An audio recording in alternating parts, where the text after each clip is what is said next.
So Cincinnati up in the Malibu wagon. Chip. 6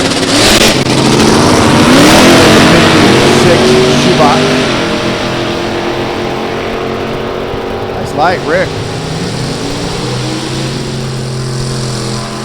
10:89.4. Let's see. Misses the perfect lap by take the 11, add the 6, carry the 2, divide by 3, multiply. That'd be 17 thousandths of a second. Marshall Glass right side. Marshall wheeling a 70 Nova, but those don't look like Nova taillights. I think Marshall may have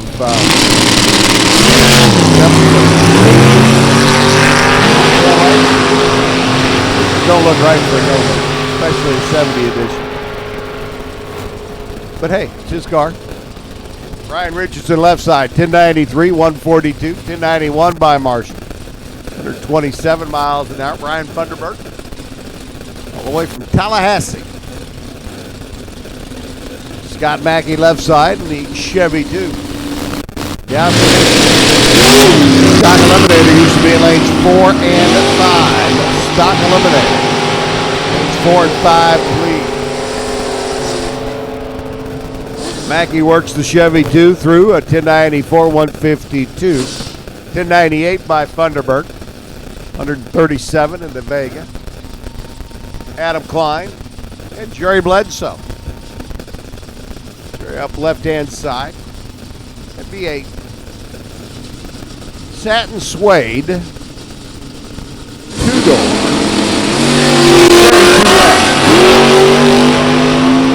Just the way Chevrolet never built it. Adam Klein at the wheel of the Malibu wagon. They did build them like that. Not with the camouflage paint. 1097, 118 for Klein, 1102, 127 for Jerry Bledsoe. Another wagon. Rob Kropfeld rolls in. The Vagrant wagon.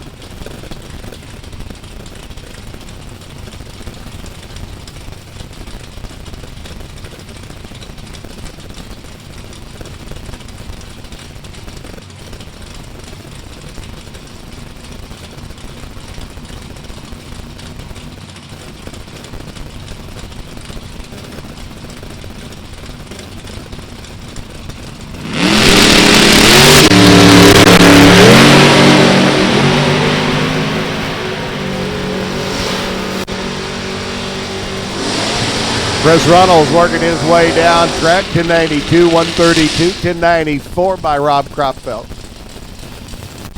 And I get word that today's broadcasting has been brought to you by DragstersForSale.com, as we are now live on D3 TV. Thank you to JB, Tori, and all the rest of the gang over there, the Strasweg. DragstersForSale.com. Tip of the old Lucas Oil Racing cap. 1083, 124 by Josh. 10904. Bill Smite at 147 miles an hour. Wait a minute, my phone is going off. Somebody's texting me.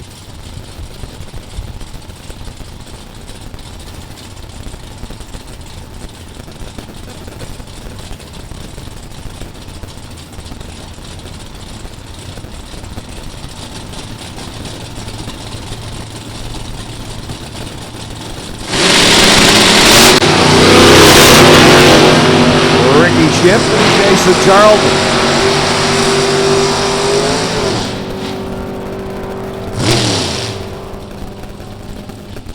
$10.90, 116 by Car Charlton.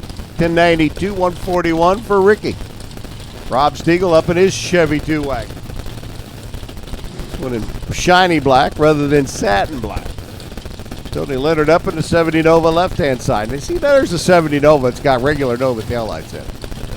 That other Nova had some Canadian taillights or something.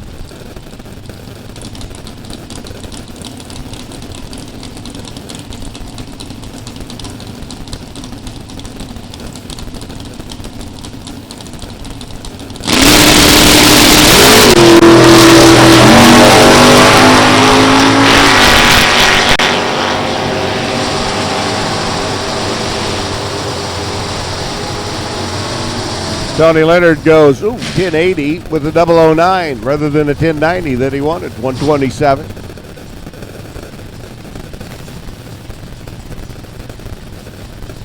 $10.89, 135 over on the right-hand side as Wayne Kelly's Malibu rolls in alongside Zach Running.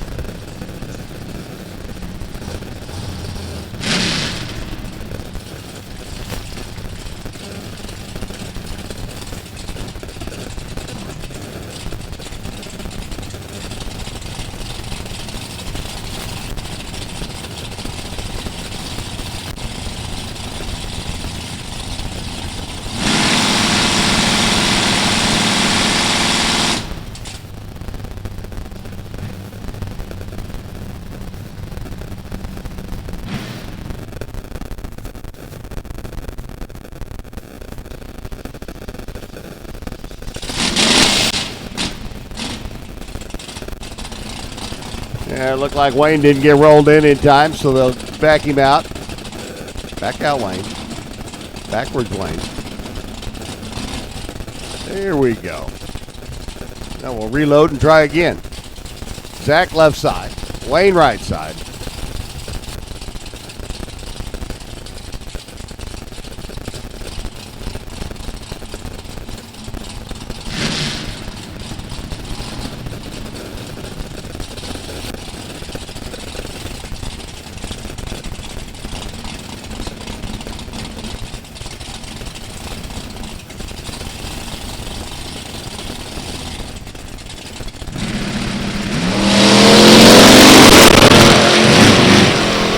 Well, let's just say Wayne Kelly's lap this time around is not going to be the one that's going to go in the books as that's the way to do it every time deal.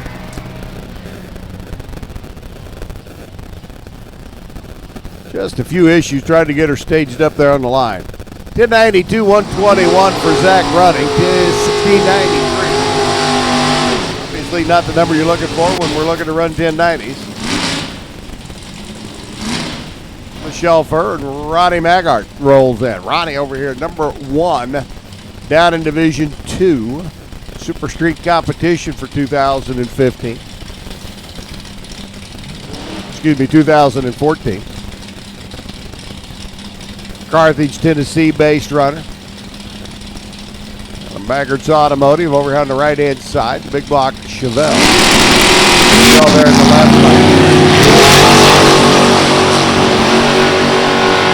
One of the more wacky Super Street finals over in St. Louis a month ago.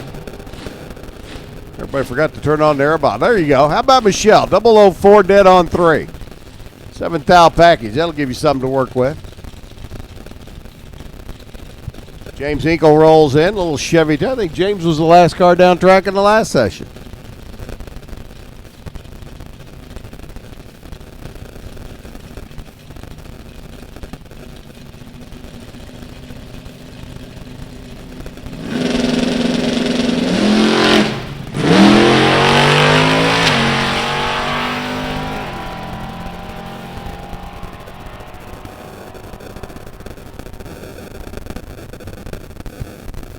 $11.03, 124 for James, and that'll put round number 2. Super Street qualifying in the books.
Our stock eliminator, round 2 of qualifying, getting ready to roll out at us. Randy Campbell.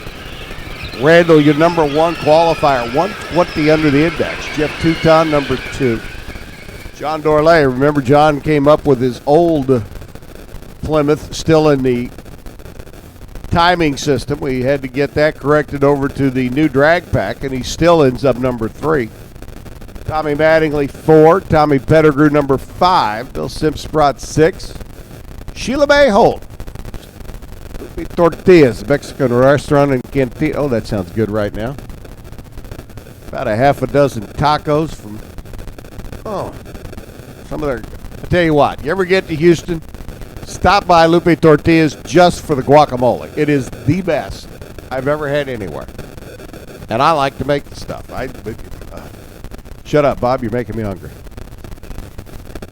Caleb McFarland sits number 8, Mark Poole 9, Kitty Stott number 10, Donna Morrison to GTO number 11, George Antrobius 12, Kevin Hawkins, Vern Buchanan 14, Carlton Sweezy and David Walther round out the top 16 after 1 in stock eliminator.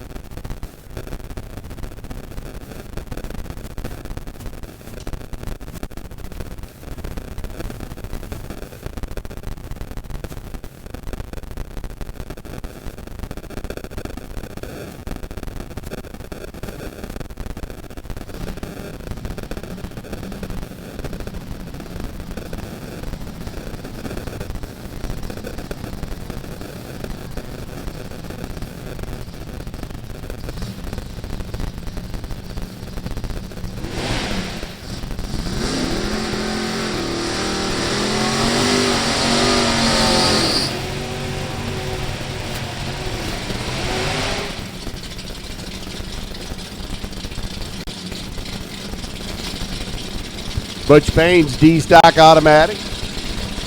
Pontiac Firebird rolls in. The LT1 fuel-injected combination there on the left-hand side. Johnny Osborne up down the right lane.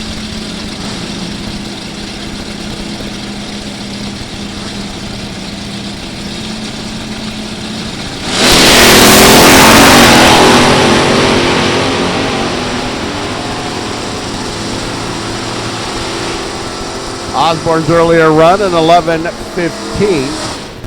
Goes 11:17 here at 117. 10:97, 119 by Butch that time. Jeff Harrington and Kenny Friedman roll in next.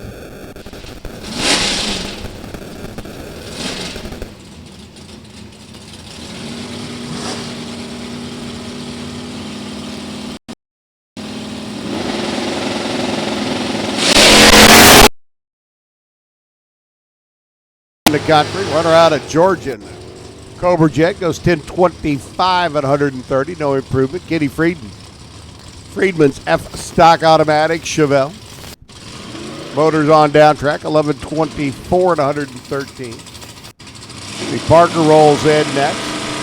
Left-hand side runner number 44 on the qualifying sheet, Bruce Nolan. Double A stock automatic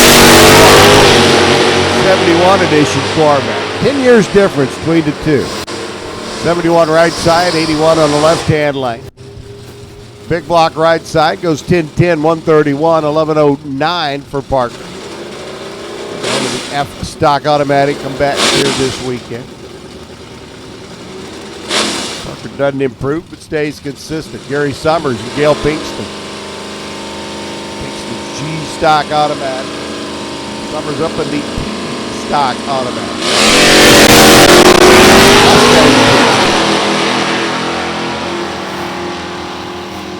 Coming over from Franklin. 11:38, 114 by Gale.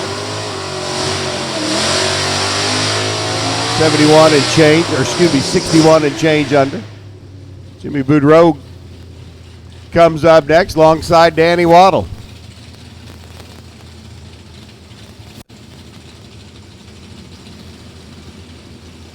Boudreaux's big block, B-stock automatic Camaro on the left-hand side. Another one of the factory stock Mustangs, the Cobra Jet. The new high-tech 302 Mustang is going to run away and hide from that big block Camaro. Amazing what 40 years of technology will do. 903 for the Mustang. In 25 by Boudreaux.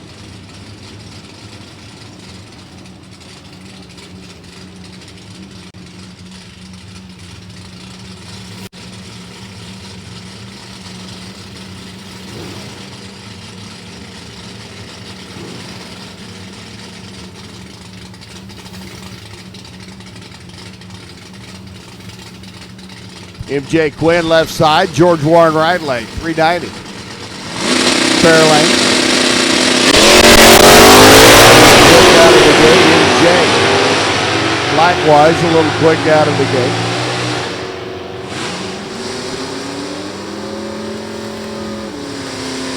$11.56, 101 by MJ, 11.28. 117 for George Warren. Carl Roberts rolls in. Carl's got his wagon thrown into the mix for the best wagon weekend. 413 cubic inch, 62 Dodge. Jeff Touton, your number 2 qualifier. I'm going to call that Misty Road. Jeff calls it pink. Wife's got one at home, same color. She drives on the street. 1072, 96 miles per hour for Jeff. 1104, 120. Over the right side, Phil Vickus.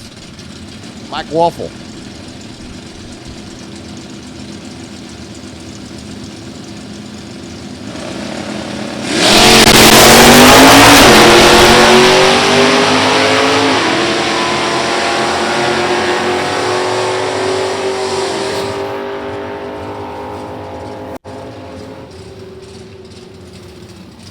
$11.15, 116 Waffle. 11.07, 117 for Vickus's Mopar over here on the right side.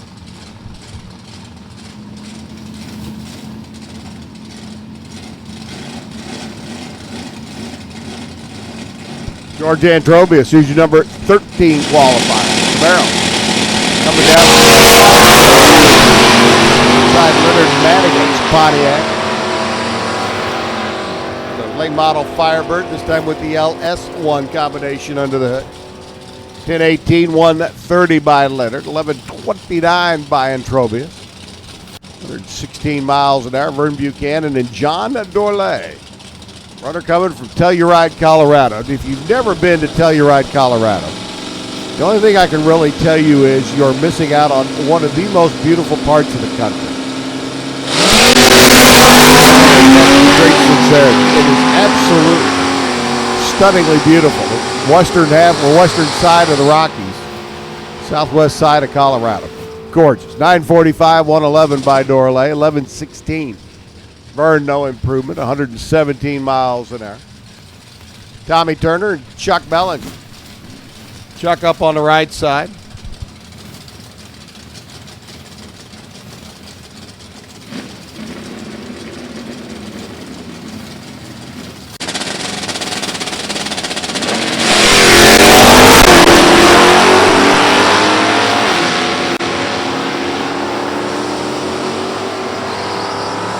Turner looking to improve on 1177, goes 1186 at 109. 1115, $1.14 for Chuck. Neither driver improving on those laps. Obviously, the cooler air of the morning session providing better elapsed time. I would say the humidity was probably a little less dense this morning as well.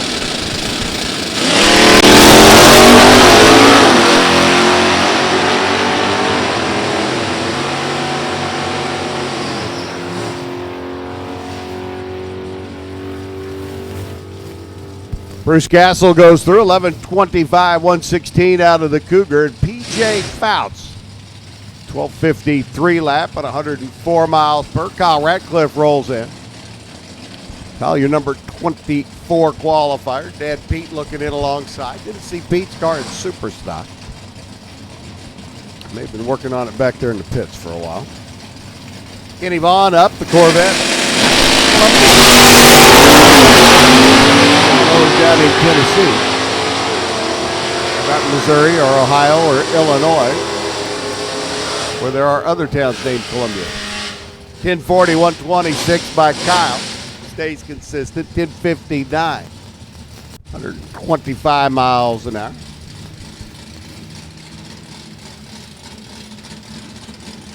Jim Watson's little Chevy too. I like this car. 194 cubic inch. It would be the small. Be a big force on this. Small 6. D-stock automatic. 63 Nova hardtop. Tommy Pettigrew out of Tennessee, meanwhile, driving the Pontiac through 1179 and 111. 1482. 87 miles an hour for Watson. I like it. Johnny Rakes, Donnie Vaught.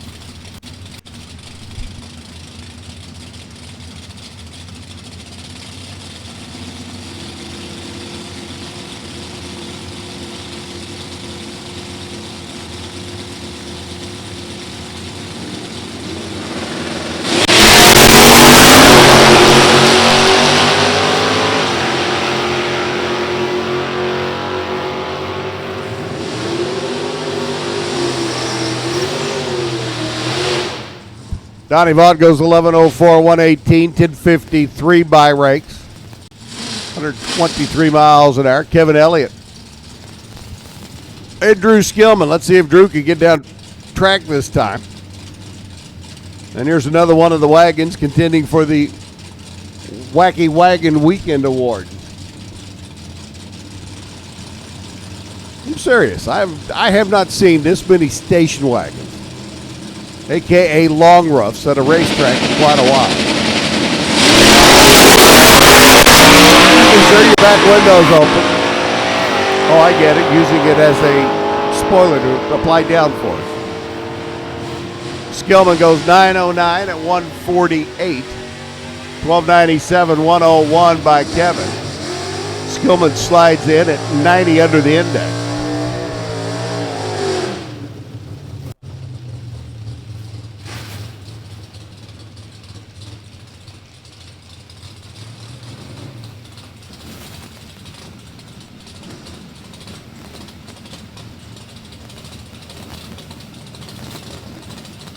Ryan Walther and Luke Hubelhor. Still Indiana. Over on the right-hand side.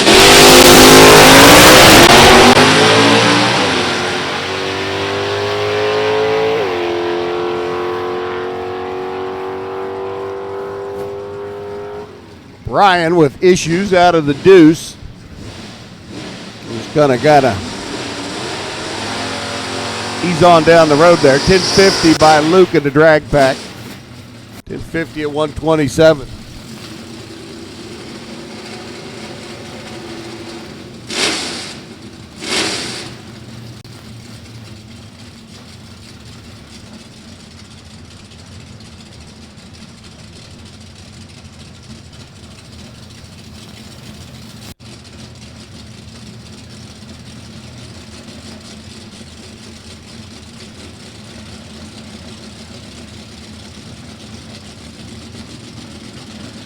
Merrill Scrimsher's Camaro, third generation right side. David Walther's first generation. There in the left lane. 350 left side for Walther. 305 for Scrimsher over here on the right hand side. 1092, 105 by Walther. 1161, 112 by Scrimsher. Brina Splinger rolls in. Camaro on the right-hand side. The former Newbaum Turk-driven machine. Doug Oxier. Doug over there in the left lane. Stick shift. 350 LT1 row your own 97 Camaro.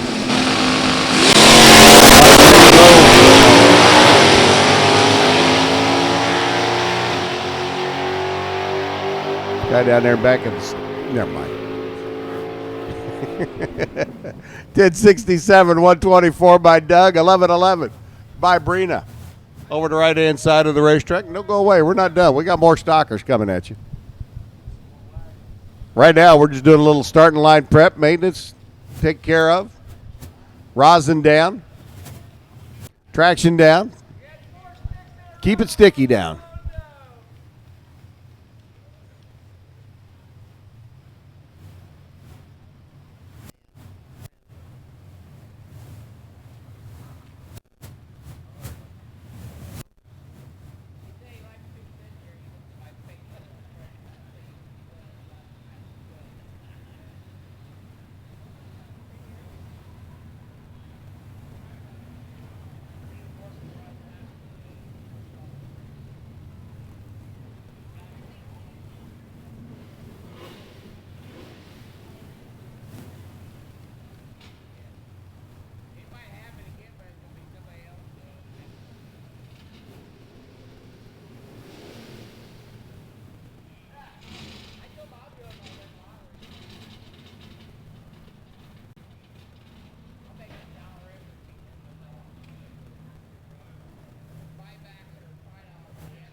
Super Gas needs you to lanes, please. Super Gas needs you to the staging lanes. Come on down. Super Gas needs you to the staging lanes, please. Come on, come all. Lanes 4 and 5.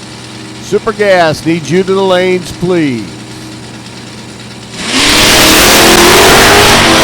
Tom Reese, Jason Clark continuing on with round number 2. Stock Eliminator Qualifying. Tom's in stock automatic. Camaro on the right lane. 1231 at 106. 1186 by Jason Clark at 109 miles an hour. Mike Cotton rolling in. The F stock automatic. 340 Duster left lane. Ronnie Charnes right side. Another 6-cylinder powered stock eliminator entry. This time a 200 cubic inch V6. And that's 79 Malibu. Runner out of Olive Branch, Mississippi.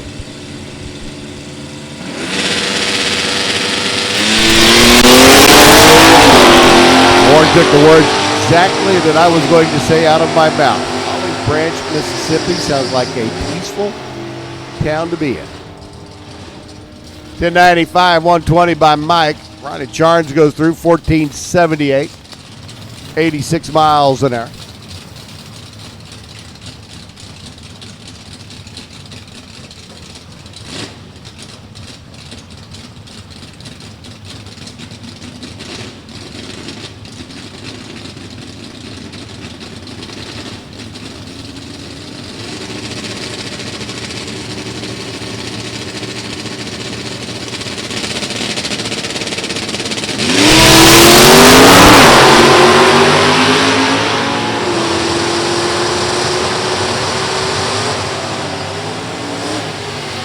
Donna Moore is taking the GTO down track, goes 1078 to 123. 1181 by Buddy Hughes at 111 miles an hour. Tommy Rambo and Carlton Sweet roll in next.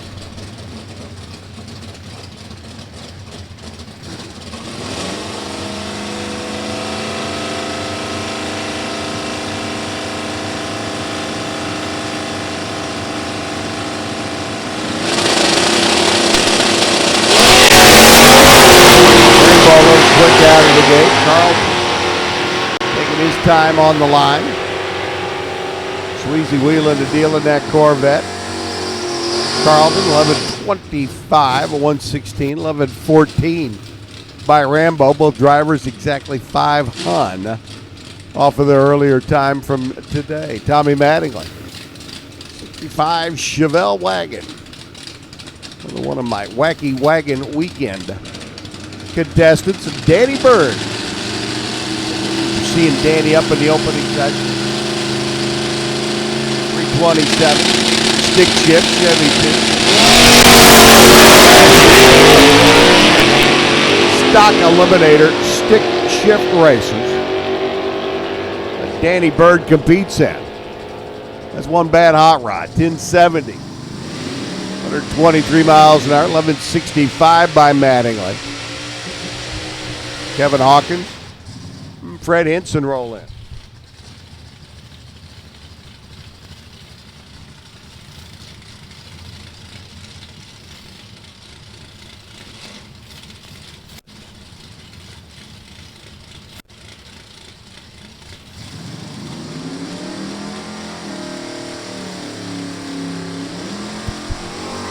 Kevin trying to get the Oldsmobile to do a good burnout. Meanwhile, Fred Hinson sits and waits patiently in his Cobra Jet.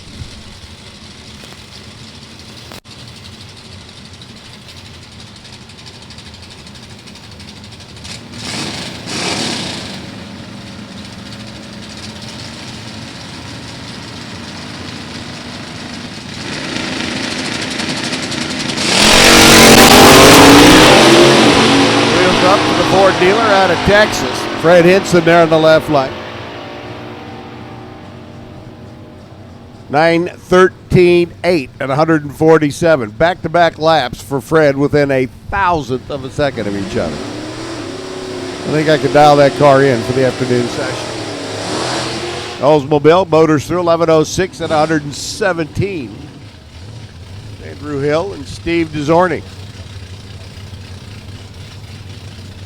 Roll in next.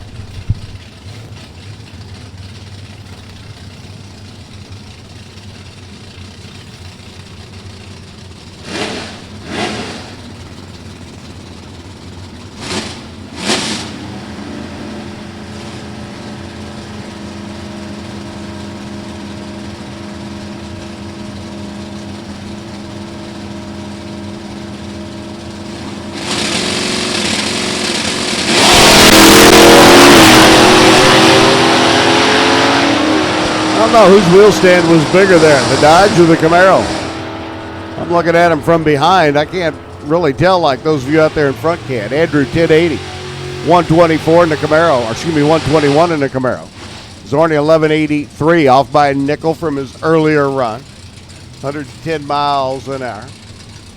Gary Robillard up in his drag pack Challenger, another one of the 360 variant. And Nick Ryder in the right lane, 440. 71 Dodge Charger RT.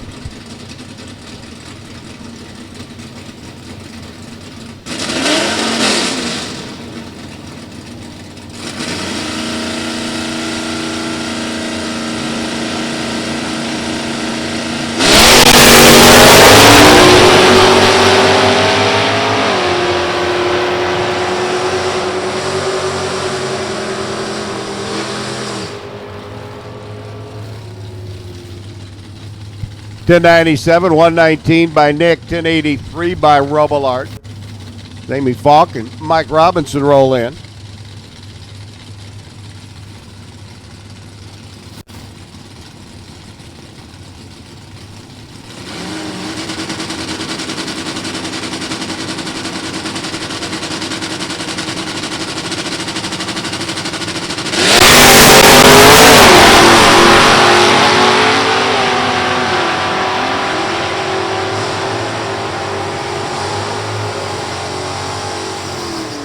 10:29, 127 by Amy, 12:02 by Mr. Robinson. Not to be confused with Mrs. Robinson. You have to be seasoned, like Jay and I, to remember Mrs. Robinson.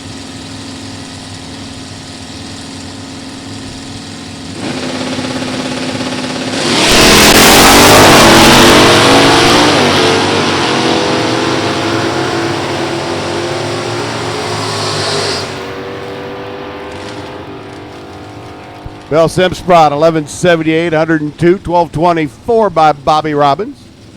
105 miles an hour. Bo Butner rolls in. Bo finally getting back from the auction. Had to go buy cars this morning. Isn't life tough? Write it off as a business trip and go race. J. Allen Sherman's B-Stock automatic. They're in the left-hand lane.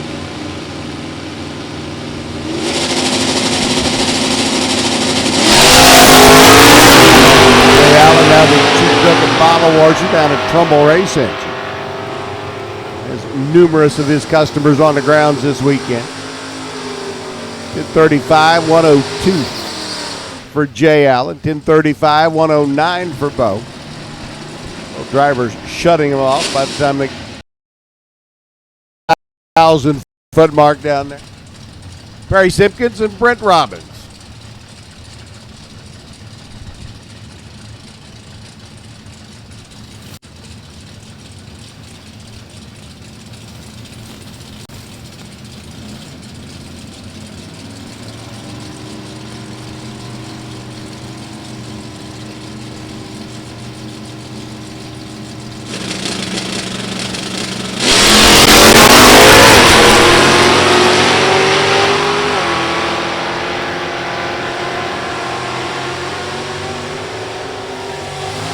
Brent Robbins goes through 11:38, 116, 11:75 for Perry.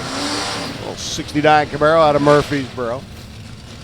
Comes the T-Stock automatic, 302 two-barrel, 74 Ford Maverick.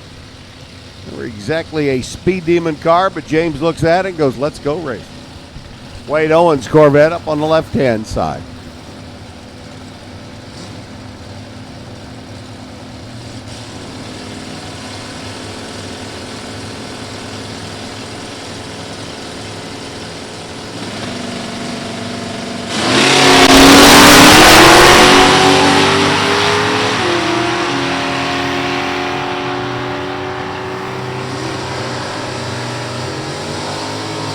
.71, 123 by Wade. Hanlon gets there 13.94 seconds later at 92 miles an hour. Here's another one of our slow burners this weekend, Gerald Nivens. I love the slow cars.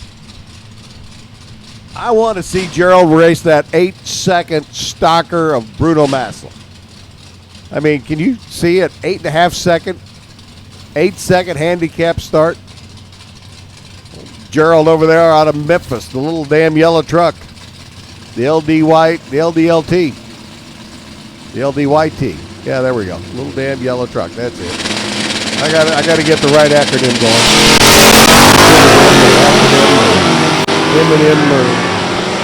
M&M. That's it. M&M. Peanut. Like my peanut. M&M. Jerry Clemens alongside. Jeremy 1160 at 112. Gerald goes through 1625 at 80 miles an hour.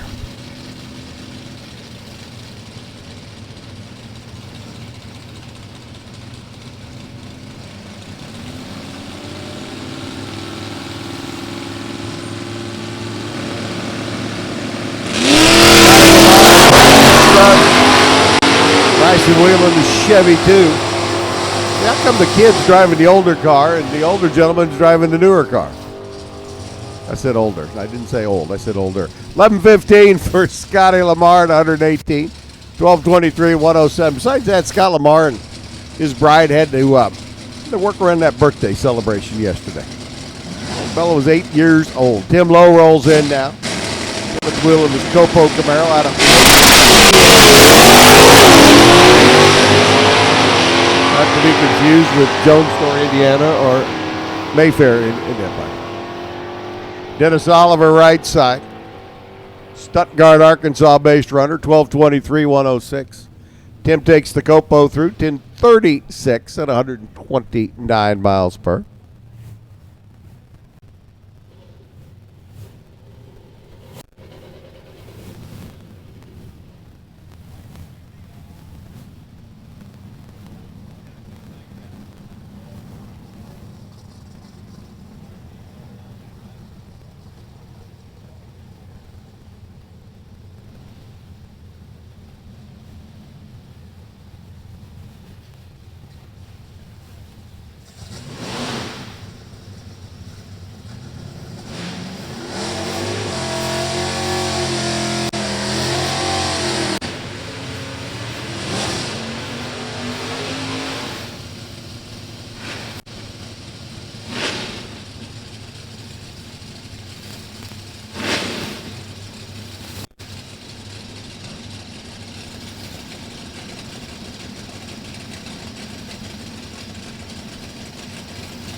Mitch Truman rolls in alongside Rob Holmes.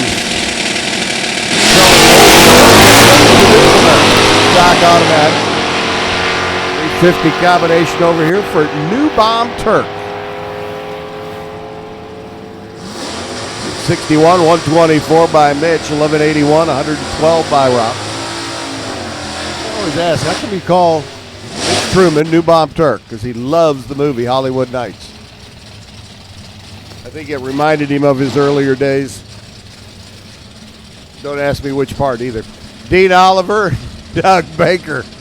Slide in next. Ford and Chevrolet, 428 Mustang. 305 in the Malibu.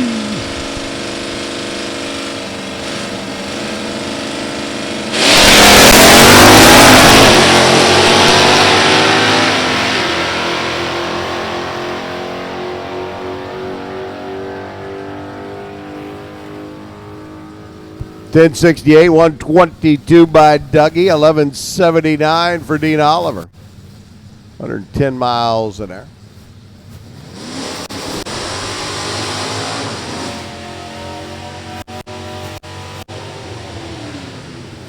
I think Randall Campbell may back up into that water box one more time, get a little water down on them Hoosiers.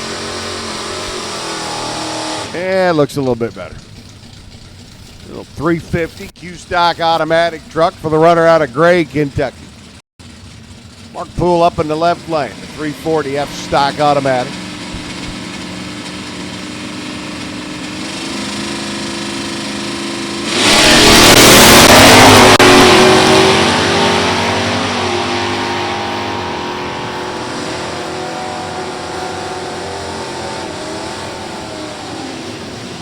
$10.92, 119 for Mark Poole in the Mopar. 12.98, 92 miles an hour for Campbell in the C10. As Nick Hudson, Marcus would do.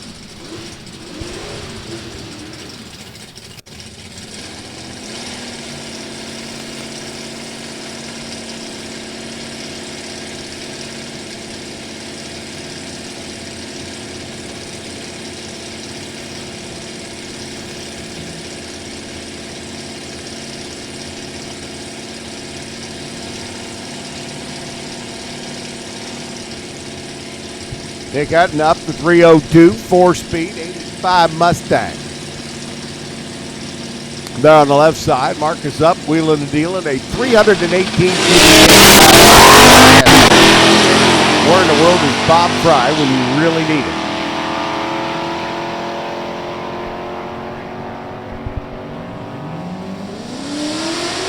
$12.06, 108 for Marcus, 12.40 by Nick at 94 miles an hour. Chris Butcher, runner up here a year ago, up alongside Ricky Pennington's Mustang.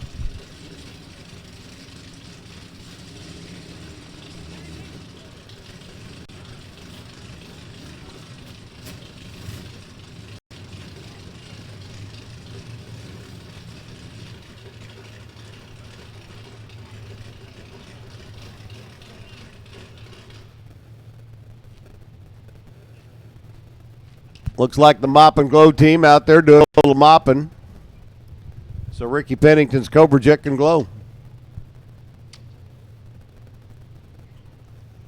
Butcher H-Stock Automatic, the runner out of Burlington, Massachusetts.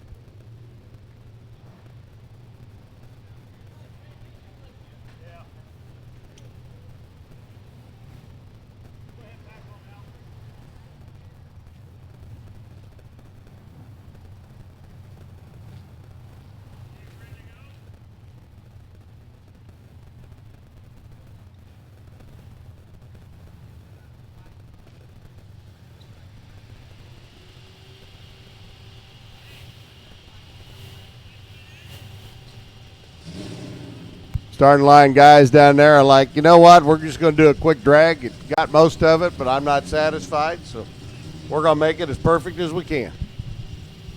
So bear with us just a moment. In Super Gas, you should be in lanes 4 and 5. Super Gas, you should be in lanes 4 and 5.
right, a little address of the starting line here. I think we're ready to get back after it.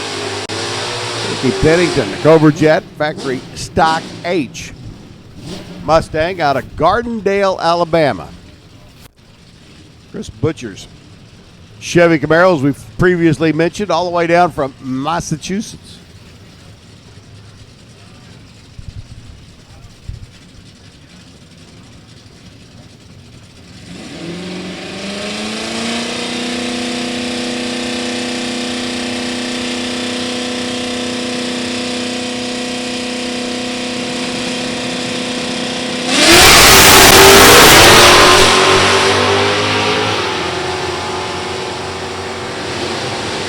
Butcher 28 on the tree. Pennington just a little bit better with a 21 light. 1078, 124 by Ricky, 1134 by Chris. 115 miles an hour. Scott Burton and Marvin Benoit. Marvin up on the right-hand side, the runner out of Kentucky. Now, depending upon where you're from, that is either Benoit or Benoit.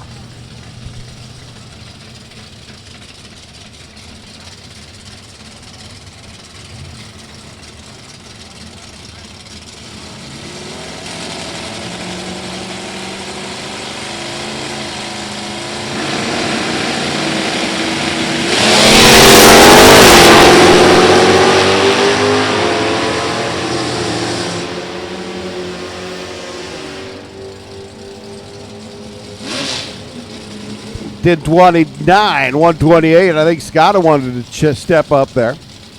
Marvin Benoit goes through 11:16. Down the other end of the racetrack with 119 mile an hour speed. Todd Hovind and Austin Richardson in. Austin up with the little Chevy too, the 67 edition. Over here on the right hand side, Todd. Left lane. Stock automatic entry.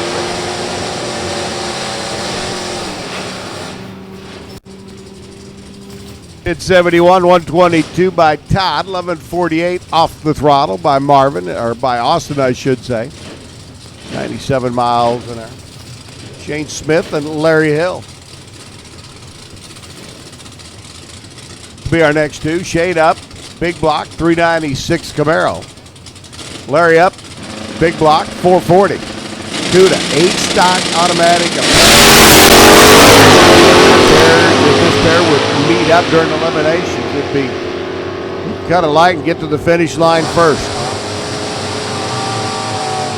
1032, 127 by Shane. Larry goes 1036 at 126, so just a little bit better. There's Jimmy Nicolan. Louisville-based runner makes the toe down with his Chevy too. Another L stock automatic entry. Steve McFarland's Firebird left side. One of the 350 LT1 combinations. Got fuel injected LT1s. We got fuel injected LS1.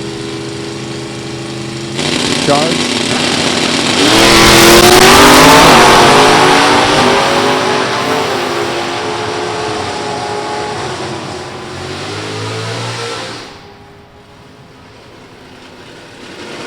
1203 at 107 by Jimmy, 1067 by McFarland.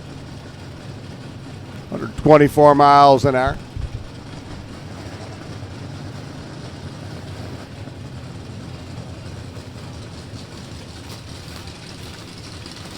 Sheila Mae Holt, number 7 qualifier, 1049 out of the 327, 4-speed.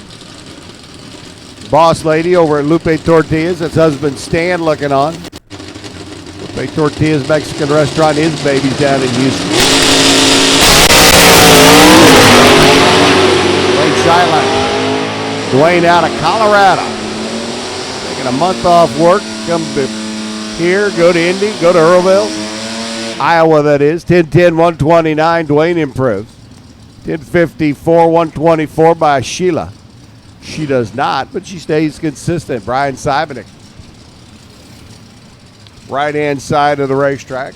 Brett McFarland then on the left.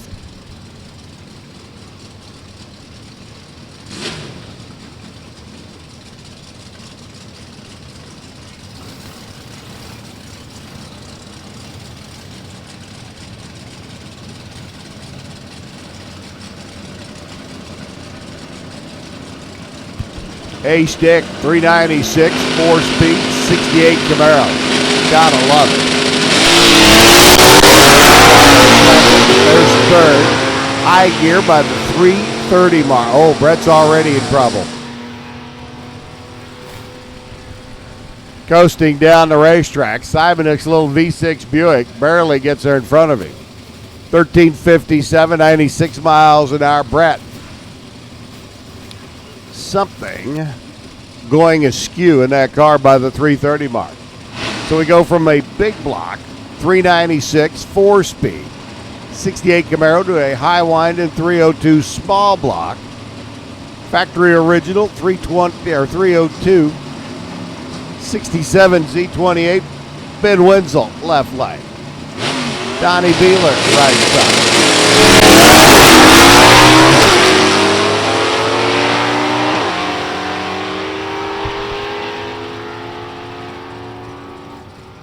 I don't care how you cut it. Ben Wenzel's car's just cool. 1069, 104, 1136 for Donnie Beeler. Beeler's Corvette down track at 116 miles per. Adam Davis up in his Pontiac Formula Firebird right side. That's the 73 edition. Caleb McFarland, A-stick. LS1, 4-speed powered. 91 Firebird. Trans Am.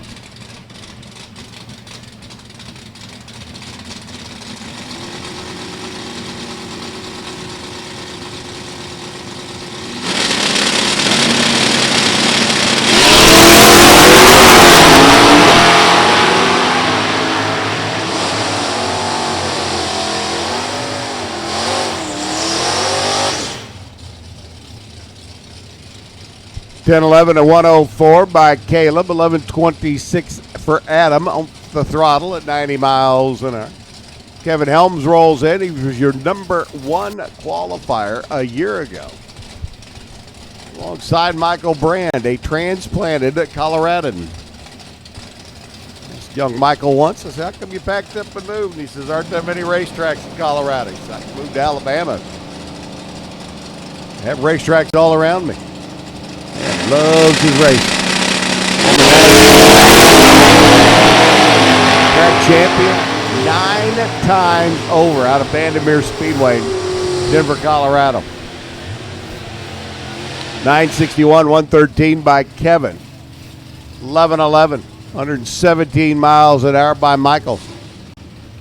The Firebird stays nice and consistent. Jeff Strickland, the Burger Chevrolet. GM parts down, Copo Camaro right side, and Mike McDonald.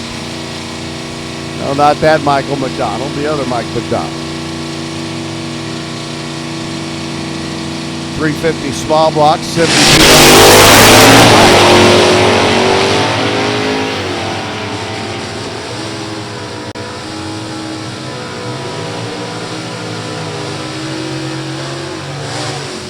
1036, 125. Strickland's gone back-to-back within a thou. Him and Don Henson. Clay Arnett, left side. Brian Rogers over here in the right lane. New school, old school. 2015 Copo Camaro. 1969 Factory 302 Camaro.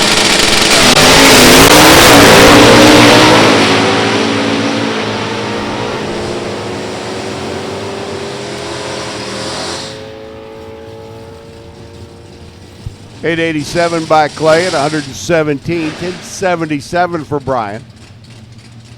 Randall Campbell still leading the pack. Jeff Touton still number 2.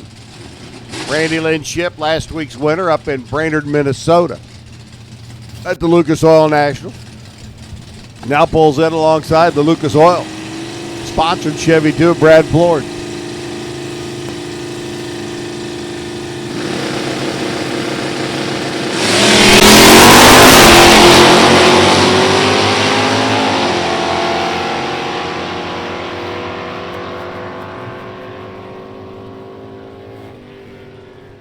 $1061.23, no help for Randy Lynn. $1246 off the throttle for Brad. 83 miles an hour, a little case stock automatic entry.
Wow, that was a big field of stock Eliminator cars.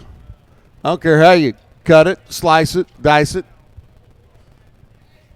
or run it through whatever blender to make it a smoothie. Can you tell I watch too much late night TV? Yeah.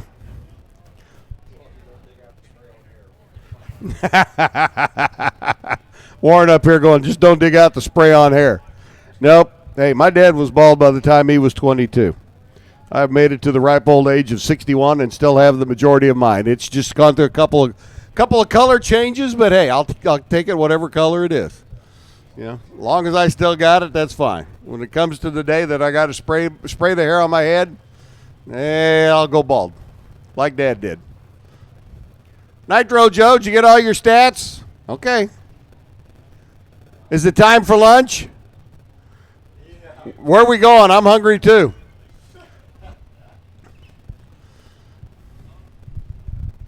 I'll tell you what, a great day. Speaking of lunch, I mean, we got a little bit of everything here. I know there's an ice cream trailer around the corner. I saw it earlier. We got fries, cheesesteaks, corn dogs.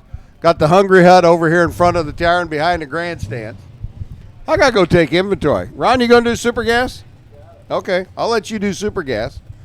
I'm going to go take inventory of the food court. See what we have in the way of food. Super gas getting ready to come at us. Ladies and gentlemen, the one, the only, Rod Ruggles.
Pickup truck.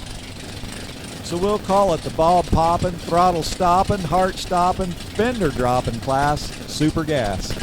And we've already going to load in 2 more. The fastback Mustang, it's jet black. And I don't know who's making the attack on the right-hand lane. We'll call it W255. And and he'll cash in a 10:03 at 137.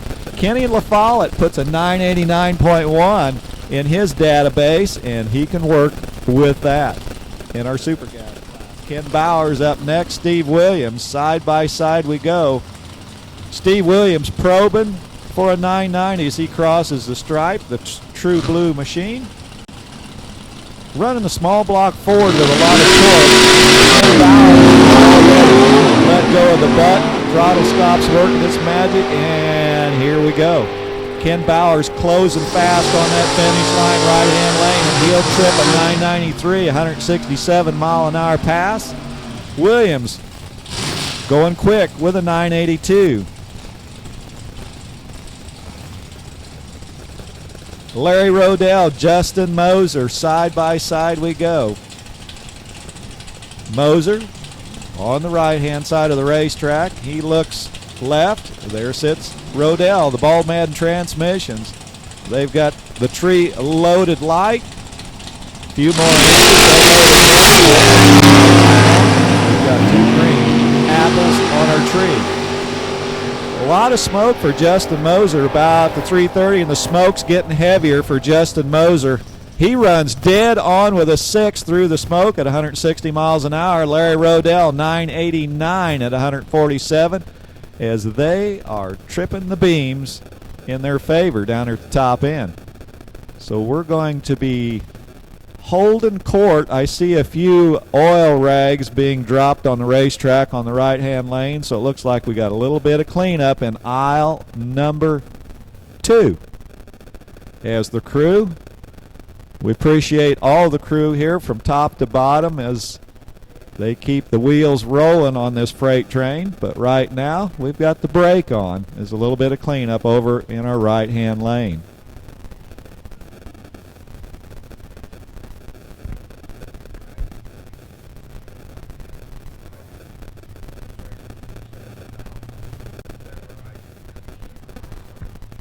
And again, we'd like to thank dragstersforsale.com for providing our D3 TV coverage today. We appreciate that very much. A lot to get out there, and it's pretty easy. If you want to follow along, you can plug into that. You can go directly to the Division 3 website, and it's www.NHRADIV3.com, and you can click on the D3 TV logo at the very top of the page, and you can log in and lock in and watch as the activity unfolds here right before our eyes at the Division 3 race here in Bowling Green, Kentucky. It's a great way for family members to follow along, because a lot of times they're at home wondering what's going on.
All right, again, the crew trying to get things kind of lined out down there. And again, as Bob Unkefer had mentioned, there's a lot of choices for food items and beverages here on the Bowling Green Racing facility. So make sure you stay hydrated, number one, and also check out Kevin Pepper, Photos and More trailer back in the pit area if you're interested in purchasing some of the work that's available through Kevin Pepper and Photos and More. We appreciate all the hard work that they do to provide that opportunity.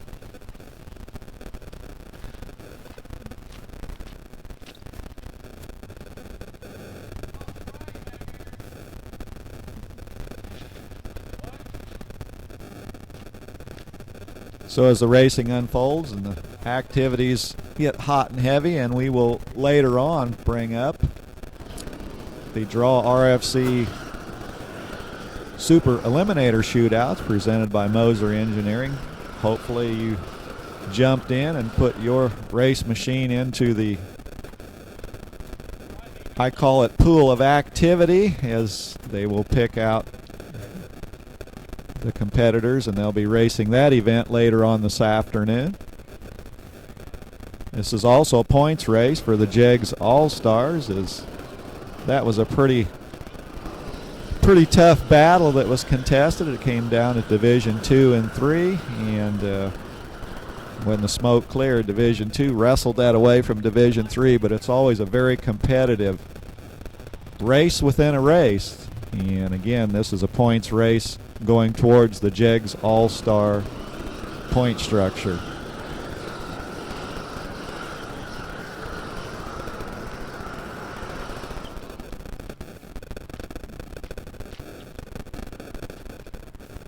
So a little later on this afternoon, we'll have our Steve Schmidt competition engines and Brodex Top Sportsman cars that'll be making their assault on the quarter mile, as well as the Spitzer race cars, Top Dragster cars, will be coming out a little later on today.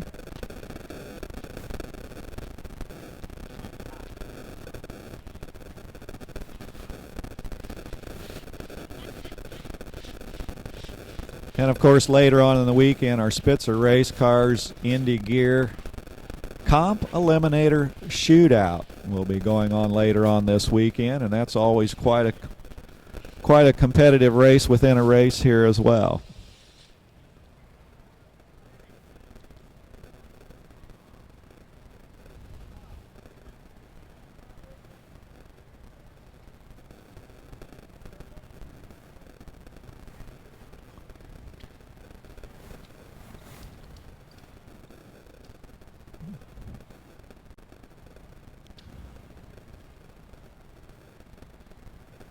Also, a reminder, as soon as this race is wrapped up here in Division 3, well, a lot of these racers will be heading to the big go, the U.S. Nationals.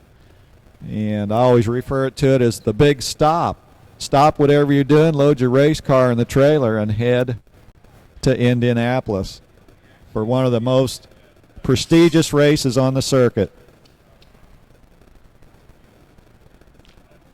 Was at Lucas Oil Raceway last weekend, helping announce the bracket program there, and the race car trailers were already lining up on the west side of the facility over in the grass next to the highway, or one of the major highways around the facility. So it is a race, if you've never been to, put it on your bucket list, and if you've been there many times, why, there's always something new and exciting happening every year with the Hemi Challenge. Also part of that weekend, a lot of the vintage race cars will be there on display there at the U.S. Nationals. The Traxxas Shootout for Top Fuel and Funny Car, and just wall-to-wall racing where they come out of the woodwork to compete at the U.S. Nationals, and that is right around the corner. Can't wait.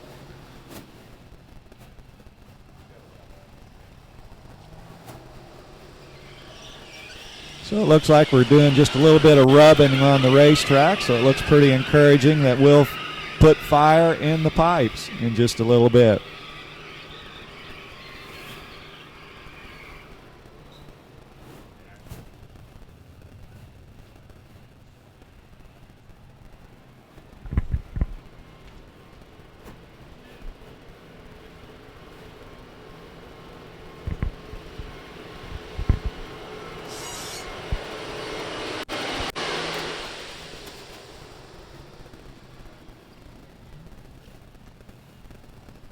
So again, just a reminder, the RFC Racers for Christ non-denominational chapel service conducted by Glenn and Linda Kreider.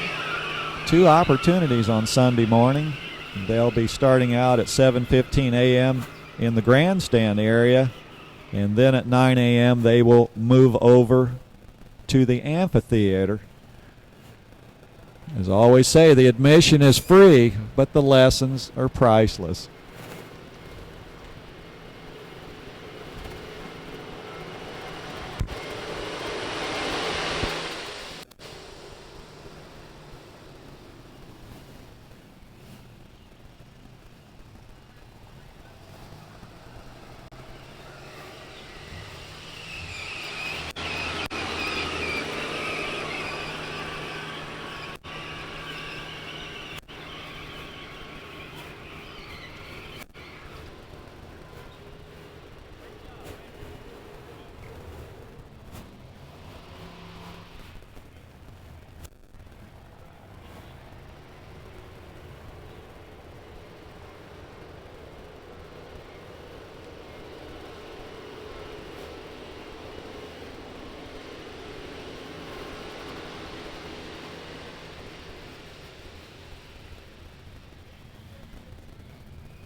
Well, as the tractor vacates the racing service, it looks like the water is going down on the concrete. We're going to try to grow some race cars out of that.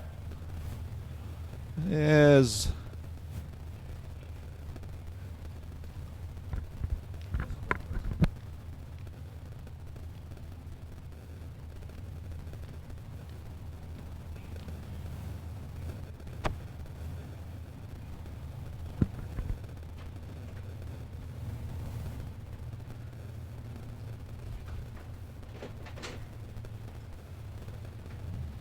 So again, we appreciate our starting line crew for doing a quick cleanup down there. We're just about ready to go back to action, and waiting in the wings is Robert Moser and Robert Goodrich, the Battle of the Roberts.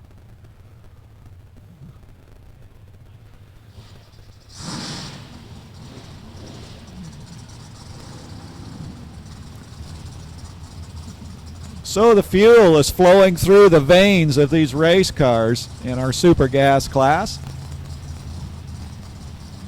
Moser Engineering sponsoring Robert Moser's side of the racetrack. He's lined up on the right-hand side. That's our TS Performance lane. He's spinning the hoops.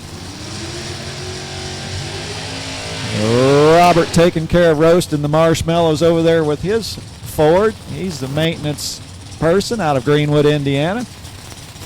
Coming here to have a fun weekend in our super gas class.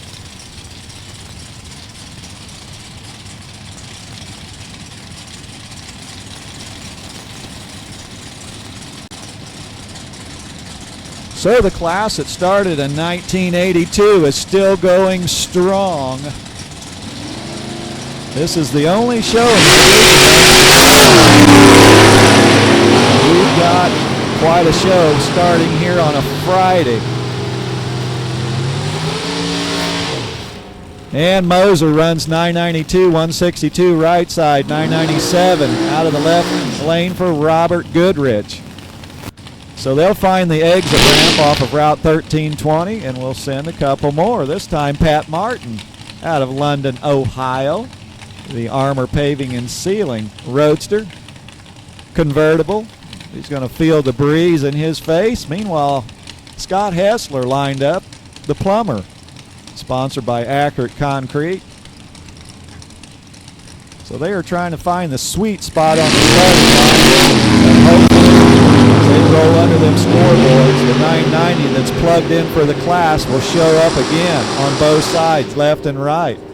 Martin, there we go. Dead on one for Martin as he cleared the speed trap. Scott Hessler, meanwhile, 992 at 155.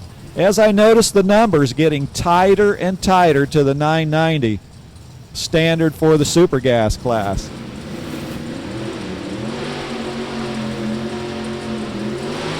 So the fire engine red Corvette of Morris Yates rolls out of the water box. 1961 Corvette out of Kentucky. And the Opel out of the right-hand lane, 3135. I'm not sure who the wheel person is. Very narrow track. Heading westbound. 003 on the tree. And he'll turn in a 992, 159. Dead on 9 for Morris Yates as he trips the foam block I-beam down there at the top end.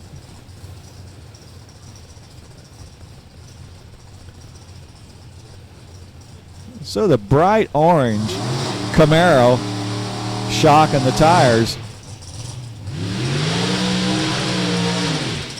Francis Rost runs the TS Performance. We'll call that the north side of the racetrack or the pit side, left side. 382J, we haven't got that one identified as yet, but they will before the weekend unfolds a little later than today. So we got a lot of Wallies that need new homes, and hopefully by Sunday night they'll be headed across different parts of the country. But it ought to be quite a battle the whole weekend. They are just stoked with tough races.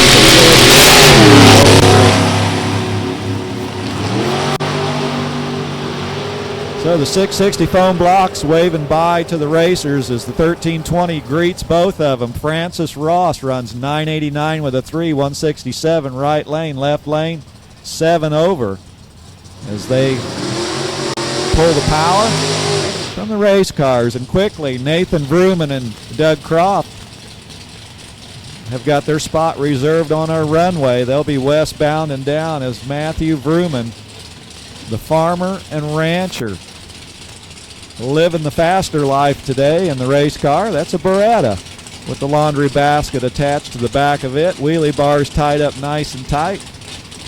And the maroon Firebird of Mr. Doug Croft. And the contractor will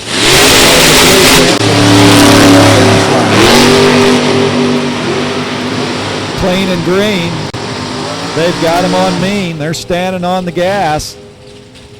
And the bumper goes out first for Vrooman, 988, 170. 3 over for Doug Croft as he trips the beams at a 993. And a couple more. Roadsters. Eyeball in the tree. Steve Theodore, Steve Hoyt, the battle of the Steves. Steve Theodore currently second before the weekend started in the division.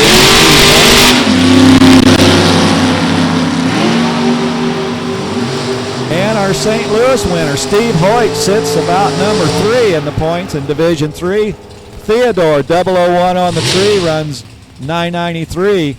Steve Hoyt, dead on with a 6. We'll call that a 27 thousandths package when he looked at his reaction time. And that was a nice pass by the race team out of that left-hand lane. So we'll plug in Jesse Cerna, Freddie Martin. Martin in the line, Cerna in the Grand Am.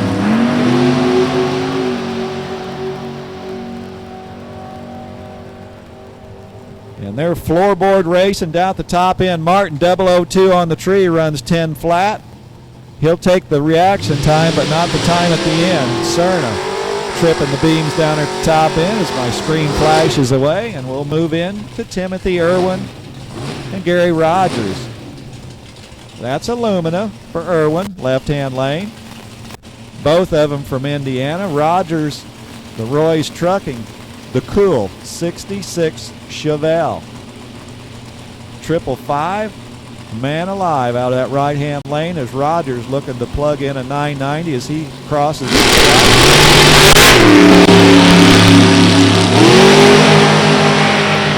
So the red apple shows up for Gary, but those apples aren't sour till you're in elimination mode. Rogers runs 999s, 155, 992 for Irwin as he pulls out of the gas.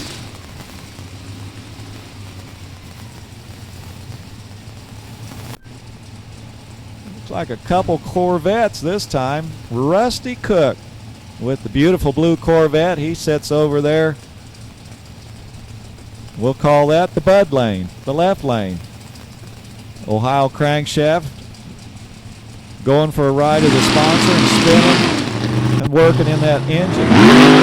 Cook is on the stops forever. Look for a big speed on the top end left side. Team 394 in the green Corvette right side 989.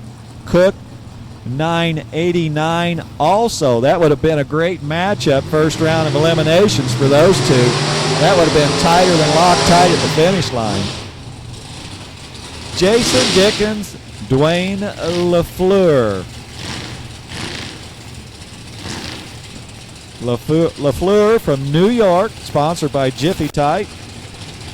68 Camaro is his choice of weapon as the battle will take place hot and heavy later on in the weekend, but right now the battle is trying to get the car tweaked to the 990.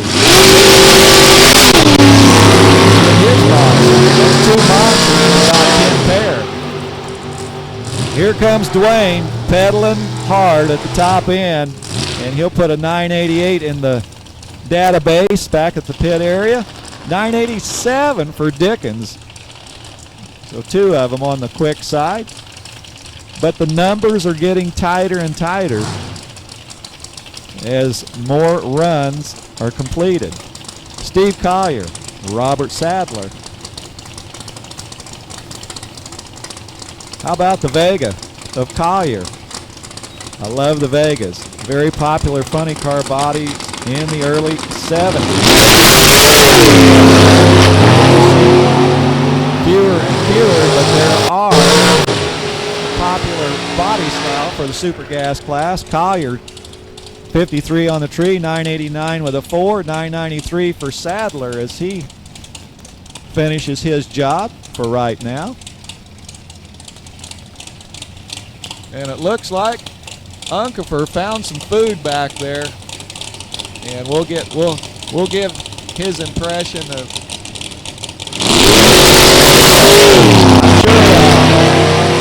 Try all of them out, but I'm sure he will eventually. Skeeter Wayne, Jackson Collier making hay down at the finish line. Collier 993, 997 for Skeeter Wayne in the Roadster, the Flying Roadster. John Sickish and John Pelicane. New York and Ohio represented here at the racing facility.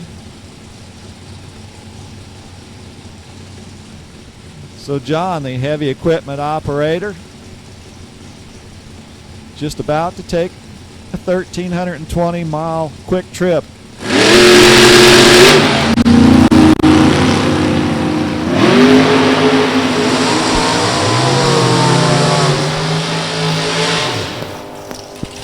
Well, 1,320 miles is Bob. I'll tell you, Bob's eating and he's catching me. He's awake for sure. But anyhow, 1,320 miles, we would need a fuel tank just like the airplanes have.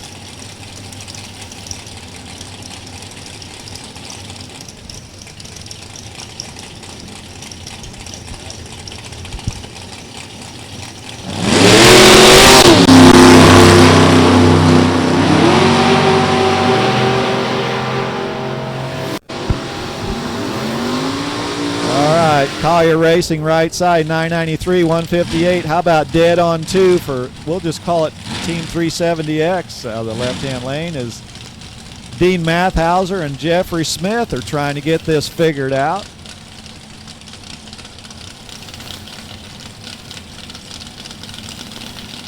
So Jeffrey Smith, sponsored by Smith Automotive.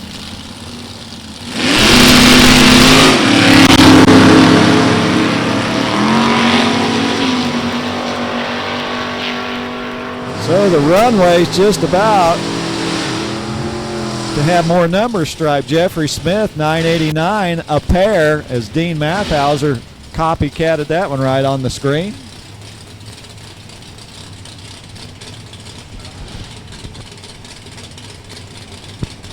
All right, we need super stock to lanes 4 and 5, please. Super stock, you ready to rock? We need you to lanes 4 and 5 as we bring up Raymond Miller and Jim Falby in the Dragster.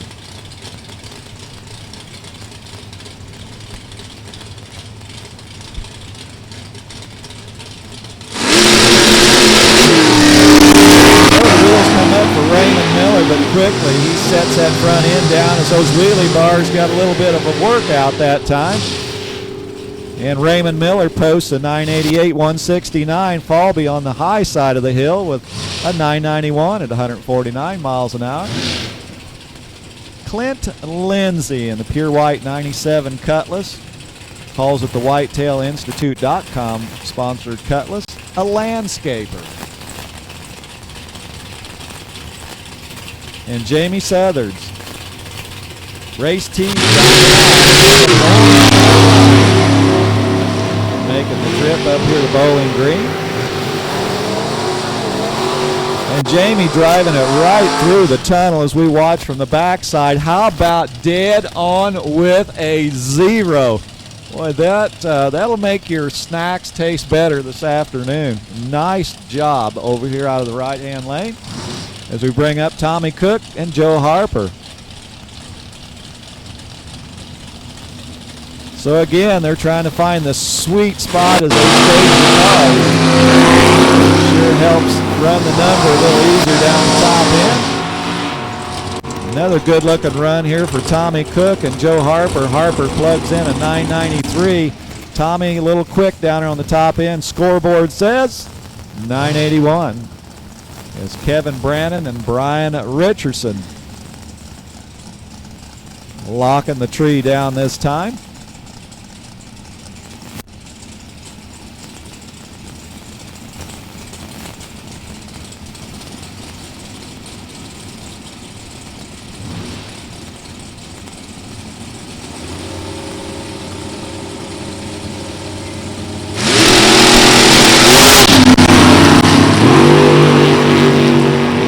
Kevin Brannon, 009, trying to weld the tree as he was crunching the bulb downer. Kevin Brannon, 994, 166, 998 for Brian Richardson as he vacates the left lane. Randy Sides, Kenny Threat. They have reserved their spot. They own the racetrack right now as Threat. He'll take the Sides. Already away with his Don Davis machine.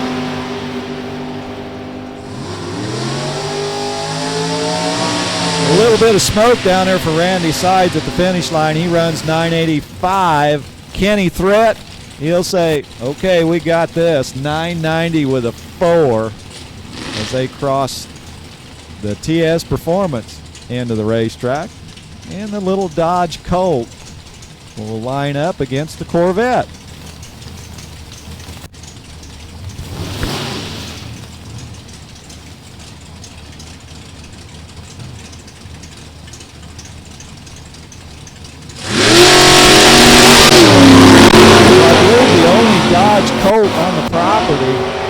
This one is in the super gas class. G333 is the number. And the finish line numbers 999s 121, 365X meanwhile stripes the other side with a 989.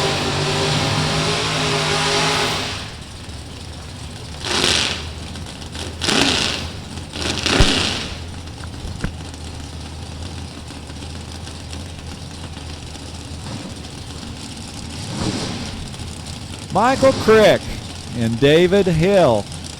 David from Murfreesboro, Tennessee. He'll settle in.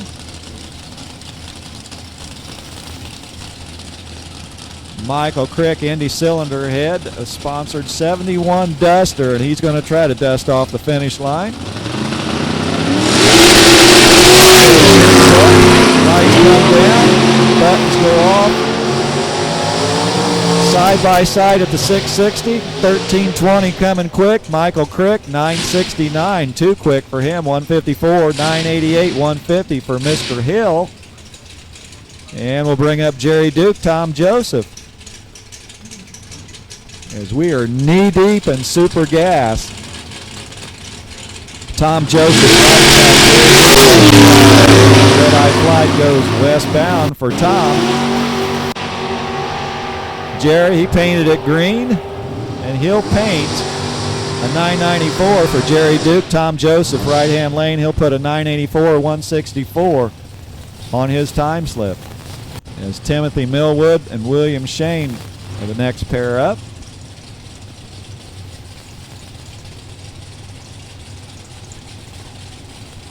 '83 Challenger, running the Dodge under the hood for Millwood.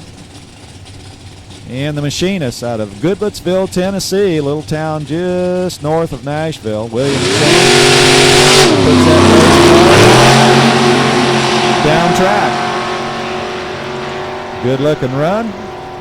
Timothy's leading the parade down there. Left-hand lane runs 995, and William Shane could tell that run wasn't going to materialize. 10:45 as we bring up Rich Pica and Jeffrey Jensen. A little bit of quick hit at the racetrack down there with a little dust, and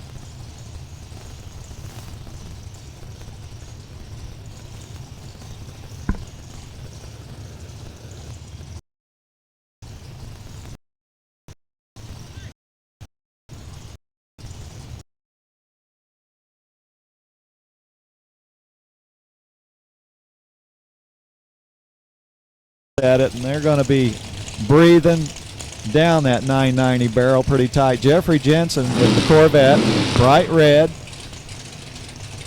As the cloud cover has moved in this morning, it was perfectly clear and not a cloud in the sky, but they have made their presence known here this afternoon at Bowling Green, Kentucky.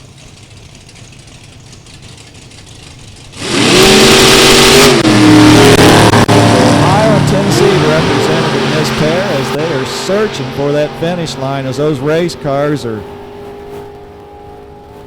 putting it across the stripe. Jeffrey Jensen, 981, and a 10:02 Rich Pica. I don't think that's what they were looking for, as Dave Dahlem and Matt Tankersley square up to the racetrack. Dave and Judy Dahlem out of Tremont, Illinois. 57 Corvette, and it's a beauty. Bowtie power plant. Pontiac for Matt Tankersley's 1970 GTO with the vinyl top. I just love it. I love the cars. They've kept them just about as factory stock. Vinyl top was a popular item. Now Dave taking a little left-hand turn as he quickly wrestled that wheel back into the middle of the groove. He runs 988, 151, but Matt, he trims the scoreboard dead on with a 4. Good looking run for the team there as we bring up Thomas Small and Paul Richardson. Thomas from Indianapolis, Indiana, a town that will be very busy, probably starting closer to the U.S. Nationals Labor Day weekend. Paul Richardson out of the gate. in fine shape. Them foam blocks at the finish line are going to register a 986 160 for Paul. Thomas Small goes 4 over the 990. Is Jennifer Jo Costello with the green Firebird. 68 is the birthing year of that. Jennifer into the marketing business, makes their home in Louisville, Kentucky. And Al Walker helping support that Trans Am for Al Walker. 3 fouls separated them out of the gate finish line. Jennifer Jo sticks the bumper out first, 987. Al Walker right lane, 992. As Teddy Barlow and Carl Watts square up. The beautiful blue Camaro of Teddy Barlow. Teddy came all the way from Bowling Green, Kentucky. Retired. Carl Watts lets go of the button. The throttle stops working their magic. Have they got the magic set good? Carl Watts, 996. Nope. Teddy Barlow, 1011. Still searching for that combination. Still massaging all the devices you can massage to tighten up the time slips. And the beautiful split window Corvette. 63. Snow White, Jeremy Jensen out of Clarksville, Tennessee. Will line up against the Don Davis built race car of Mike Willoughby. Mike's from Corona, California.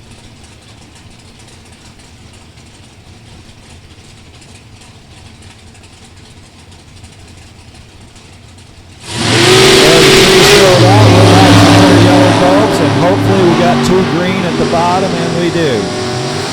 Jeremy Jensen is gone, as he will stripe it with a 977. I knew that was too quick. You could tell by the numbers as they came down the screen. Willoughby 986 pulls the plug on that run. Racing Jason Lynch, the Cars Protection Plus. GXP.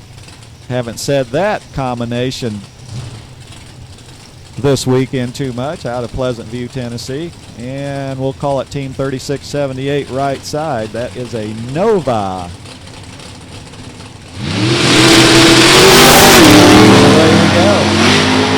36 and 37 on the tree. Jason Lynch left side. He is smoking her down there as he runs dead on with a 3. Beautiful run for Jason Lynch. And on the quick side, 967 out of that right-hand lane as we quickly bring up Mia Tedesco, the Cars Protection Plus sponsored 63 Chevy 2, and it's a beauty. Bow tie under the hood. Out of Pittsburgh, Pennsylvania.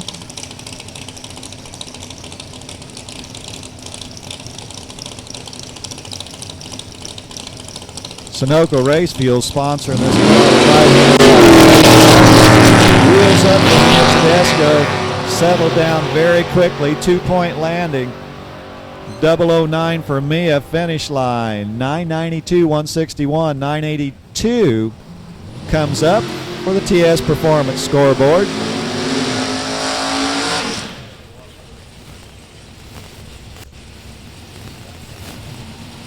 Edmund Richardson,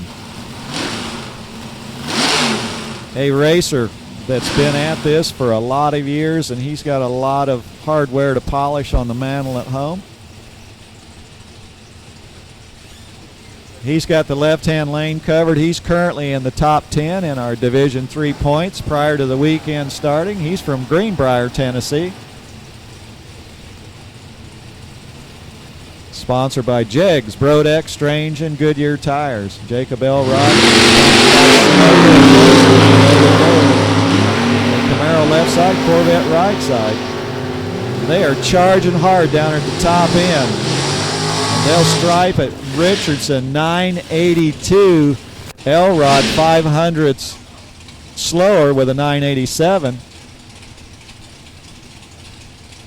And Carl Root. Tommy Turner, double T with the Corvette. Carl Root 63 Chevrolet number 2.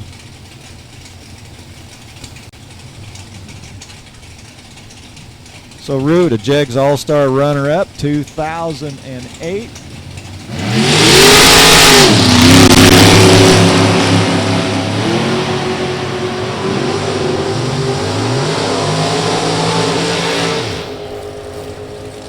So Carl Root runs a 993.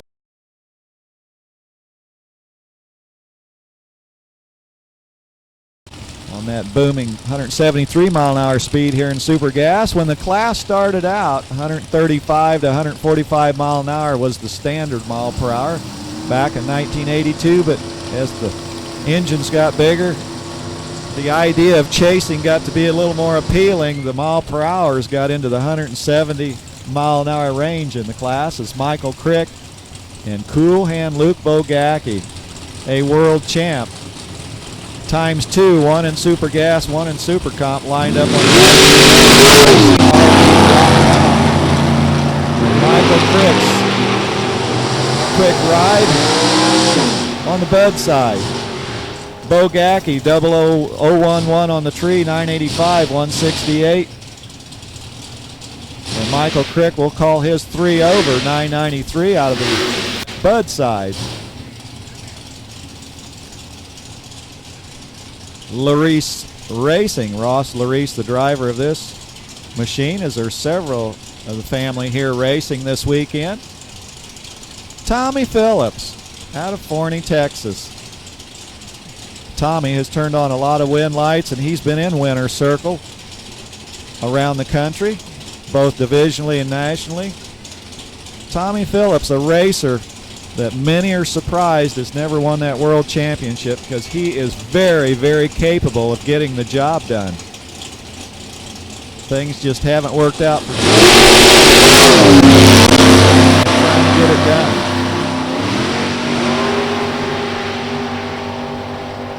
So here comes Ross LODRS as he's charging hard at the top end. He runs 986 to Tommy Phillips is 991 out of the right-hand lane. And Tim Gillespie and Holden LODRS are the next pair up.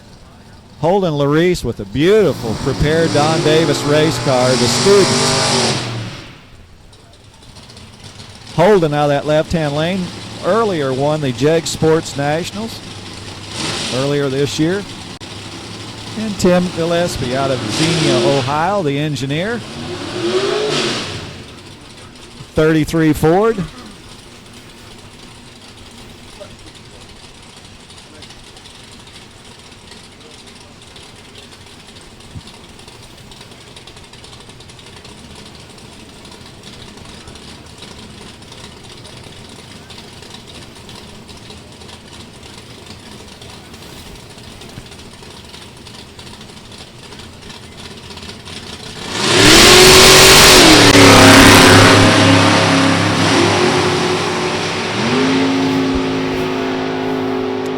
So Tim Gillespie leading the charge down there out of that right-hand lane, 987, 150, and Holden LODRS just didn't happen for Holden as he runs 10:03 at 170 miles an hour.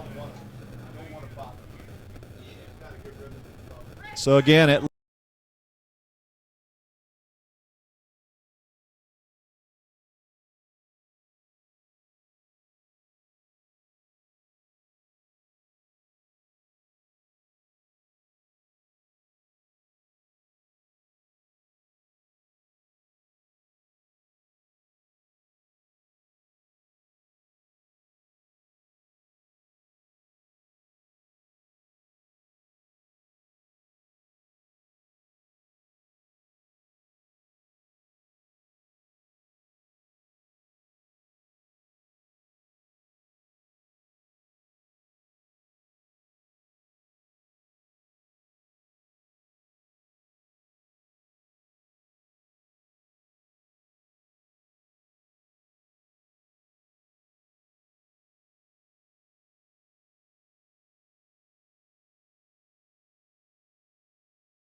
But we're time trialing and qualifying. The drivers are getting the cars dialed in and prepped. We'll start eliminations tomorrow for all of our categories, except, for, of course, for the alcohol cars. But we'll see them tomorrow for their qualifying. All the rest of our cars, stock, super street, super gas, bar. Top dragster, eliminator category as well, one of my all-time favorites. We've got the comp shootout here this weekend. I mean, it's just what a weekend of racing here at Beech Bend. Mother Nature, a little cloud cover today, keeping things from getting way crazy. As Gary Summers and David Rampy roll in and get ready to rumble their way down the racetrack. Qualifying session number 2 for our super stock cars. Everybody gets 2 sessions today. One more tomorrow morning. So far.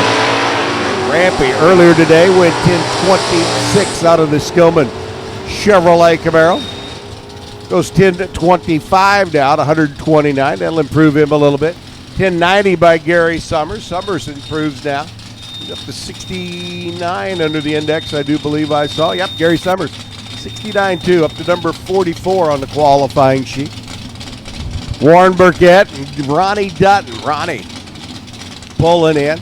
That is a 1980 Chevrolet Monza with a... And you go, wait a minute, it's a Chevy, how can it have a Cadillac?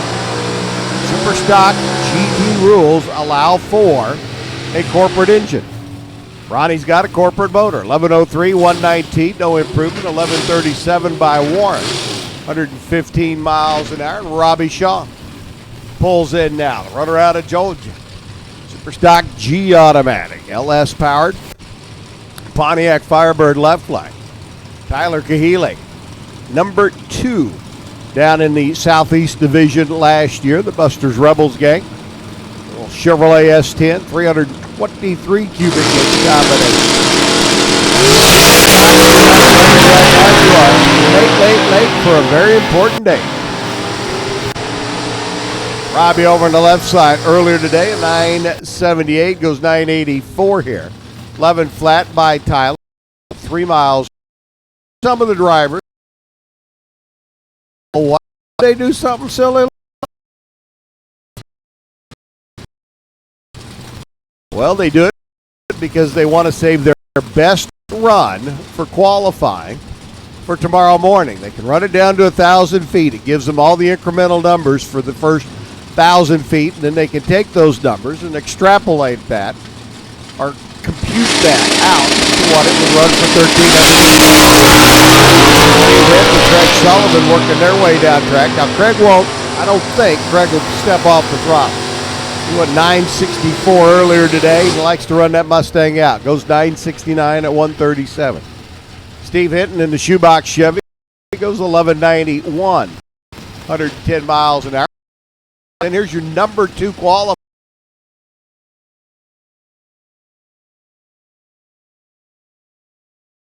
It's a bunch of hog louie. Some drivers will tell you that they can work it. All depends on the driver. 964, 133, no help by Matt. 998 by Mike Cotton. He'll stay number 2. So it's all about thinking, calculating, adding, subtracting, minusing and timesing. Minusing and timesing. Joe Namath, Mark Alvey. An interview online the other day, a Miss America contestant saying math wasn't necessary. 992 and 134, scares me. 989, 139 miles an hour. The internet is good for some things, but man, there are some people that just should not speak and be heard via the internet. It gets scary. Those of you down there in Texas, quit laughing.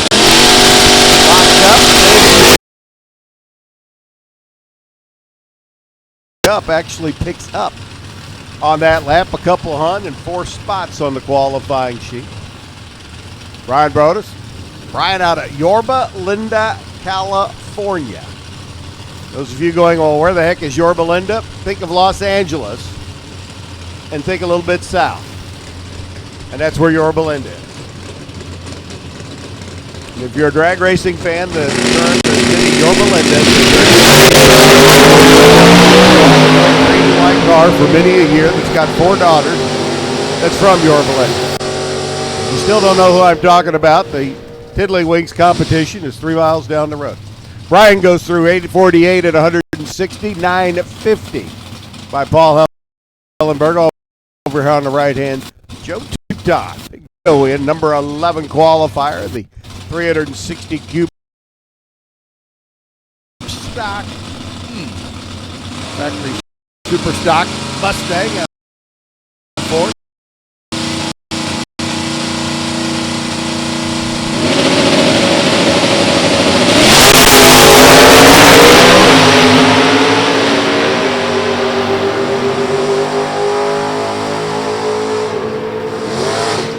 Skillman goes through 885 at 150. He's already been 122 under to take the number 1 spot. Yes, if you're listening in on the internet, that is correct. 122.7 to be exact, under the index for number 1. Dave Mears, there's your number 3 qualifier. Got to dig it. The 80 Dodge Aspen Wagon, 318 combination. Yeah, 102 under the index for the number 3 spot on the qualifying.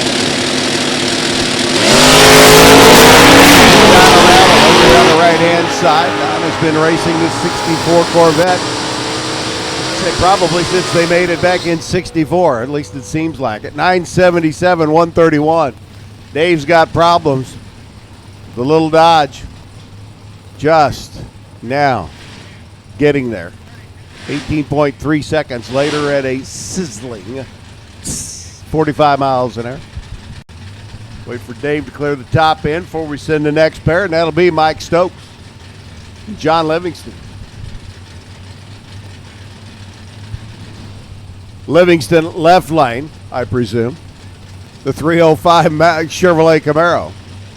Stokes on the right side of the racetrack, Super C modified Chevy Cavalier for the runner out of Hopkinsville here in the Bluegrass State.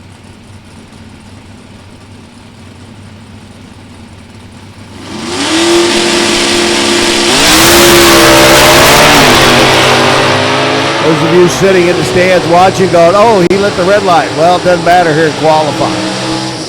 You can do that because you're still practicing. 879, 152 by Stokes.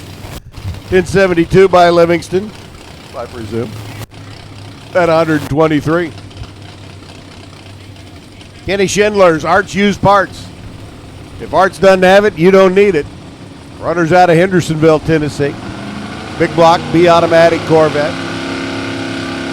Jeremy Budd out of Shepherdsville. Hendersonville and Shepherdsville.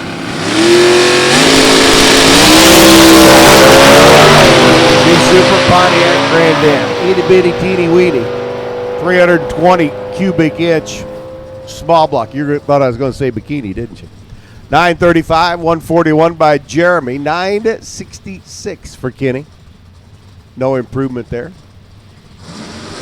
Jim Meredith and Mark Nowicki.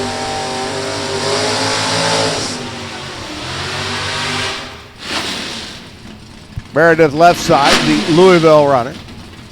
Super N automatic, 283 cubic inch combination.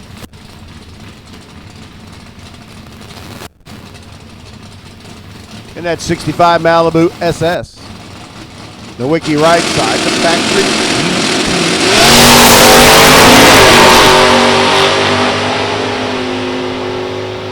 Retired now, but a former highway contractor.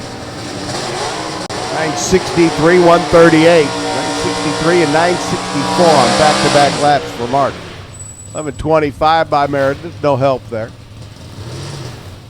Brandon Wilkinson, another one of the Arts Used Parts contingent. Right now we got Stan Holt sitting all sorts of crooked down here on the starting line. There we go. Now we're lined up.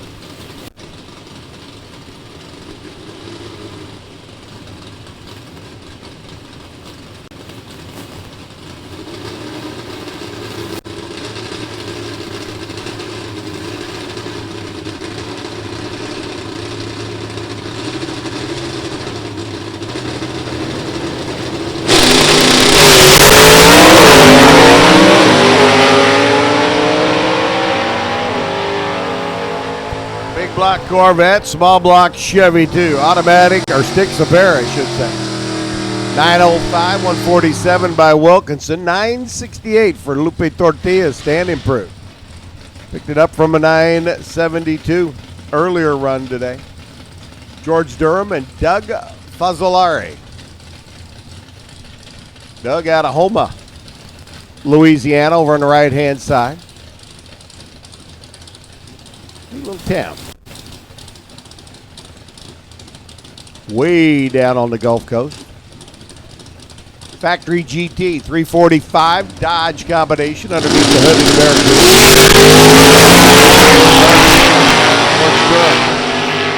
Madisonville, Kentucky. Those of you that live down around Madisonville have George to thank for your drinking water. He's a water plant supervisor. 11 flat at 119 for George.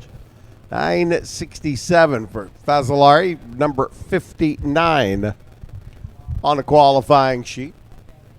Drew Skillman still lead the pack, number 1 at 1.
So a little prep on the starting line, making sure we got all the sticky in the right spot.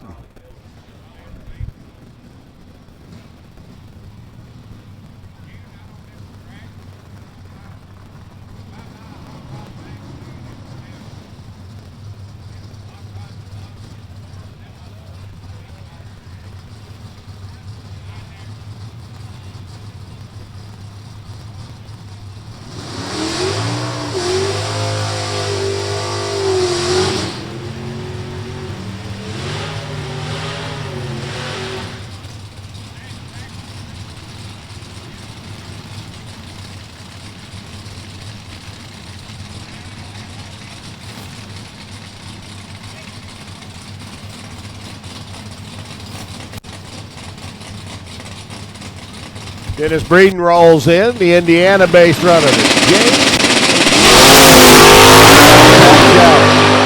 Running alongside GTH Automatic. Rock, a ripe young, 73 years of age, out having fun with the rest of the kids. 10:29, 127 by Rock, 10:06. Over here on the TS Performance side of the racetrack, Brianna Kelly rolls in now. Brianna up on the left side. The 84 Camaro driven by the 19-year-old youngster out of Ohio is Joe Ewing, GTG Automatic.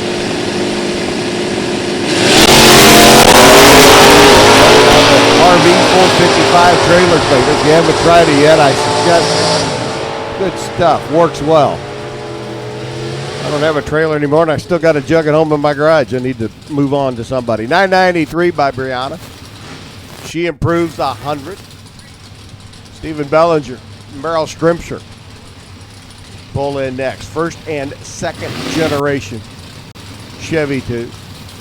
Bellinger's got the stick shift, small block, 65 first edition.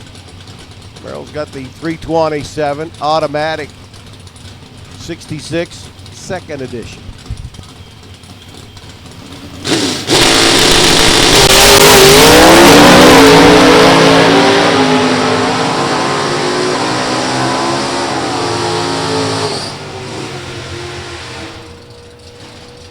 992, 120 by Bellinger, 10-11 by Scrimshire at 129. Merrill actually picks up a Hun down at the other end of the racetrack. Bill Rink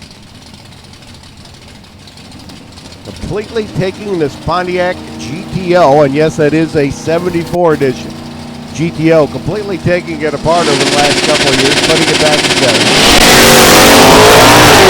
Awards for his workmanship on the car over at Heartland Park, Topeka, a couple of weeks back. 350 Pontiac power goes through 1130, 86 miles an hour. Keith had problems out of the gate. A drag pack challenger for the former two-time world champ. Just not a happy car when it left the starting line. And at that point in time, he just kind of eased on down the road.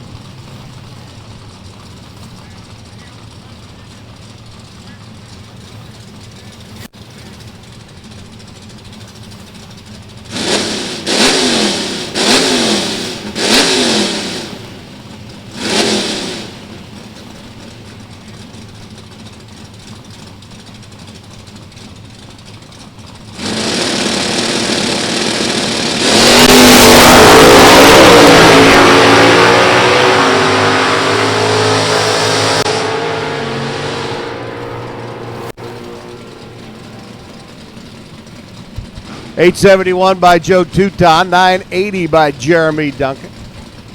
They motor their way down the racetrack. Indiana Johns up alongside Michael Beard.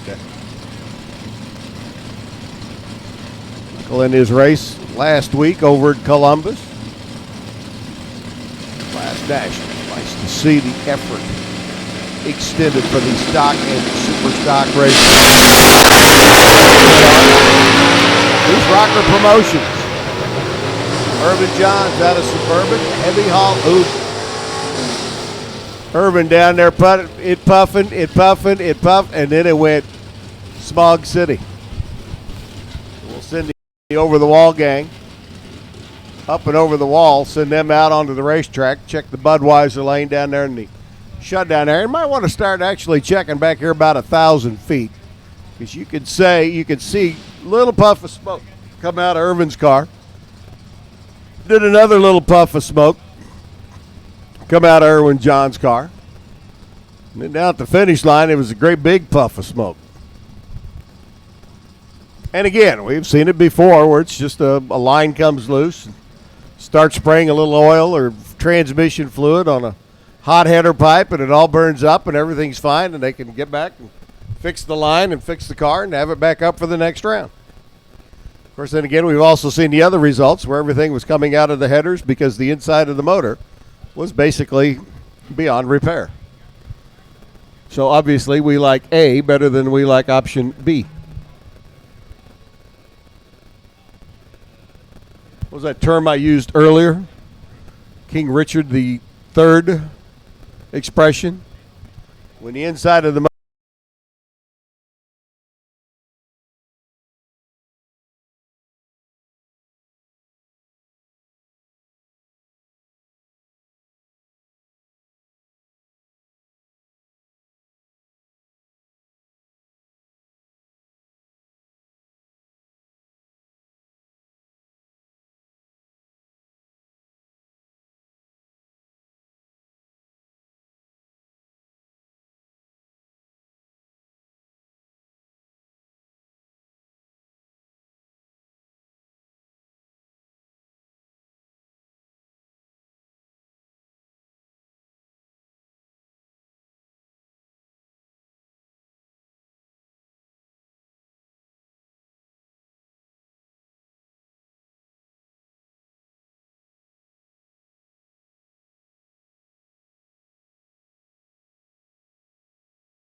So checking the top end of the racetrack out, making sure we're good to go. Super Comp needs you lanes 4 and 5.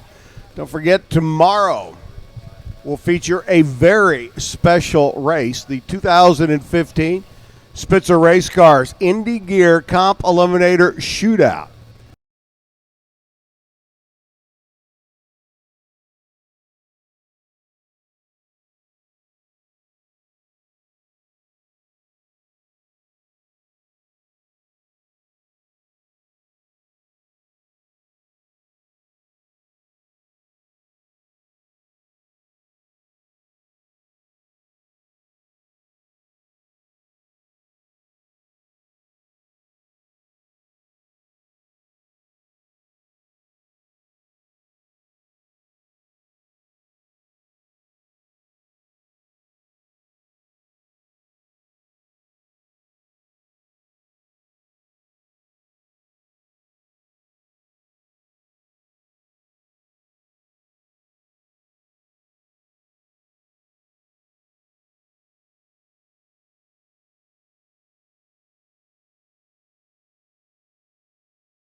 So we get the top end taken care of. Jeff Atkinson and Dallas Kelly get ready to go.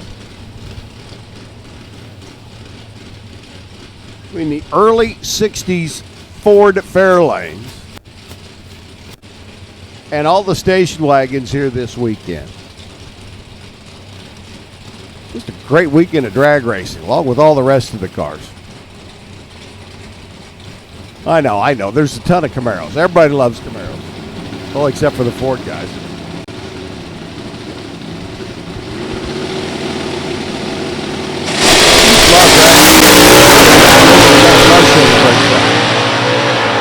Dallas Kelly, stick shift, 427, 64 Fairlane. Huffing and puffing on the top end, 918, 144, 941. Jeff Atkinson picks up 0.2 of a second. See if I can find him on the qualifying sheet. All the way up to number 24 now, at 83 under the index. Frankie Morris and Ryan Wilson. Couple of our Camaro contestants this weekend. Big block 396, left side, Morris. Right side for Wilson. Couple of Kentuckians. Is that right, Kentuckians? It'll work. 1014, 103 for Morris. 987, no improvement by Ryan. 131 miles an hour. Emily Volkman. Wheeling and dealing, the family 66 Chevy 2 for the two-time division champ over on the IHRA circuit, Darren Dysinger. Cello, Indiana, machinist, runs out of Diamond RV. Small block combination, GTG automatic. Oldsmobile Sierra. Remember talking earlier about the GT category cars. You can take a late model body style, such as a 92 Oldsmobile. Convert it to rear-wheel drive. Use a corporate engine in the engine compartment. Make it a super stock.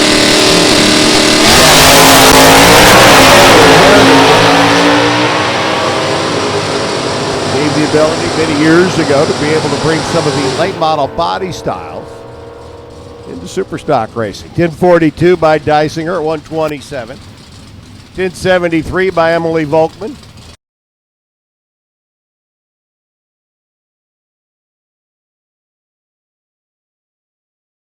Sebring and Brina Splinger out of North Riverside, Illinois, up Chi-Town way.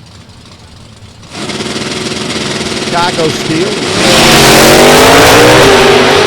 GT Automobile, got a GTB automatic, 350 small block and a Cobalt. Brina 950 at 121. That'll be 75 under, 74 under and change. Then 23 by Volkman's Mopar over here on the right-hand side. Dan Jacobs and David Neal. Dan, David, Dan.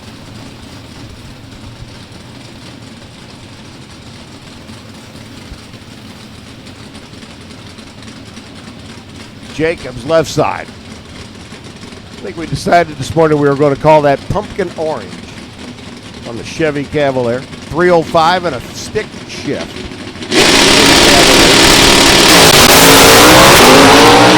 That's quick second gear. Second gear by the time the rear tires get to the 60-foot block. David Neal, right side, 920, 143. 981 by Jacobs. Neither driver will improve. When you talk about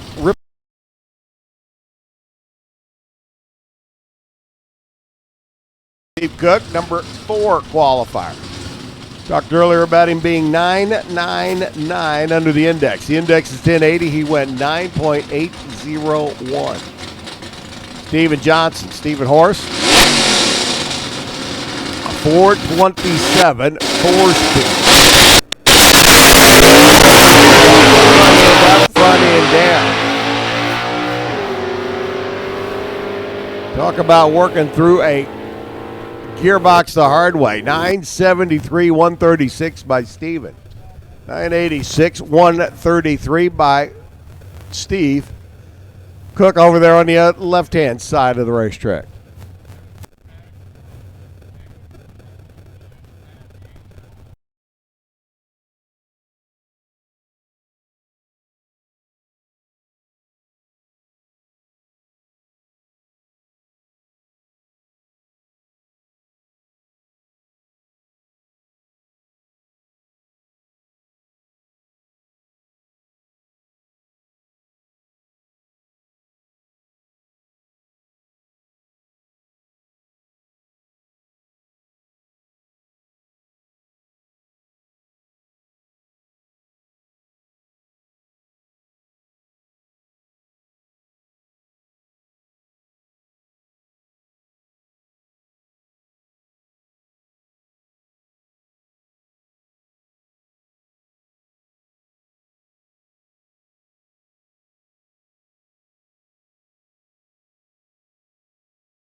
Certainly appreciate everybody falling in place over there in lanes 4 and 5.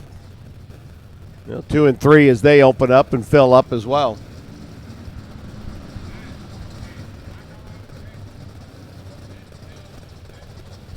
Dan Steed, and what a Steed it is. 66 Chevy too.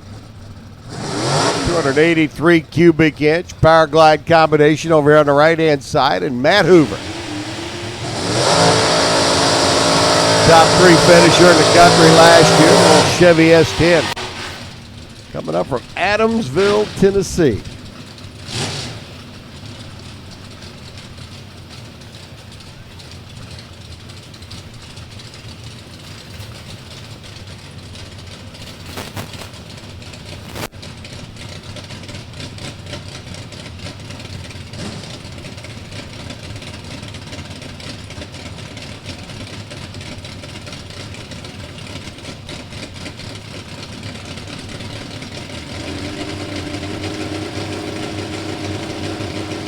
Steed's early lap today, 10:52.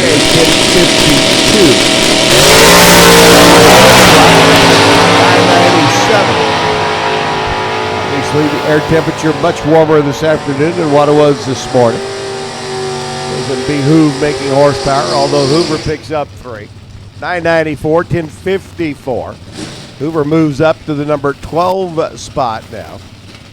Steed doesn't make a move at all. He stays consistent, though. Leonard Mattingly and Todd France, you're ready to roll in.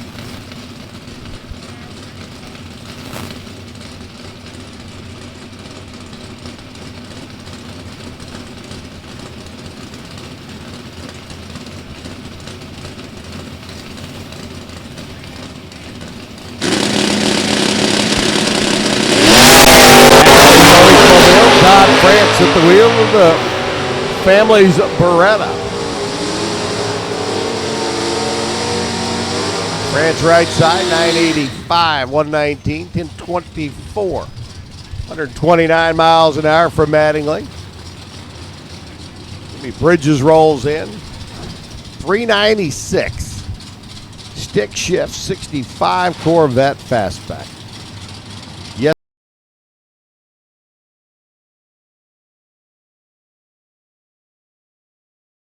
Golden, Colorado. Scott up in his new 91 Pontiac.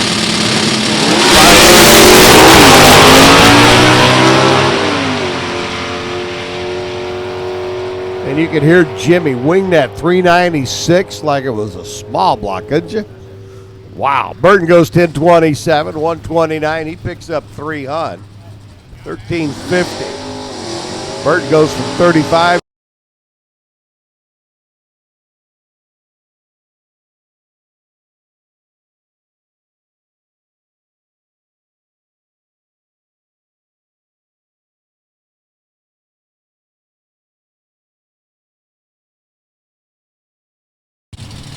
White over red, big block, E-automatic, 396 Camaro right side. Coming out of Columbus, Indiana. Zach running, part of that running racing family. Or would that be the racing running family?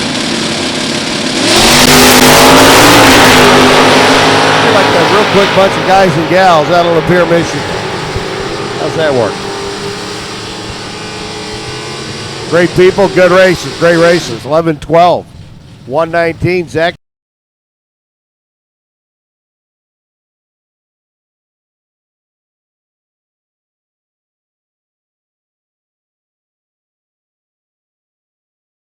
Super B automatic, big block Corvette. Jeff Roll, Danbury, Connecticut. 428 Cobra Jet Mustang.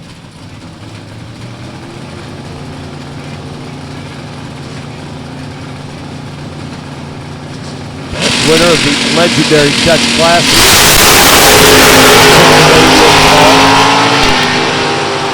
Great stock, super stock race over the Maple Grove Raceway.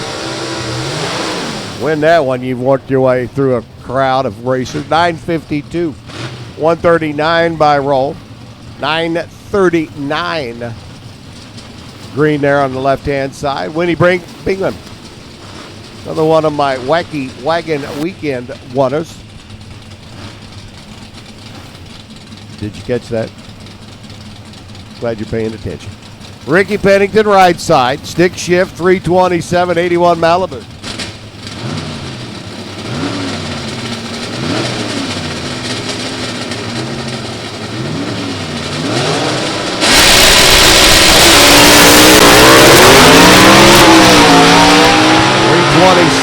Four-speed, 66 wagon for Bingham. One happy leaving the starting line. Ricky Pennington, 1071, 122 for the runner out of Alabama. 1147, 120.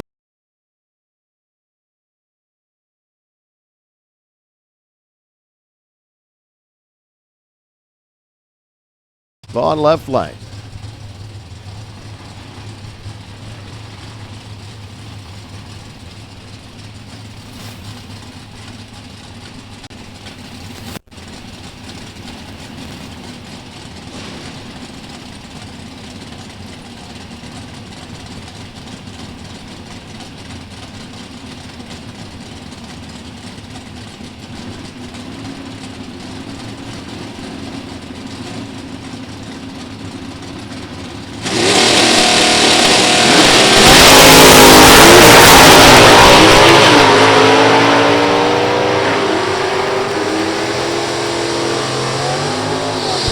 Vaughn working his way through. 933, no help at 143. 1053, Dups picks up 100, now 7100.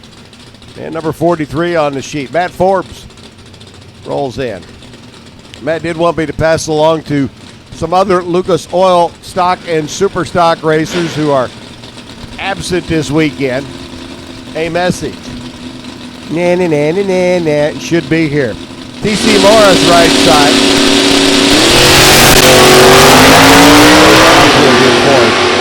But we did talk about you already. TC over the right-hand lane out of New Haven. Well, 66 Chevy Nova. 11:37, 117, 11:34.4. How about Matt Forbes? 11:34.4 and 11:34.2. When somebody is deft at qualifying and dialing in a car is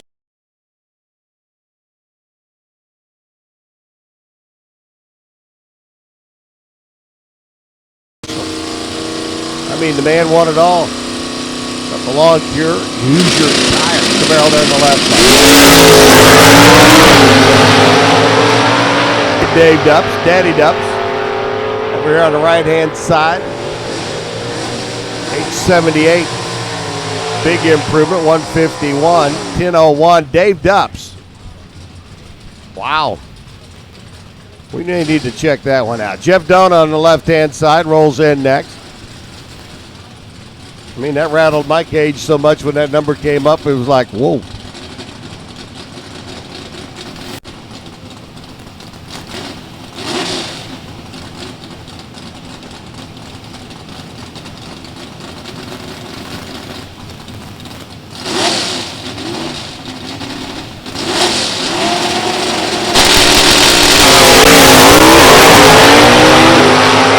Larry Wilson, right side. Jeff Dona, left line. I love Jeff's car. Gorgeous Pontiac. 987, 121. He picks up 6. Dona now 72 under the index. Wilson at 86 under, sits number 19. Bobby Alvey and Dave Dupps right side. Bobby up in the GMC Sonoma. 327 GT. Truck. I'd like to drive one of these GT trucks.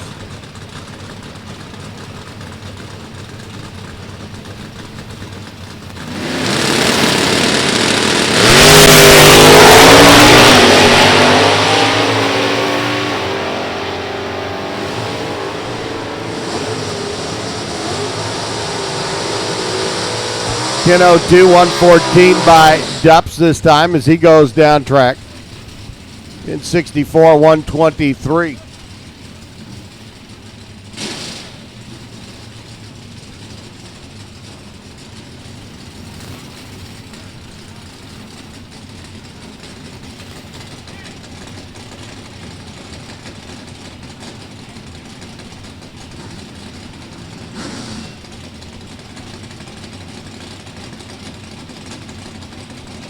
Hemi car of the Canadian Wendell Howells out of Rathsay, New Brunswick, Canada. There on the left hand. Brett Bogus right lane. Brett a lot closer to home from Fostoria, Ohio. 946, 131 by Brett, 1122 by Wendell. Still not a happy car, that Hemi car. Kevin Elms rolls in the factory super stock E machine. That is a Dodge Viper V10 Mopar powered Challenger there in the left lane. Anybody want to put anybody on which car gets to the finish line first? I'm taking the left side. Just saying. RacerTees.com entry, Lee Norton. There on the right-hand side, the 360.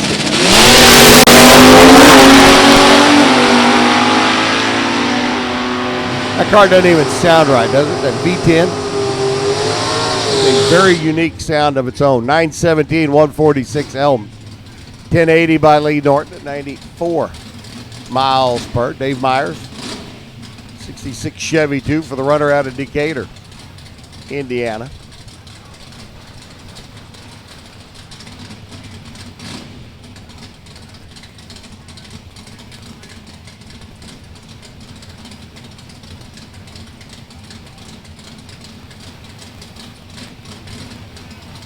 And young Ryan Richardson. Them Racing Richardson boys over here on the right-hand side. Dad somewhere close, looking on, keeping an eye on the kid. 20-year-old youngster out of Greenbrier. Right here, take a left on. About an hour. Myers Super G Automatic Chevy 2, 1033 at 100. 1047 by Ryan, 93 miles an hour, and I do believe, ladies.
Ron, it's all yours. All right, thank you, Bob. As you are so correct with the racers that are here on the grounds. I wish I could stay here the rest of the weekend, because let me tell you one thing. There's going to be some fantastic racing Saturday and Sunday. And whoever wins the Wally at the end of this race is going to have felt like they've been through a battle. Well, here we go. Head snapping, throttle whacking, send your opponent packing. Super Comp class. Well, we'll plug in 890 down here on the scoreboard, and hopefully they've got the combination plugged into the 890 as these race cars. We'll start out with Jim Jericaris and Johnny Deacons. Well, Deacons, he'll crowd the left-hand lane, and James says, okay, we can handle the right side, no problem. Very quickly at the top end when they're battling, fighting for that win down at the top end. We're just time running right now.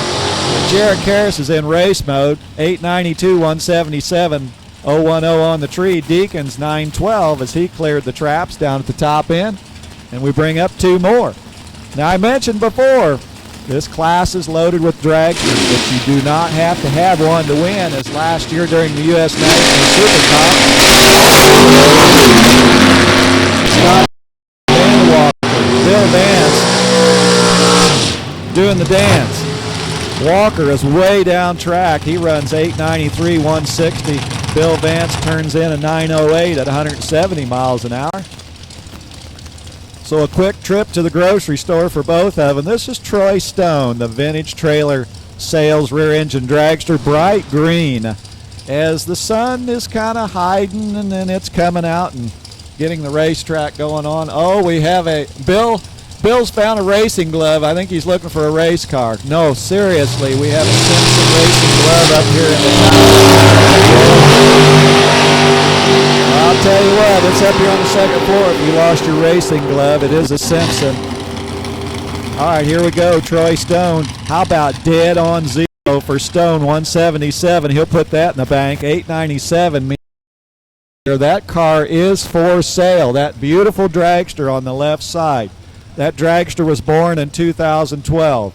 It is an American chassis office chair, 620 bow tie. In Lima, Ohio, is the hometown Kathy Fisher. Meanwhile, Jerry Sosa. But hey, we're just practicing. Kathy Fisher, 893, 172. Sosaby, 889 at 158 miles an hour. As quickly we bring up Michelle Furr and Jim Blinkarn. So Michelle came all the way from Virginia. Ohio Crankshaft, Quick Fuel, K&N Filter sponsoring that rear engine dragster, and a little bit of attention being given to Michelle's dragster on the left side. Everything is squared up for Michelle, and Michelle will make this run. Meanwhile, Jim Blinkarn out of Murfreesboro, Tennessee, the engineer, just about ready to take a fun trip westbound.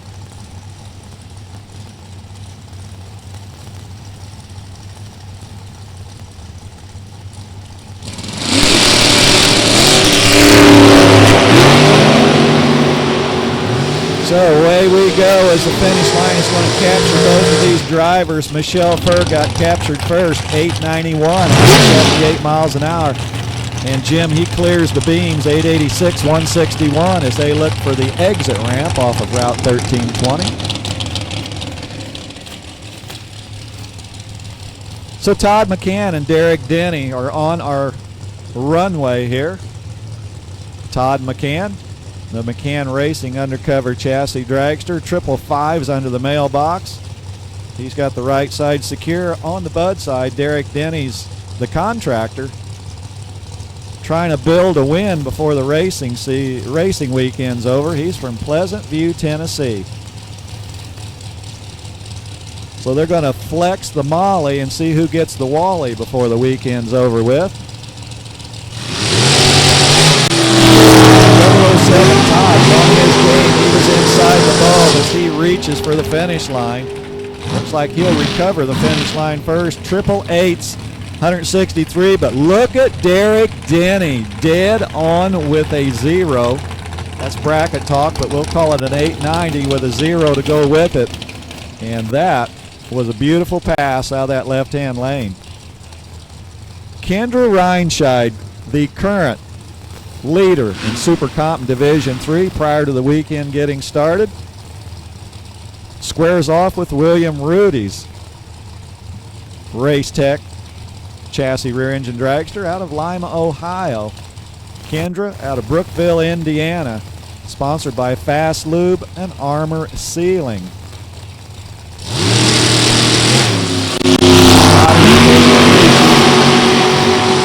About 3 thou separating them out of the gate. All right, we need top dragster in the oval staging. Ryan Scheid runs 892. William Rudy a little quicker, 883. We do need top dragster to the oval staging. Top dragster, this is your first call to the oval staging, please, as we're going to turn up the mile per hour and lower the ET on the scoreboard. A class that has been very competitive, and this will be the first national championship in top dragster.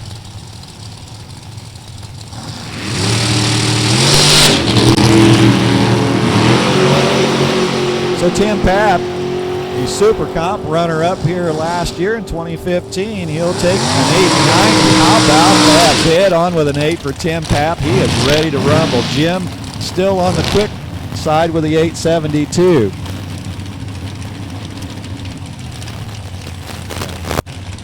All right. Madison Ellison and Eric Wilkerson are the next pair up on our deck here of the racetrack. Eric Wilkerson will run the right-hand lane, the TS Performance side. The Jaws Racing Team. Boy, that sounds scary. Probably going to try to clamp down the finish line and try to win some rounds here before the weekend's over.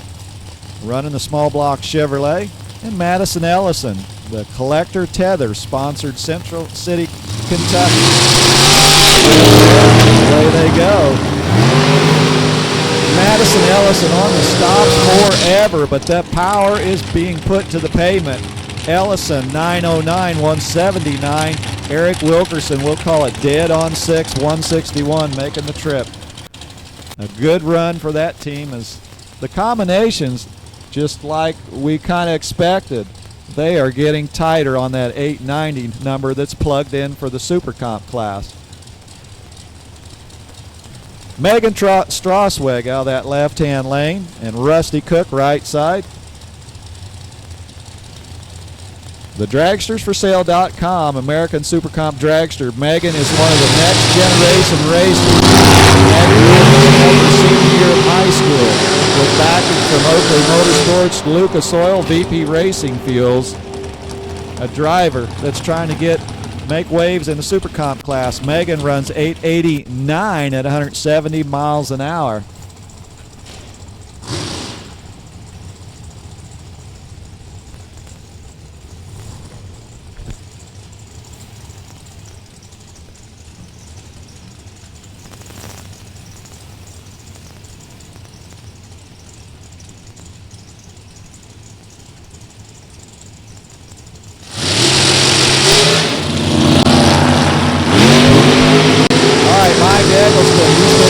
Circle a few times in his career as Mike Eggleston. He's won Super Pro 2 days in a row at Earlville, Iowa at the National Open as he makes a trip down the boulevard.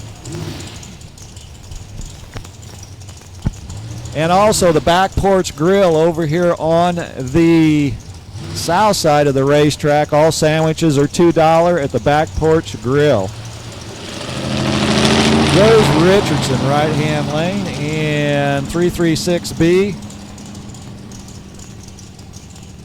Evidently maybe having some mechanical issues as they just hit the burnout box and just rolled right on down the boulevard. So we'll wait for them to clear, and we'll send Rose Richardson on a solo pass out of the right-hand lane.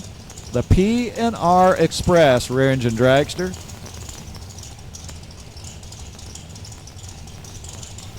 So Rose out of Woodburn, Indiana. Paul Richardson, the crew chief on the dragster. So tough break over there on our left-hand lane as they just had to roll on through the racetrack without any effort of getting a time slip. That does set you up for competition here in the Super Comp class this weekend. So Rose just about to strike the finish line, 887 at 170 miles an hour for Rose in the P&R Express dragster.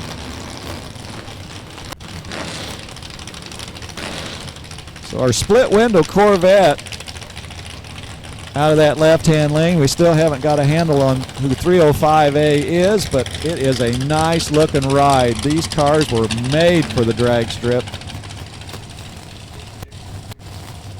And the dragster on a right-hand lane, we'll call it 332V, as tech cards are still being put in, as racers are still invading the beautiful facility here in Kentucky, Bowling Green, Kentucky, as this is the place to be this weekend. So top dragsters, you have been called to the staging lanes back by the oval, as you will run right around the corner. So top dragster, you are right after Super Comp. Running it right through the tunnel. Dragster giving chase. Dragster getting out of the groove down there at the top end. The Corvette runs 883, 151, and well, I believe the dragster in the right-hand lane took the long journey down there 1320. They run a 915, and we'll bring up two more. Shannon Mingy and Holden Larice coming all the way from Louisiana. Fresh off that JEG Sports Nationals win earlier this year. Shannon Mingy, meanwhile, in our Budweiser lane, sponsored by VFW and Bonewell Automotive. So Holden Larice, again mentioned, won the Super Gas class at the JEGS Cajun Sports Nationals earlier this year. Shannon Mingy also has visited the winner's circle.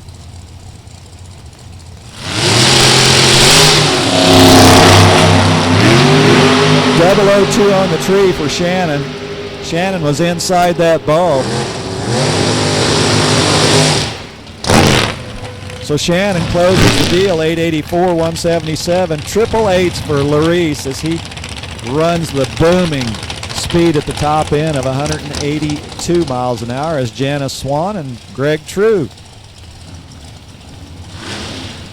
sneak up on her Christmas tree here at Bowling Green Raceway Park. Janice Swan, sponsored by Race to Win and Skillman. So Janice Swan, a runner-up at the Division III race Fall Classic. Greg True running it straight and true down the boulevard as he'll turn in. How about an 890 with a 6, 005 on the tree. We call that an 11 thousandths package. Janice Swan, triple eights for the efforts out of the left-hand lane as Jimmy Stahl and Sherman Adcock. Sherman Adcock is a racer that we could spend all day with his accomplishments, but right now he's just interested in putting an 890 on the board again after he crosses the finish line. He's from Forston, Georgia. Top Dragster to the lanes, and they are back by the oval. You'll need to come in back by the oval. Top Dragster, you will run right after Super Comp. How about 1 foul separating them out of the gate? This has been a fantastic round one. Jimmy Stahl, he plugs in an 886, 172 on the Bud side. Sherman Adcock pulling the right side duty, 883 at 179 miles an hour.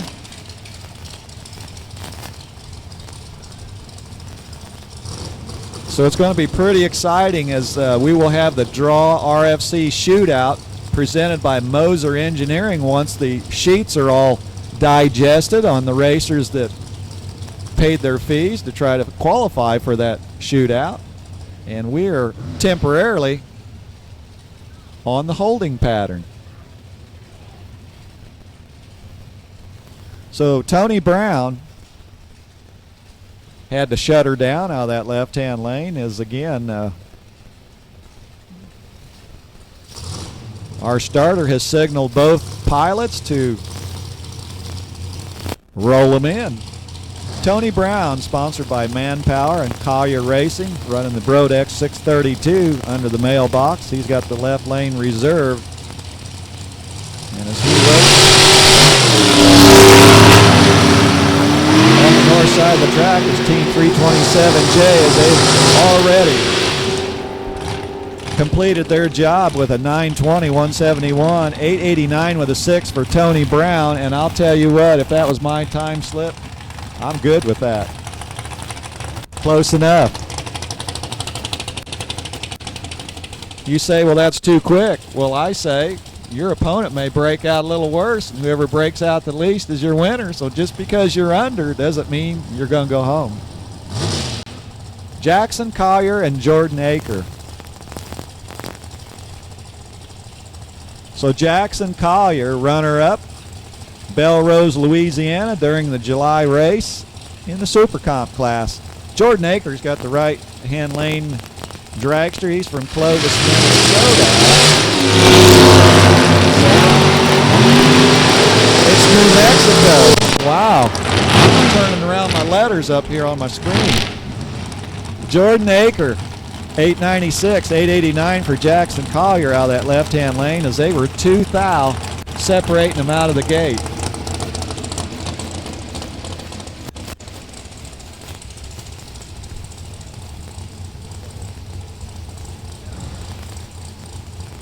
Dave Schmidt, Stephen Collier, the next pair up on the battleground here. The two gladiators just about to make another attempt at trying to secure the 890 on the scoreboard. So Steve Collier, runner-up this year. He's putting her in high gear at the top end. Dave Schmidt, meanwhile, leading the charge out of the right-hand lane. He'll stripe at first, 885, 175, but look at Collier, 891 at 182 miles an hour. I would say that is a chasing race machine down here at the top end. And we'll bring up Angela Neely and Logan Watson. Neely will secure the runway on the left side with a Quick Fuel Technology dragster. They mow their lawn in Alvaton, Kentucky. So Logan Watson in Super Comp earlier this year, runner-up in Gainesville, Florida. So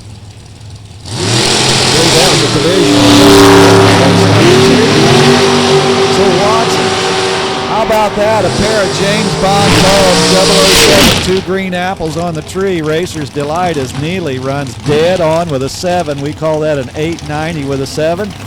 And Logan, not the number they was looking for, as they plugged in a 905 as they passed the finish line. Carl Watts, Raymond Miller. Carl Watts, he's sneaking up on that Christmas tree on the left-hand side of the racetrack. Out of Alabama, the racer from Alabama, and Raymond Miller from Spring City, Tennessee, running the Stennett engine. Ray Miller Jr. spinning the wrenches on that big bow tie.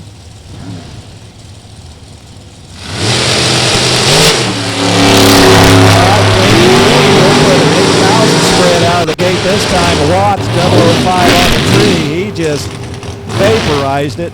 He runs 886, 178. Raymond Miller, how about 8.90? We'll add another egg to it. Wow, a nice run out of that right-hand lane for the Miller Racing team. That's what I'm talking about. As Super Comp, we're knee-deep in them. Trine Cressoni out of Raceland, Louisiana.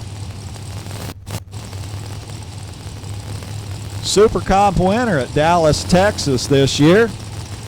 Steve Bueller, he's occupying the right-hand side of the racetrack. He races the road path. Some of these racers have climbed inside that bulb, 005 Steve, as he'll trip the beams with an 879, and Trine with an 890 with a 3. Looking at a MPH of 180 as Justin Moser and Kevin Brannon squared off here at the racetrack. And the westbound runway has been busy here this afternoon. Kevin Brannon out of Boiling Springs, South Carolina. And he is currently leading the national points scene in Super Comp. And he won the Jegs All-Star Race earlier this year as Kevin Brannon took that prize home. 002 on the tree. Wow, a 6,000s package for Kevin Brannon. Is he in race mode or what? Justin Mosier was alongside and watched that one. Cool Hand Luke Bogacki, as we mentioned before, he's been a world champ in Super Comp and then Super Gas. So Cool Hand Luke, a winner. Brainerd, Minnesota, in our Super Comp class. The Lucas Oil Nationals, fresh off of that one. He's got the left-hand lane, the K&N Engineering, and Danny Walters, professional drag racer from North Carolina. So the low beams are on our tree. They'll bump in just a few more inches, trying to find the sweet spot on the starting line. Out there in the Waters, 008 out of the gate. He was not late. He runs 892, 179. Bogacki, 885, also hitting the 179 on the quick trip. Bo Butner and Jason Lynch. Jason Lynch, the Cars Protection Plus dragster out of Pleasant View, Tennessee. Butner left side, Lynch taking the other side of our racetrack. So Bo Butner, a winner in stock during class eliminations at Bristol, Tennessee. And Jason Lynch, 2014 Super Gas winner at Reading, Pennsylvania.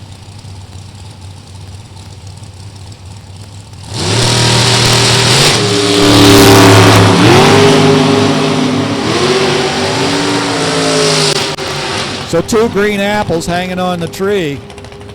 And Butner, he'll finish his tab 884, but Jason Lynch will take that time slip back to the pit and be pretty tickled. How about 890 with a little 8 to go behind those 3. Marshall Glass and Jessica Bogacki. Jessica with that beautiful American chassis rear engine dragster.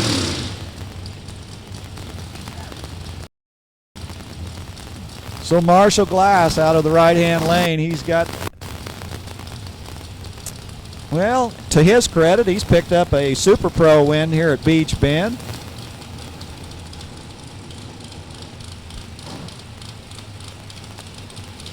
So Marshall Glass pretty familiar with this racetrack, and Jessica Bogacki. Jessica won the button releasing race. Finish line survey says Bogacki 894, 168. That's Jessica. Marshall Glass right side 896. And dropping the hammer at 150 miles an hour is Greg Camplain and Thomas Coleman square off here. Greg Camplain, another racer that you'll be able to see him in just about any class. With 4 wheels underneath of him, he'll race it. Camplain Machine Shop. And Greg Camplain, a runner-up in comp, Columbus Division race. Greg's All-Star race is Camplain. He's dropping the hammer down here at the finish line. Camplain runs 888s at 175 miles an hour, and Thomas Coleman runs 895 at 159 miles an hour. And we'll bring up Steve Hoyt and Robert May. Steve and Jan Hoyt Racing out of Fort Wayne, Indiana. And the steelworker, Mr. Robert May. The steelworker through the week and the finish line stealer at the end of the track. Steve Hoyt, Super Gas, winner, Columbus, Ohio, July 24th. Amongst his several accomplishments in the race car.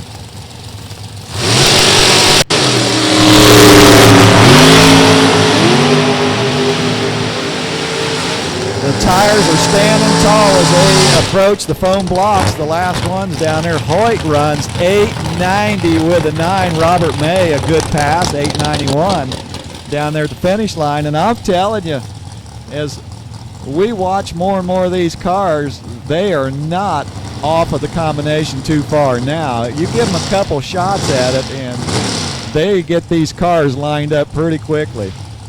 Bill Riddle out of Brighton, Michigan.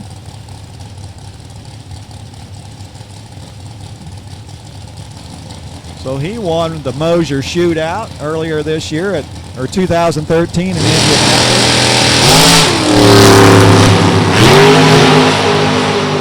So Bill Riddle taking the journey, and 407.2 alongside with his dragster is Bill Riddle, another 888 at 177 miles an hour for Riddle.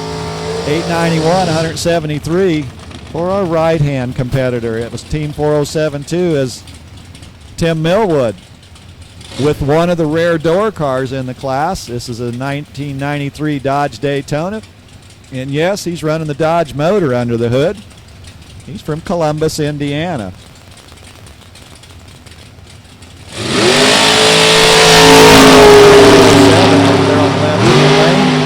Is behind, but the power's starting to kick in from the 660 on, and that dragster's tightening that stripe up, but is off the pace with a 909, 897 for Millwood as they look for the exit ramp. And we bring up Jerry Mellis and Brad Plard.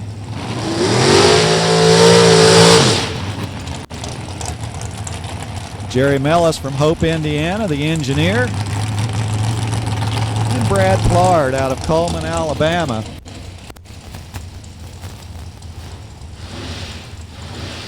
So a Super Gas winner in 2014 at the national event in Charlotte, North Carolina. Brad Plord picking a Wally up there, and Jerry Mellis just trying to get things to work out. Again, top dragster should be in the staging lanes where the oval sneaks up behind the tower.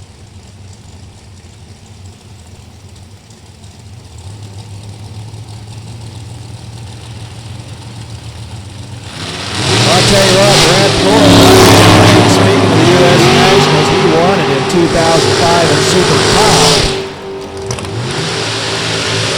And I'll tell you what, Plord just vaporized the bulb. 001 on the tree, runs 888s, 178. Jerry Mellis, he'll close his time slip with an 891 as Denver Maltpa and Scott Mackey backing up, and they'll line them up. Scott Mackey and the Babaloo Racing Dan Page dragster. And Denver Maltpa out of the left-hand lane. Super Comp winner, race number 1 at Gainesville, Florida. So that is Division 2 racing down there as he picked up a win there with the J&H Distributing. Scott's on that red-eye flight, but there's no penalty yet. Meanwhile, Denver Malta is on a nice game plan at the top end, but he's a little quick, 886. And Scott turns in an 887. So if that was a double breakout race there, a right-hand lane would have taken that one to the next round as Michael Brumfield and the Corvette. Team 3558 just about to go west. So that is Rob Kropfeld, and Rob Kropfeld runnered up Super Gas at the St. Louis division. Also won the national event in Super Street. Route 66, and here we go, Michael Brumfeld, 873, but I believe we haven't had many perfect lights today, but Kropfeld, he just vaporized the bulb on the left side with a perfect light.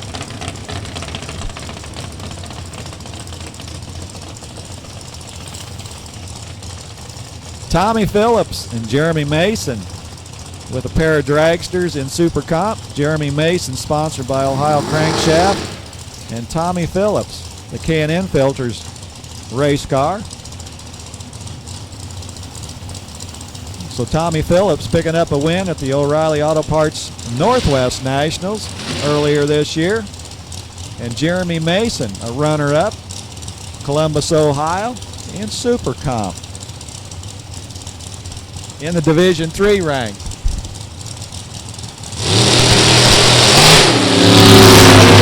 .001 for Jeremy Mason as he was inside that ball. That finish line's going to capture Jeremy first. 887, 176. How about a pair of 887s as Tommy Phillips dials it in at 182 miles an hour at the finish line. And we quickly bring up Crew Chief Pro Software business owner, Mr. Don Higgins. He's in the left lane. And Riley Ledbetter out of Argyle, Texas, alongside with a CBS ArcSafe dragster.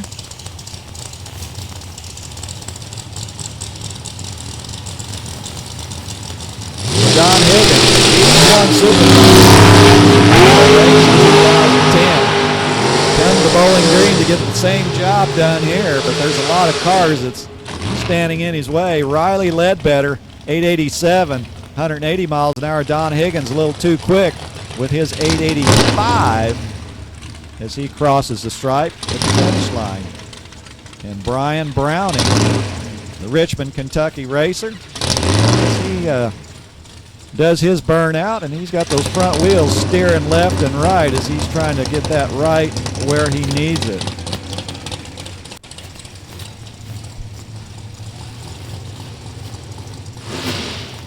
So the Browning Racing Dragster out of Richmond, Kentucky has got dreams of securing the Wally here at Super Comp class at our Division III race.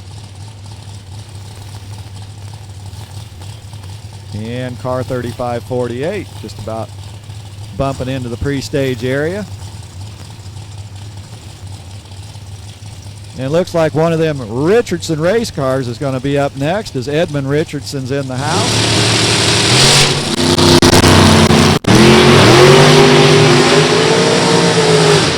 So Brian Browning taking that big bow tie and flying at the top end, but he's off pace, 9:12, 184. Both of them, not the run they want. 9:20 out of the right-hand lane as we quickly bring up Mr. Ray Conley and Ryan Richardson. Ryan Richardson, sponsored by Jegs, Brodex, and Strange Engineering out of Greenbrier, Tennessee. Edmund Richardson spinning the wrench is Ray Conley. What a career Ray has had. We'll just start with a win in Super Gas at the O'Reilly Auto Parts Route 66 Nationals in Joliet. Picked up a win, Division III race, Super Comp this year at Indianapolis. Southern Nationals winner in Super Comp, the national event. And Ryan Richardson will put the numbers in red. How about 890 with a 4 for Ryan Richardson? And Ray Conley filling out the left side of the time slip with an 893. Mr. Dave Dahlem, and this is Blake Richardson, part of the Richardson Racing team. Blake also sponsored by Jegs, Strange Engineering, Brodex Heads, and Blake Richardson. Been doing some bracket racing here, and he's been doing pretty good at that in the pro class. Picked up a win here at Beech Bend.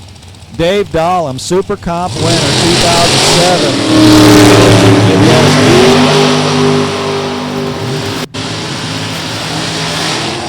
That finish line is busy right now as Dahlem fills it out with an 889, 178. How about 889s a pair on a double breakout? One thou would have handed the win to the left lane. But we're just time running. We're just kind of easing into our elimination mode here. Billy Walker, Rick Hughes. Rick Hughes out of Fishers, Indiana, the A&A transmission dragster. And Billy Walker, the from start to finish land. Well, I'm assuming it's maybe landscaping, maybe not, but they're from Georgia, coming up to the Midwest to join in the Super Comp run. So Hughes is way down track, but that big block of Billy Walker's is standing tall at the top end. He runs 887, and Rick Hughes running a little quicker at 884 down here at the finish line as the numbers come up in red on the Bud side and the TS Performance side. So Greg Krause out of Escondido, California with his worthy chassis dragster. Been racing 30 years in Super Comp. Two-time top 10 finisher. Right side, left side, James Hinkle. So Greg, a Super Comp winner, 1994 at the Heartland Nationals. I said he's been racing a lot of years. And James Hinkle from Danville, Kentucky. Sun Tropic Pools. And if you get an opportunity, take a look at the dragster. It is beautiful. Out of that left-hand lane, James Hinkle is the driver and owner.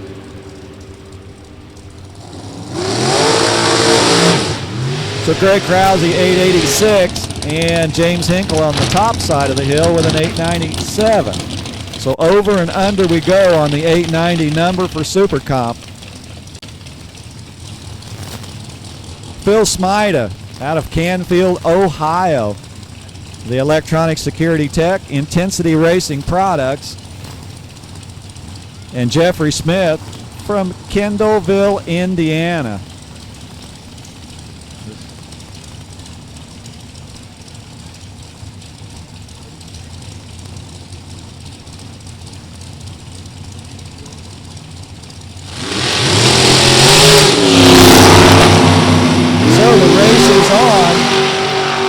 Not to eliminate, but the race is on with the scoreboard. Wow, both of them under. Jeffrey Smith, 887 left side. Phil Smida, 885 right side. And again, if that had been a double breakout, the left lane would have taken that one home. But this is going to be, all the classes are full of quality race cars, but wow, this is going to be one tough battle through the weekend to try to grab that Wally at the end of the weekend. Joe Tankersley and Danny Nelson. Danny in the Dragster, Tankersley in the Pontiac.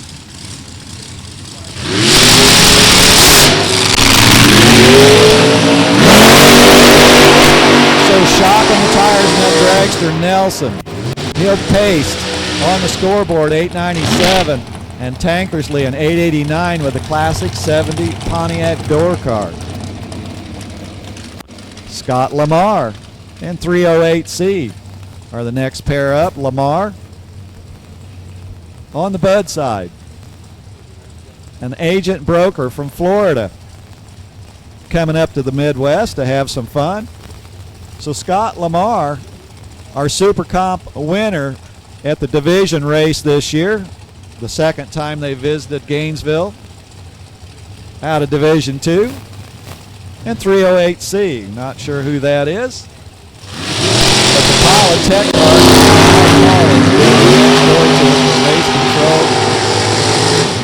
And another perfect light in the class, and it belongs to somebody, I don't know who it is, but they run 896, 172. Scott Lamar, 887, 175. So we're going to have to change the bulb as they just shattered that one with a perfect light. And we'll bring up Adam Gerber and Ricky Shipp. Ricky from Indiana and Gerber from Ohio. So Adam Gerber, supervisor through the week. Today he's supervising the race car. So Adam Gerber,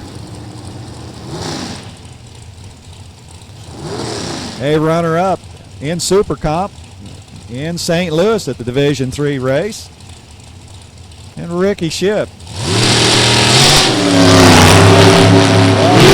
Lions and won in Super Pro in a bracket race this year, and he's done many other things as Ricky Shipp trips the beams, 888s, 170, 886 for Adam Gerber out of the left-hand lane at 177 miles an hour. Todd Sensini and Chuck Reidner. Chuck from Indiana. And Todd is from Tennessee. Sponsored by Hoosier, Tinman Suspensions.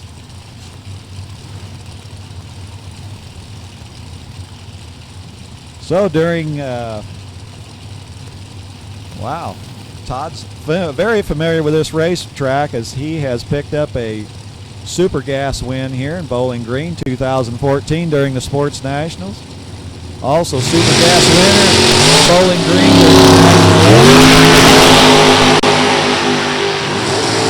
Well, Chuck got the advantage off the start. Let's see what the Bud lane says at the end. 892, 175. Todd tightening a little tighter on the scoreboard with an 891 at 175 miles an hour. And the hits just keep right on coming in Super Comp. Dean McIlvain, Alan O'Brien. Alan in the Shamrock Motorsports Dragster out of West Virginia. Dean McIlvain, the McIlvain race cars. And Dean McIlvain is Super Comp runner-up at the Summit Racing Equipment Nationals in Norwalk. He's got the left lane covered, and Mr. O'Brien.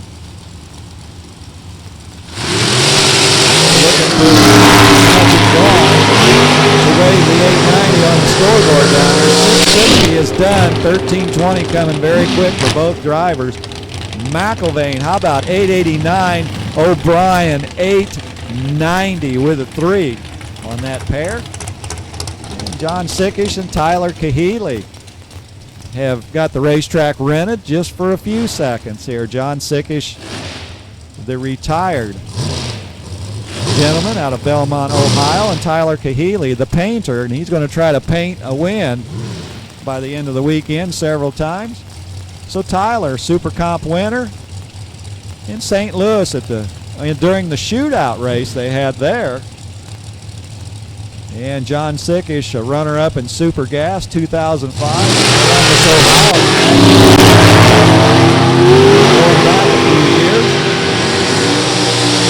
Tyler 11 on the tree, and he'll paint in red 891 at 180. And John goes under the Battleship 885 at 159 miles an hour as we are still watering our payment and still growing race cars. This time we got George Kahele and Jacob Elrod. So George Kahele, Super Comp winner in Richmond, Virginia Motorsports Park, Division I race, and Jacob Elrod alongside, a Super Gas runner-up. Looks like the Division III race and Lucas Oil Raceway earlier this year. Well, they'll trim the tree, and Jacob, he trimmed her pretty tight, 004. Left a bigger pile of branches underneath the tree down there as Elrod runs 886 and George Kahele runs 878 as they stripe their numbers on the big screen as we bring up Tommy Mattingly out of Louisville, Kentucky, the machinist.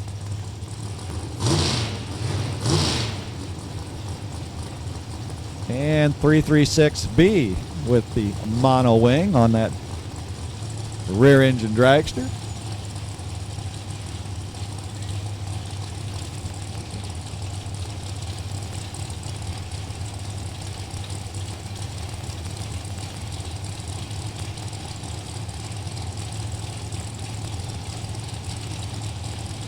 So it looks like Tommy Mattingly is a regular here at Beech Bend Raceway Park as he's won Super Pro this year at a bracket race. Runner up here at the racetrack. Right now all he's trying to work on is the numbers. Mattingly puts an 885, 159 mile an hour in his database and an 889 on the other side. And we quickly bring up the Forbes as they've reserved both tables here at the racetrack. David left side, Kara right side. I believe Kara did pick up, I believe that's a first, picked up the first division race, Division III Super Comp at Joliet not too many months ago. And David Forbes, a stock winner in 2007 here at Bowling Green on a Sunday afternoon. So David Forbes, sponsored by Lucas Oil, K&N Fast Tech, and Kara Forbes. Well, this is pretty interesting. 004 on the tree, one green, one red. Kara goes red and runs 889, 167. How about that? David Forbes, 889. About 1,000 separating them as they cross the stripe down there on their times.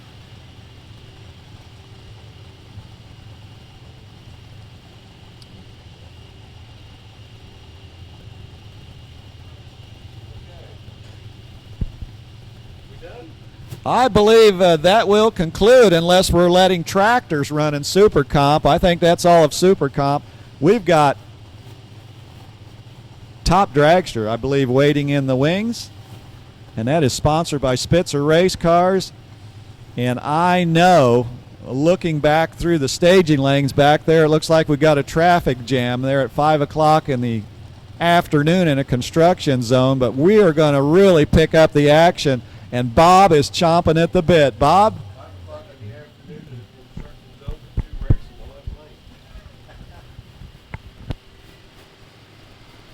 That's not a construction zone problem back there. That's just like, standard service in New Jersey or New York or L.A. or name your favorite big city.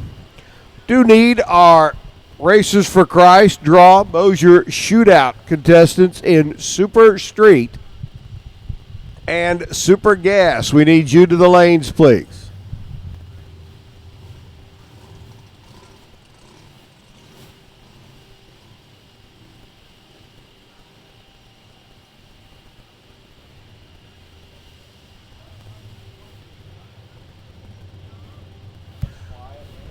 Do want to remind all of our drivers out there, if you are missing a Simpson driving glove, we have had one turned into the tower. A Simpson driving glove. We have had one turned into the tower. You are missing a glove and can tell me A, which hand, and B, what color. I will reunite you with your glove. But we have had a Simpson driver's glove turned into the tower. I would say it probably belongs to a Super Gaz or Super Comp driver. That would be my guess. But we have a Simpson glove that has been turned into the tower. It was found down on the return road, I do believe they said. But it has been turned into the tower. So rather than have to go buy a new pair of gloves, all you got to do is come to the second floor of the tower, race control, tell me what color and tell me what hand, and we will give it back to you.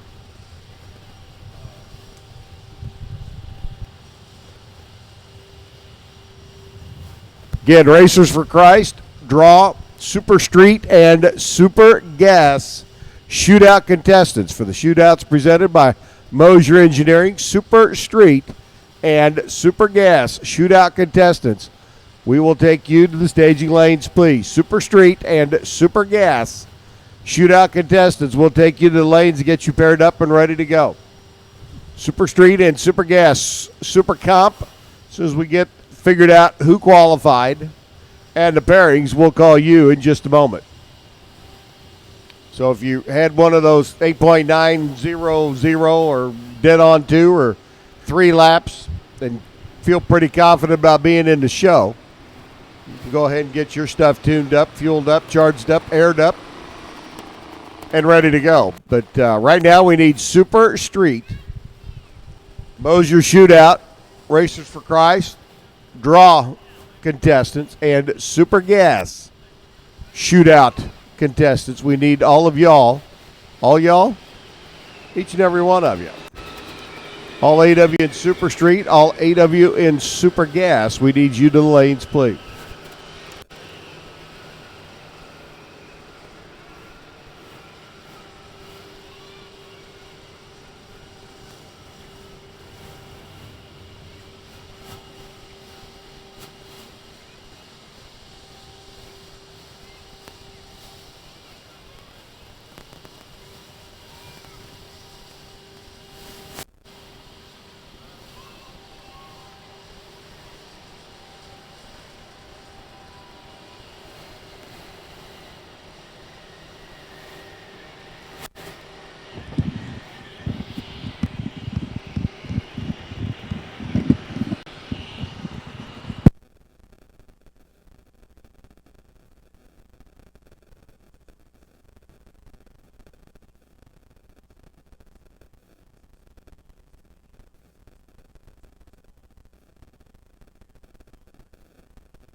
While we have a quiet moment before we get into our first round of Spitzer Top Dragster Qualifying, those of you that have had your 2 runs for today, let me tell you this. It's time for a cold one. It's time to kick back and relax. It's time to fix whatever's broken. Because if you have had 2 time trials or 2 qualifying runs today, your day is complete. You can come join us in the grandstands. You can sit back in a motorhome. You can cruise on into town. And if you hurry, you can get to the Corvette Museum before it closes. Unless you're in the shootout. But if you've had your 2, you're done for the day. We will be running a cleanup run in each and every category Stock, Super Street, Super Comp, Super Gas. For those of you that have one or none. And there are a few of you. I know that the majority have gotten their 2 runs in today. But we will be running a cleanup session a little bit later on. So if you've only had one, or you got here late and you haven't even had one, there will be a cleanup session coming up in just. All right, our Mark Spitzer top dragster category getting ready to come at you. And all I can say is it has been an interesting year. NHRA optioned in this year to crown the first ever national champion in the top dragster and top sportsman categories. We've had them and competed on the division level for a number of years. But this is the first year for the top dragster and top sportsman national championship to be awarded out in Glendora, California, or out in Hollywood when we have the banquet at the end of the year. Let me tell you, it has upped the ante. A month ago in St. Louis at the last Division III Lucas Oil Drag Racing Series event, we set the quickest ever 32-car field with a bump spot of 6.497. Now, you can't qualify any quicker than 6, so in a half a second, we had less than a half a second. We had 32 cars qualify. It has become very competitive in the top dragster and top sportsman ranks. First pair in, all that being said, out of Louisville. Over here on the right-hand side, the Elite Performance. Chris Ray driven. Spitzer Jassy. Automobile on the right lane. Marco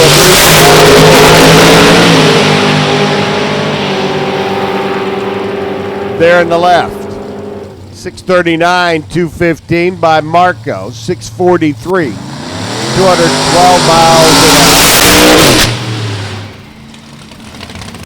Here on the right-hand side of the racetrack for Chris Ray. You will see giant motored automobiles with carburetors. You'll see 600, 700 cubic inch engines on the bottle, the nitrous bottle. You'll see some of the engines using a supercharger, centrifugal blowers, the ProCharger type blown automobile. Gives it a unique configuration there on the top and side of the engine. But in this pair, you've got Craig Sullivan left lane, 706 cubic inch Ford power plant for all you blue oval aficionados out there. Craig Sullivan there on the left side, flying the blue oval for Ford. Mark Harmon right side, the centrifugally turbocharged or supercharged 401 cubic inch small motored Chevrolet. And all I can tell you is, watch this.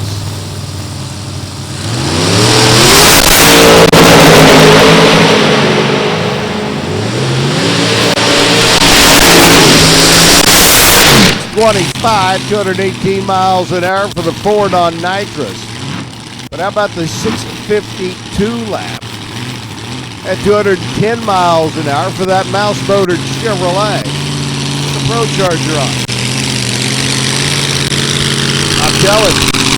And when we get into elimination, it's handicap racing. That 618 will give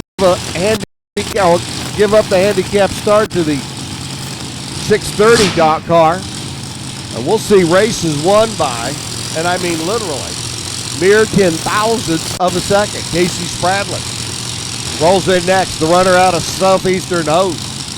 He has the blown Chevrolet over here on the right side. Now Peebler out of Illinois, trucking company owner and operator. 540 cubic inch American chassis race car there on the left. Can't run 6.5, 6.7 seconds. On home. Casey Spradlin runs 669, 201 miles an hour. I don't know that that'll stick. Al Peebler's 639 at 214 should put him in the mix. Now, weather conditions being what they are, don't look for a record bump. I'm not. Would I be surprised if we got one? No. But I'm not expecting it. It's JB Straswag, the dragstersforsale.com team out of Evansville, Indiana. And that is a team. JB, Megan, Tori, all of them racing. Along with Don O'Neill, who's going to be back in his top sportsman car here in a bit out of the dragstersforsale.com ranks.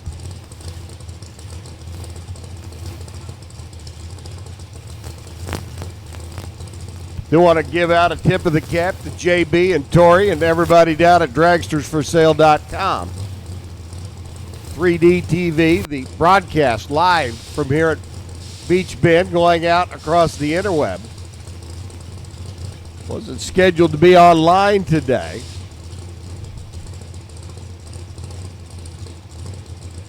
And when the Straswags found out and everybody at dragstersforsale.com, they looked at everybody on the team and said, hey, you know what?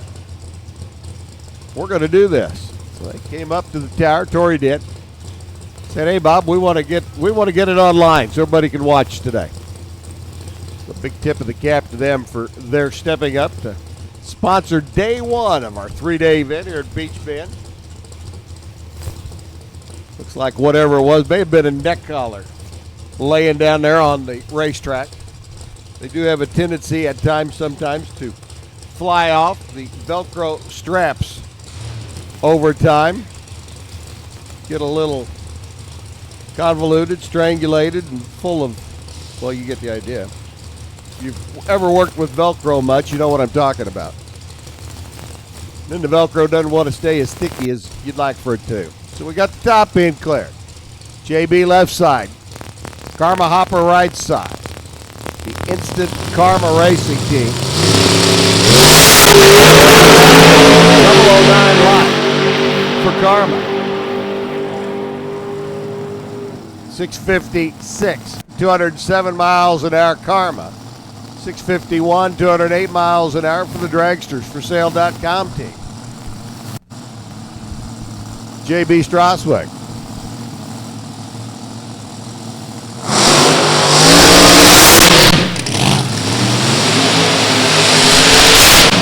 Again, need our eight contestants in Super Street.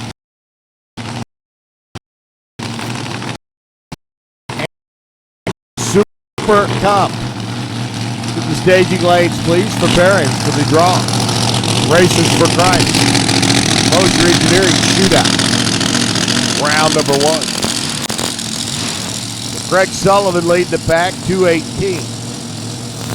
With that Ford powered entry going 6.251 seconds down the racetrack. Is that going to hold for our number one spot? No.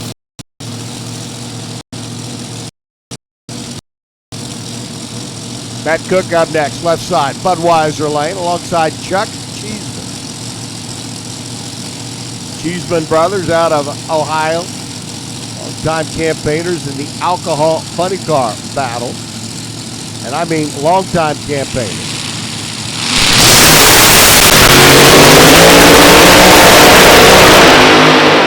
Stepping into the top dragster battles. How about a 668 at 216? And I got to tell you, they left a lot back here on the starting line. That was a soft launch. Matt Cook goes 663, 206 miles an hour. And I'm not too sure either one of those runs will stand and stay in the show. The Pirate entry out of Central City, Kentucky.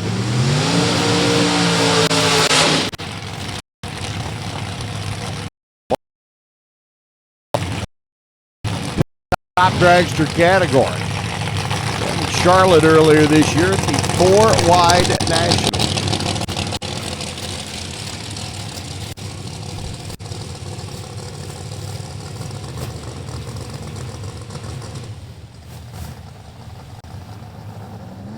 John Deacons out of Quick Fuel Technology over here on the right-hand side. Runner out of Louisville. Looks like we're good to go. Bottles turned on. Shannon Ellison and the gang down there. Making sure Lynn's got it all dialed in, stretched out. Getting ready to go straight down track.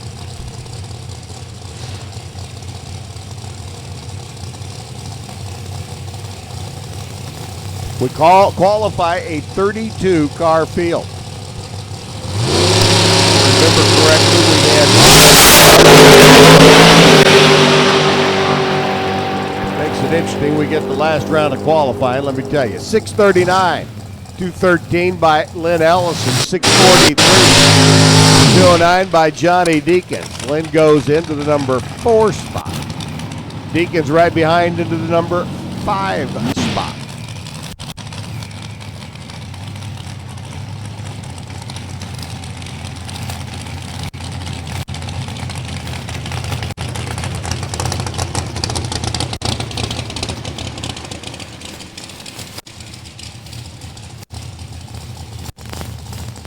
Kathy Fisher rolls up next alongside Ed Dudley.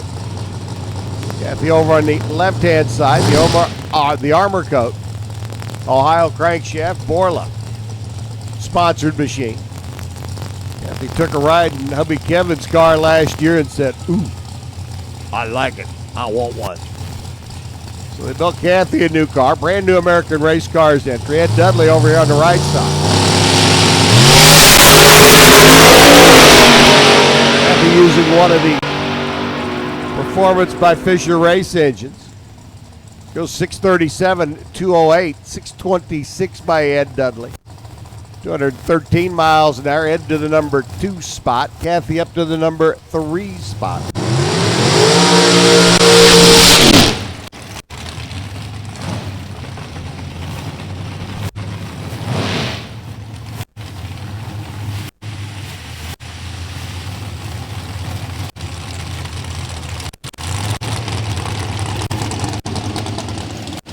Got any Ford fans out there? Let me try that again. Do we have any Ford fans out there? Raise your hand. Signal, wave. Okay. Somebody wake up the Ford fans. I didn't see anybody wave a hand. Man, is the blue oval that... Woo. Tim Papp coming off the win up in St. Louis a couple of weeks back. He's in the left side. Phil Oakley right side. Philpott, Kentucky.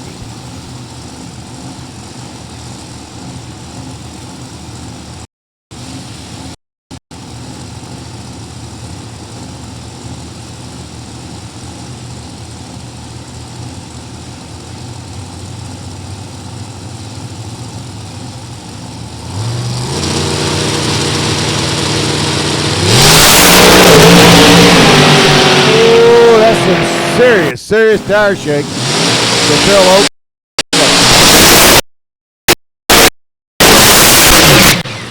I mean, he'd be calling the doctor going, Doctor, I got a headache. 808, 119 miles an hour. That was rough. Tim Papp, meanwhile, straight down track to the number 3 spot. Kathy Fisher, Marco Abruzzi, Al Peebler, et al. Take a step backwards, please. Papp goes in, 631, 213 miles an hour from St. Louis winner. Winner, chicken dinner. Let's see how that win in St. Louis changed the man's mind about selling that car.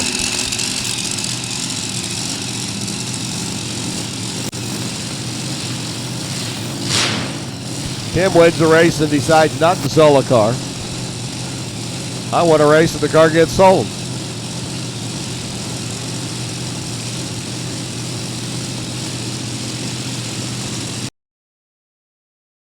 Own 540 cubic inch motor there on the left-hand side. Tom Elliott right side. How about this? Out of Brooks, Kentucky, Tom Elliott is 73.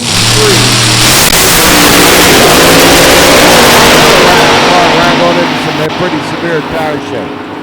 Rattling them hard, still goes 629 and 225. Mandel goes 640. 608 miles an hour. I wonder if Bob's any relation to what's her name? Barbara. Right.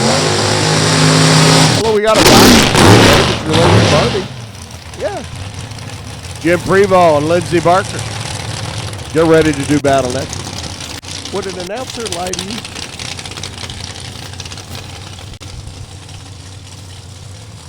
Ooh, that would hurt. Jimmy Prevost out of Mandolin, Illinois, up next on the left-hand side. The VRN race cars entry. Lindsey Barker, right lane.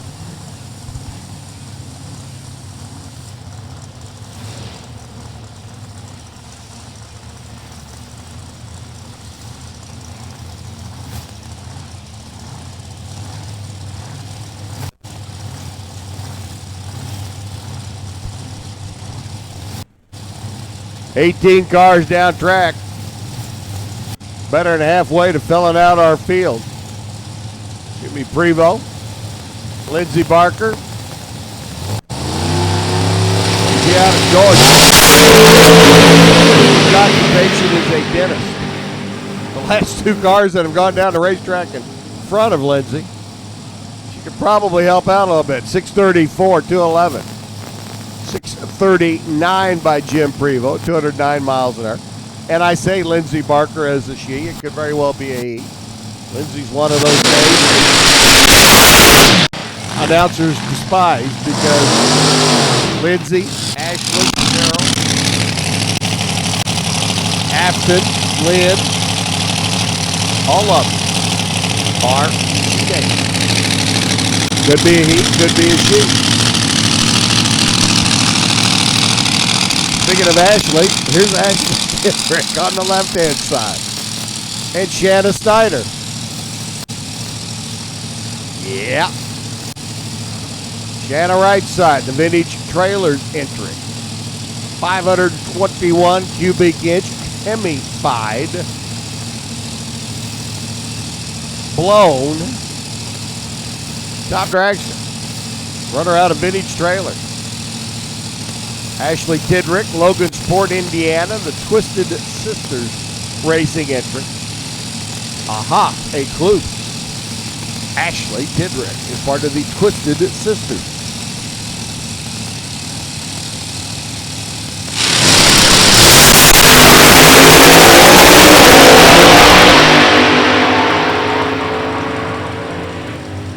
About a 616 miles an hour. Say hi to your new number 1 qualifier. And while you're at it, say hi to your new number 2 qualifier. Shanna Snyder, 616, 228. Ashley Tidrick, 6.228. 218 miles per. So for Craig Sullivan in the 706 cubic inch Ford entry. Ed Dudley, Tom Elliott, Tim Papp, Lindsey, Kathy, Marco, Al, everybody else. Take a step back and you don't even have to ask Mother, may I please? Vince Nannini. Vince out of Lake Bluff, Illinois. Out of VRN race cars and Strange Engineering. 665 cubic inch Bottle Baby Chevrolet there on the left side. Rob Mosier, Mosier Engineering. Got one of them centrifugal Pro Charger cars over here on the right side.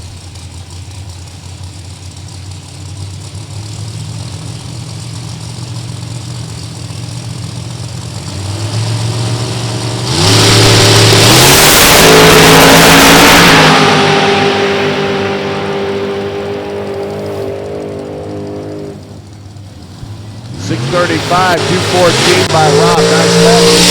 213 by Vince. A nice lap right alongside. Mosier into the 8th spot. Nannini into the number 10 spot. 35 and 38 rep themselves right around Kathy Fisher, 637.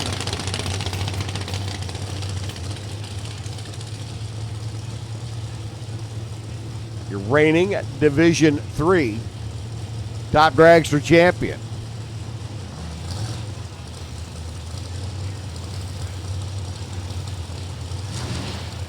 Chris Carrico out of Fort Wayne. There on the left side. Tom Fisher, another youngster, only 72 years of age. Over here on the right-hand side, Inglewood, Ohio.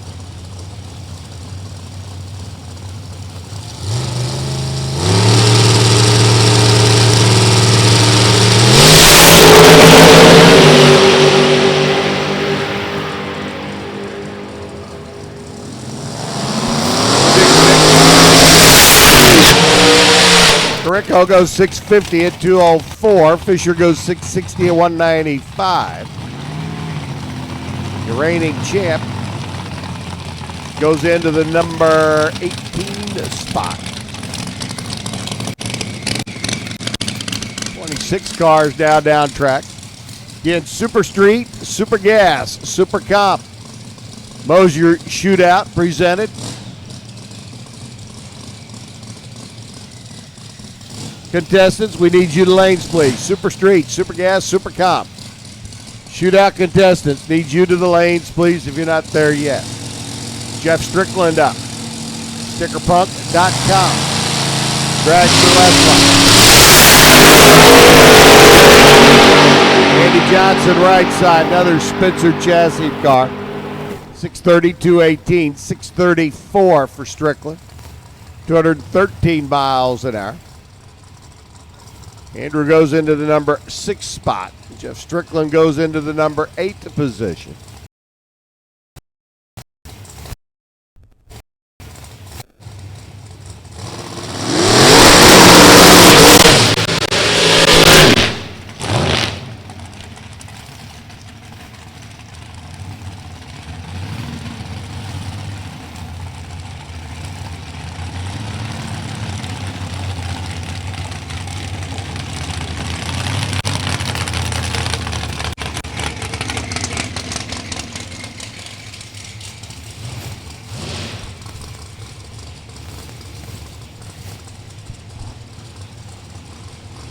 Missing one of our Super Street Shootout contestants.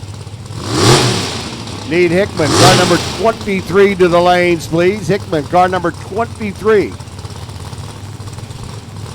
Need you to the lanes, please. Moments away from the shootout for you to miss your opportunity to win the shootout. Hickman, car number 23. Need you to lanes, please. Junior Houston, Ross Larice. Another one of the Pro Charger blown 540 cubic inch big block Chevrolets here on the right hand side.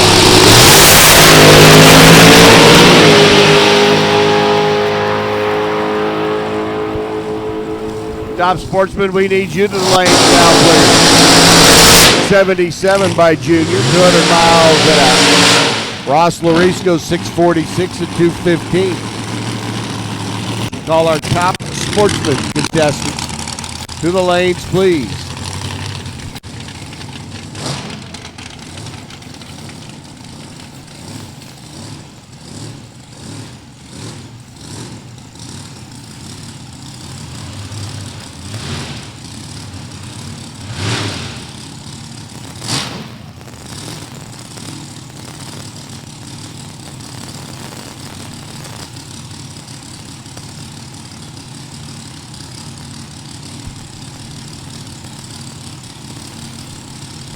Joe Hessling rolls in along with Robert Houston. Houston Transportation Gang out of North Carolina over on the right-hand side. Hessling, an engine builder out of Toledo. Another one of the Pro Charge cars on the left-hand side.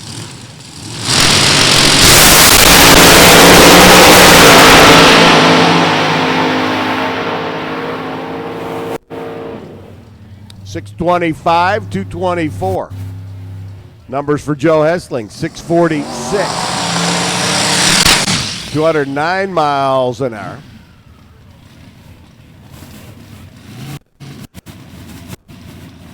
Number for Robert Houston. Bump now up on the scoreboard at 808. It looks like 833 cars answering the bell here for round number 1. Again, shootout cars, you should be in the lanes.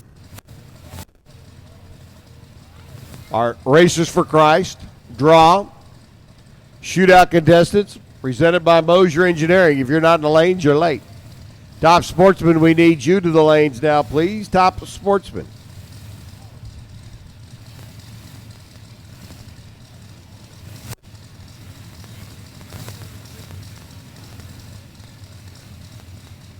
All right, we asked if there were any Ford fans out there. How about any Rambler fans? Kid looking at his dad going, Dad, what's a Rambler? AMC. How about 401 cubic inches of AMC power? That's what you're looking at now on O'Brien's car right there. The runner out of West Virginia.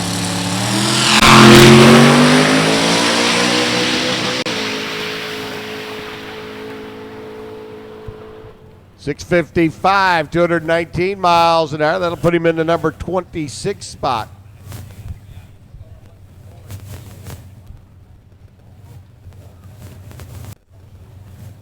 The vintage trailers machine hangs on to the number 1 spot. Junior Houston 677 becomes the bump after the first session of Top Dragster Qualifying. Again, Top Sportsman needs you to lanes, please. Top Sportsman needs you to the staging lanes, please, for your round 1 of qualifying this evening.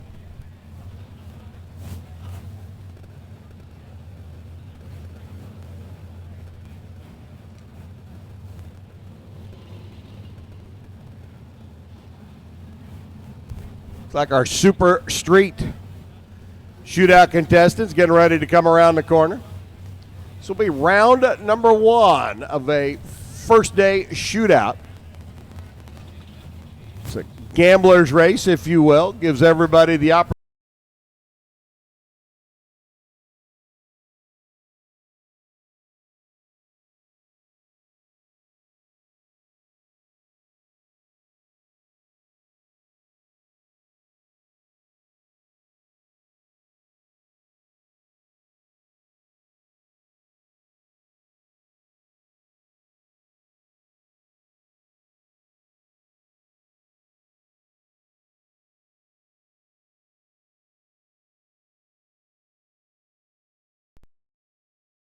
Top Sportsman needs you to the oval track staging lanes, please. Come on, come on. Top Sportsman needs you to the staging lanes, please. Craig Meyer, left side. Kendallville, Indiana-based runner. Classic 62 Plymouth Fury. Kevin Myers out of Williamsport, Ohio. We have Meyer, M-E-Y-E-R, left side, M-Y-E-R-S in the right lane. Just to keep everything straight and true for all of you statistical wonder children out there.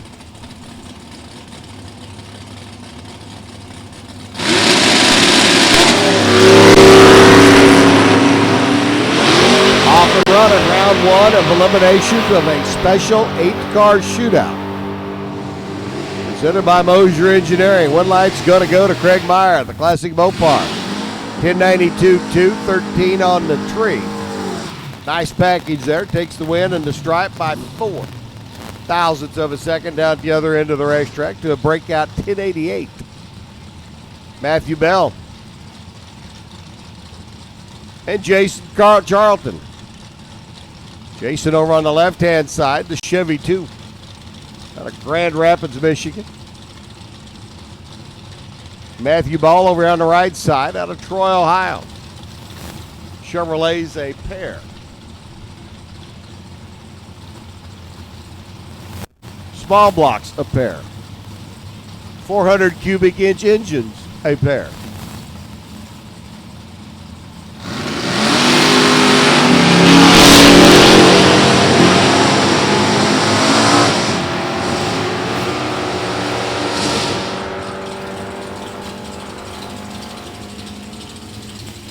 A 1090, 130. Matthew Ball was dead laid out of the gate. Jason Carlton goes down and takes too much. Finish line stripe. Where's my train whistle when I need it? Gaines Hickman, right side. Taking on Michelle first. Michelle made the final.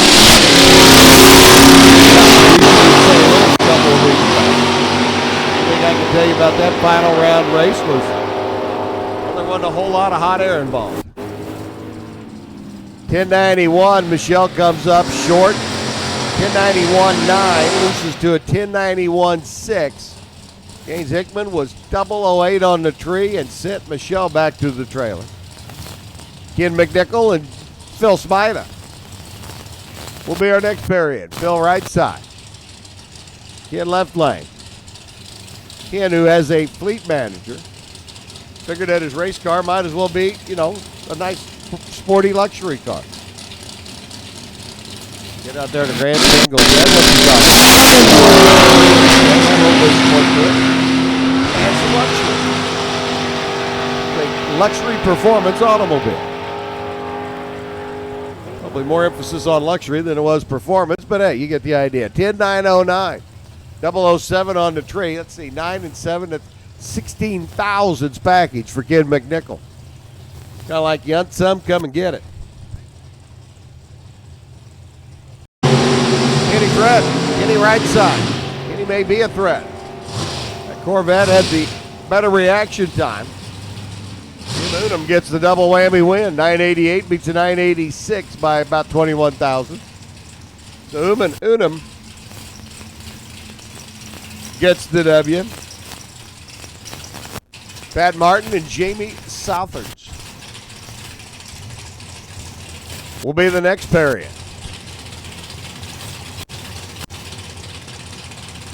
Southards right side, North Carolina base runner out of RacerTees.com. Marvin Martin. He said spitting cotton out of his mouth. Over the left lane, out of Ohio. Gets to stick around. 991, 163 beats a 993 by Southards. So we know half of our field for the semifinals. W.T. Shane and Bill Riddle. Winner of this pair gets to come back and run Unum in the next round.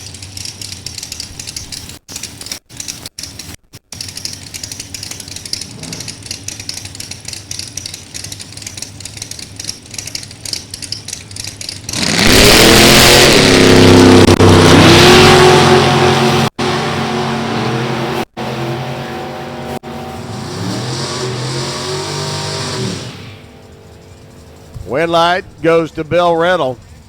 10-2-0-9. Boys run the 990 category here. 10-38 there on the left side. So Riddle will be back to run Unum.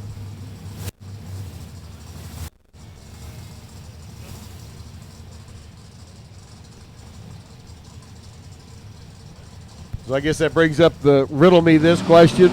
Unum's going to win the next round?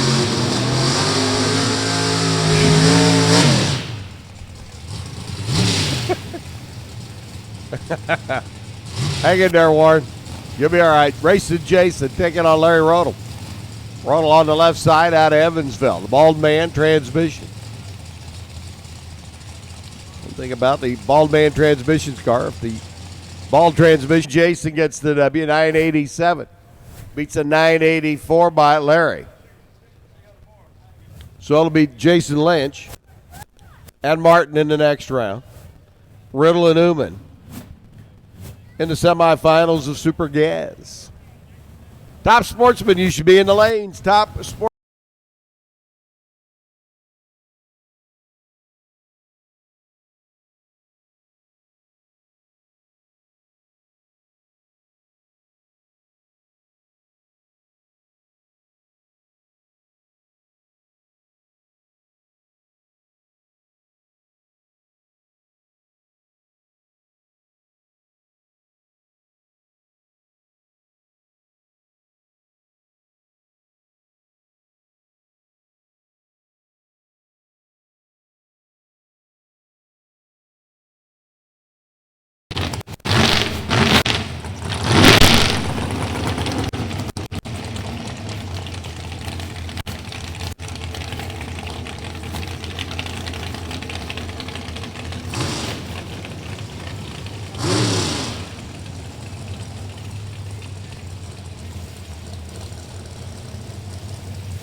Karen Reinchild taking on Rick Bernier as we get into round one of our Super Comp.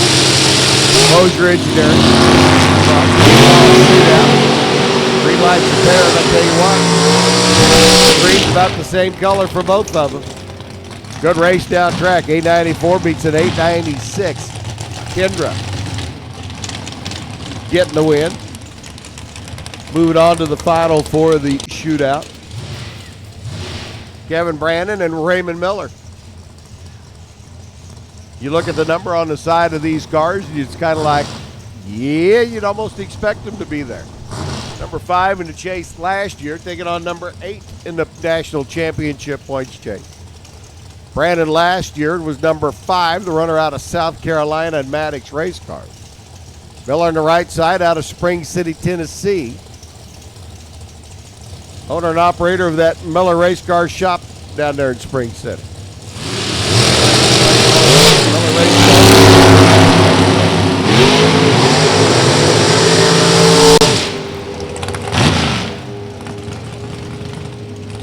Red light start by Miller. He flickered the bulb 0.003 of a second too early.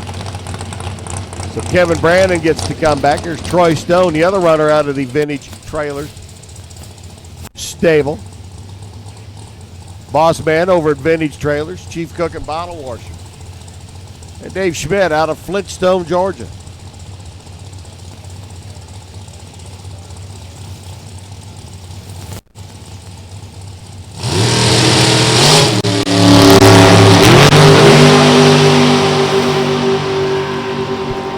Every time I see Flintstone, Georgia come up on the screen, always wonder if there's any rubble there. 888 by Dave Schmidt gets the win at 170. 888-0 by Troy Stone is 5 foul. Too quick down at the other end of the racetrack.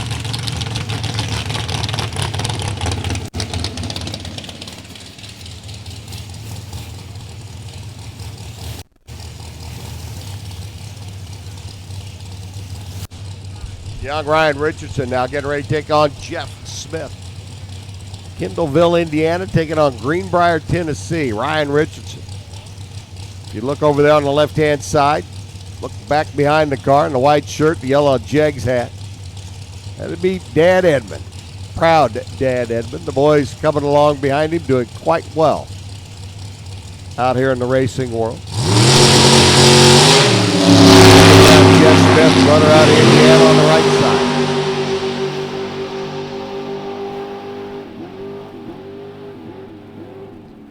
$891, 166 takes a 4 foul stripe down at the other end of the racetrack. $892 by Jeff Smith, just that much short.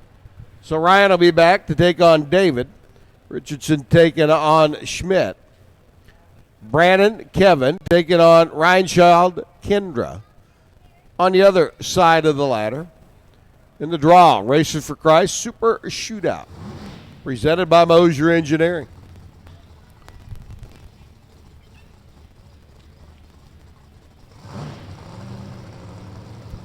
Comp Eliminator needs you to the lanes now, please. Competition Eliminator.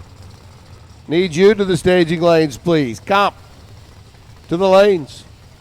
Come one, come all.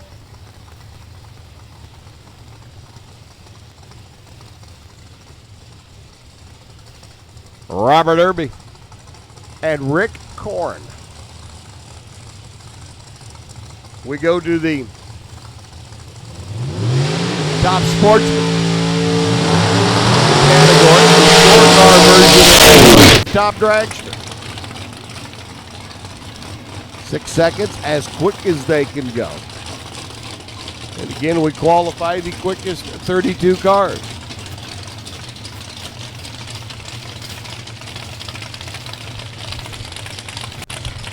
Top dragster, a field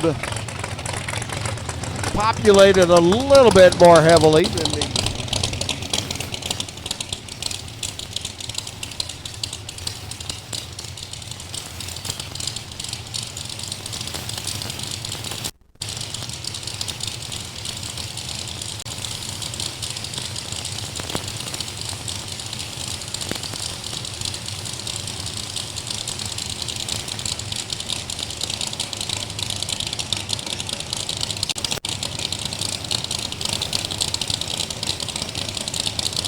Herbie coming up, the Corvette out of Collierville, Tennessee.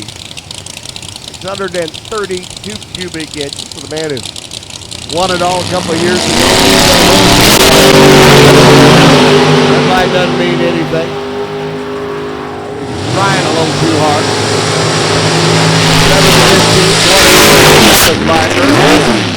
685, 202 miles an hour by Rick Korn. Shane Cowan and Jeff Brooks already doing their burnouts. Another Corvette bodied machine for the runner out of Indiana. Out of Medina, oralsurgeons.com. Shane Cowan there on the left side lists his occupation as bartender.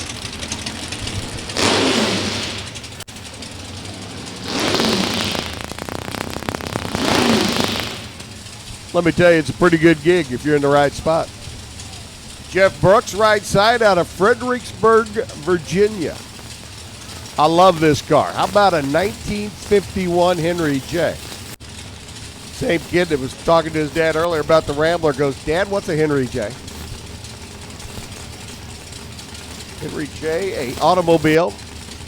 You could also buy out of the Sears catalog. Back in the 50s, it was called an Allstate.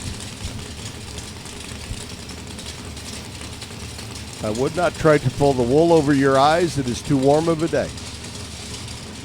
Yep, you can order one out of the Sears catalog. It was a Henry J. They just rebranded it as an Allstate.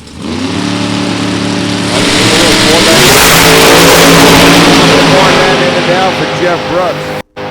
Kaiser compressor car, huffing, puffing, going down track 665. 208 miles an hour, 703 by Shane Cowan.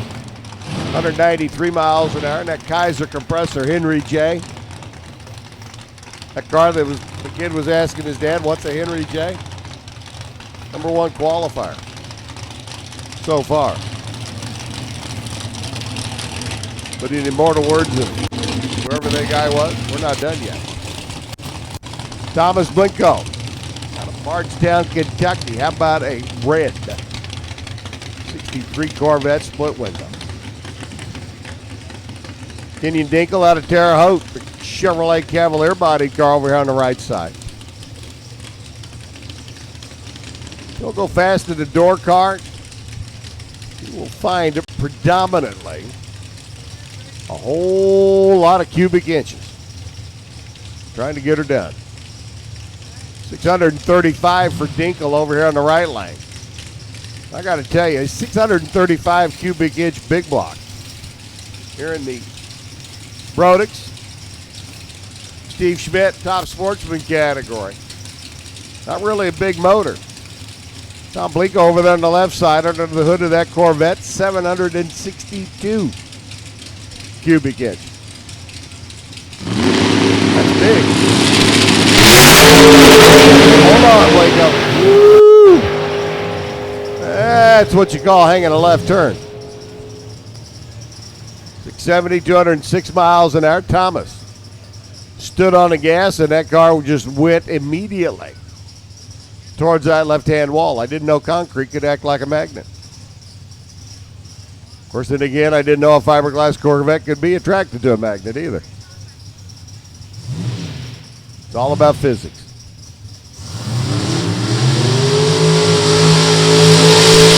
So Blinko kind of cruise on down the racetrack, and he'll be on the sheet with a 15-second lap.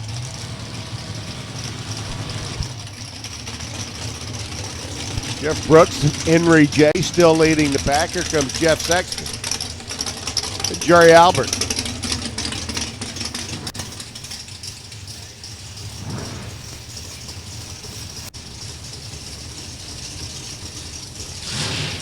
I wonder if Jerry's an uncle. Uncle Albert.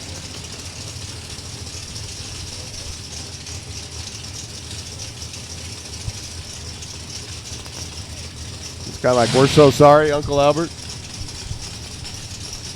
The Beatles song. Of course, the kid over there in the grandstand says, Dad, who are the Beatles? Jerry Albert, right side, your reigning division champ. He's got the bigger motor of the two, 622 cubic inch combination. Jeff Sexton coming down from Ohio.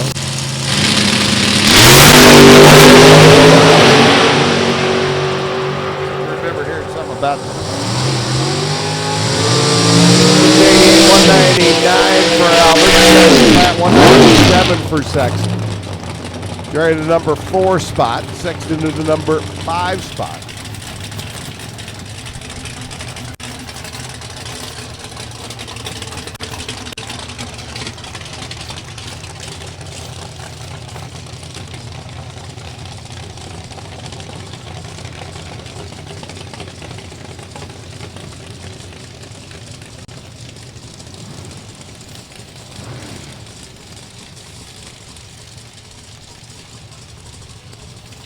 Comp Eliminator needs you to lanes, please. Competition Eliminator needs you to the staging lanes, please. Come one, come all.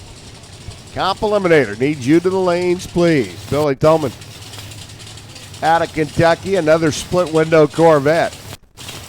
Tony Fignelli out of Coropolis, Pennsylvania. Pontiac GXP bodied entry, right hand side.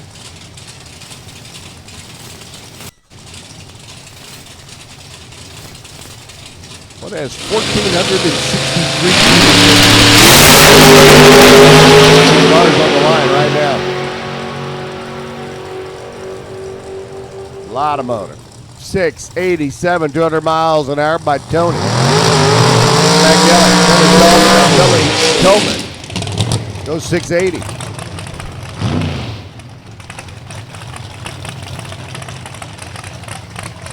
So Tolman goes into the 3 spot. Kelly goes into the number 5 spot. Kaiser Compressor, Henry J. stays number 1 for now. Here's Vince Hoda, Rodney Benson. I got to tell you, at 665, could be in jeopardy.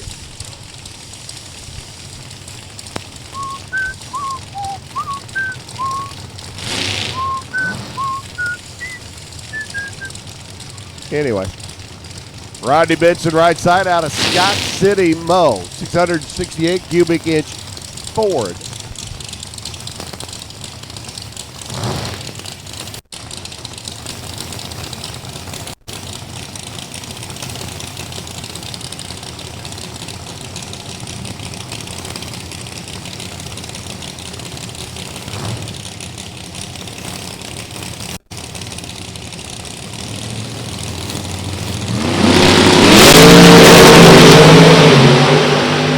Hold on the left side, the DQ man out of Mississippi.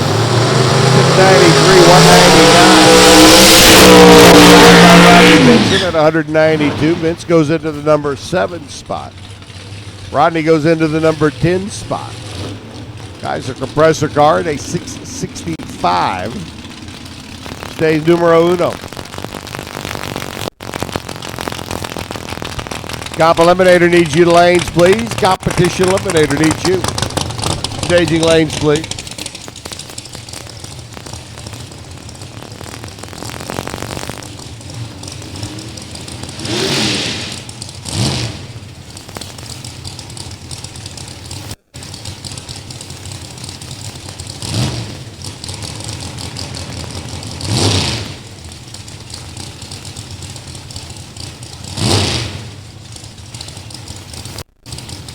Kurt Frederick in now, the runner out of Wisconsin.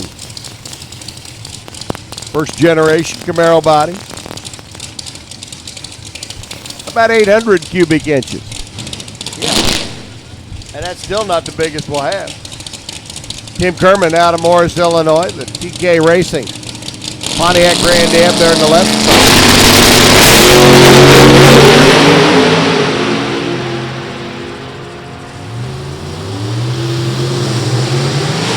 Sachet there, about 250 feet out. 682, 205 miles an hour for Kerman. Or excuse me, for Frederick. Kerman goes 673, 206 miles an hour. Kerman goes into the number 3 spot. Frederick with that sachet. Down the racetrack. Up to number 5. Scotty Haas and Glenn Julius.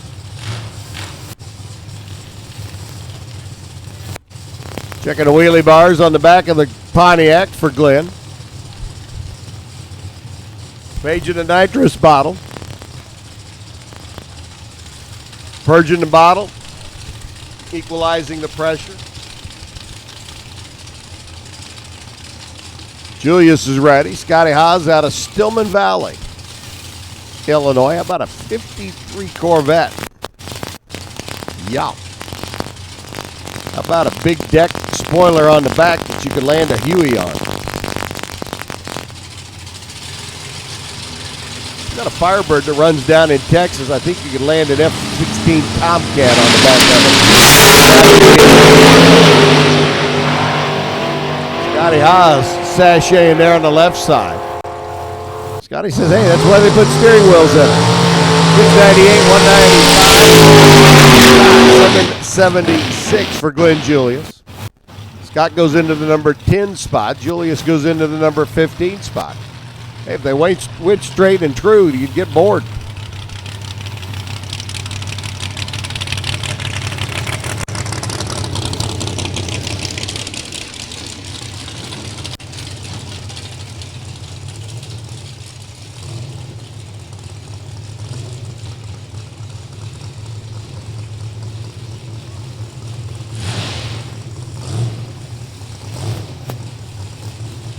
Out of Burton, Ohio comes Chris Nurgis over there on the left side, the Schween Motorsports entry. Marco Abruzzi here in the right lane. Transmission builder. Says, you know what? There's no place better than to test out the product I sell and service. Right here on the quarter mile. The Abruzzi Racing transmission, Chevy Camaro. Right side runner for Kim and Nick and Emily. Jeff Kuhn says, hey, don't forget me.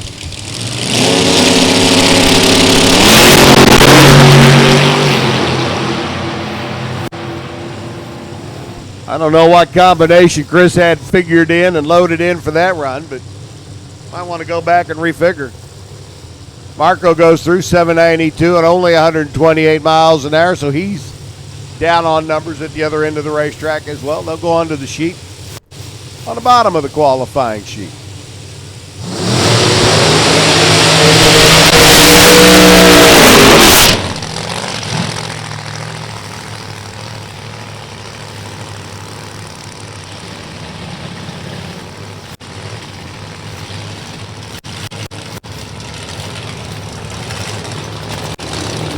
Mick Snyder up on the left side. Mick got himself one bad hot rod. Man has been just on fire of late. Picking up wins on several different circuits. 470 cubic inch Hemi. All this for a man out of Indiana that had a, let's just say, challenging encounter with a wall a couple of years back. Took the family a little bit of time to come back. Here's Paul Pittman. The Aerofab Chevrolet Camaro. I like the paint job on that car. It is absolutely stunning. Candy apple red and white machine.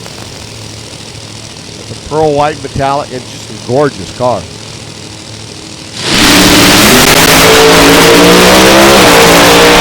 Paul's probably got the big motor of the day, 828 cubic inches. He goes 660. 214. How about Mick Snyder, though? Right alongside him.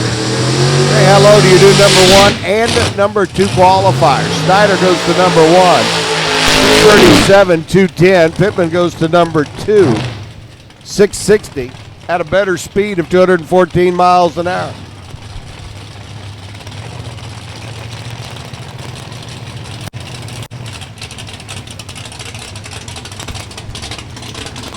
Game Cop Eliminator needs you to lanes, please. Cop Eliminator. Staging lanes, please. If you're not there, you're late. Cop Eliminator. Staging lanes, please.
Jeffrey Barker and Chris Ray.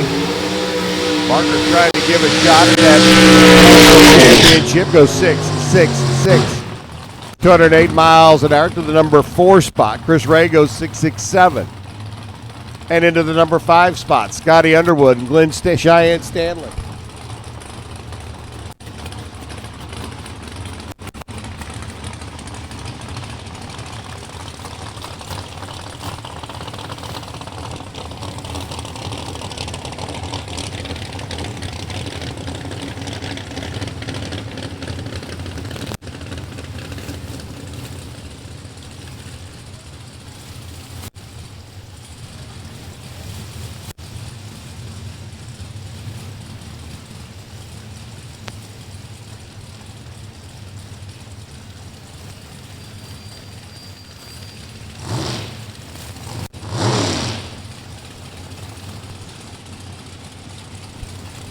Cheyenne Stanley rolling in now, the Mustang out of Cynthiana, Kentucky. And she's an all-Ford Mustang.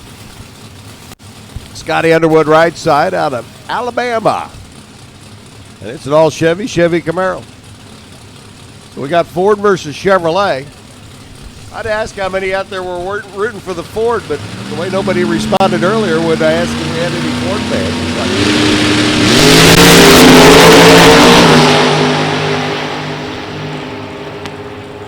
That's what you call leaving when the light turns green. 663. 208 miles an hour for Cheyenne Stanley. Nice lap. 725. Scotty Underwood. Boss Man says we have 41 top sportsman cars here this weekend. We've got 24 of them down track so far. Well, when you have 41, you're shooting for a 32-car field.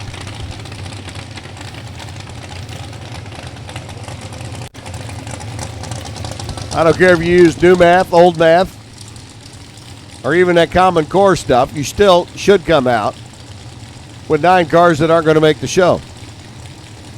Now, new math and old math, I know you will. Common Core, you may come out with 982. Timmy Wise, Kid Allison. Hey, my wife's a teacher. And I've had her try to explain to me Common Core. I'm like, really? They want to make it that confusing for something that's so simple? All right, off my soapbox. Ken Allison, right side. Runner, roofing contractor. Ken, do you make house calls?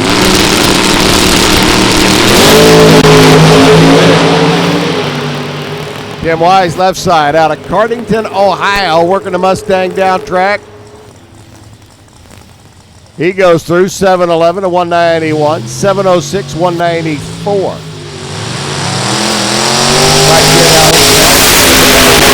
Spot. Tim Wise, the number 20. Jimmy Fallon and Lester Johnson.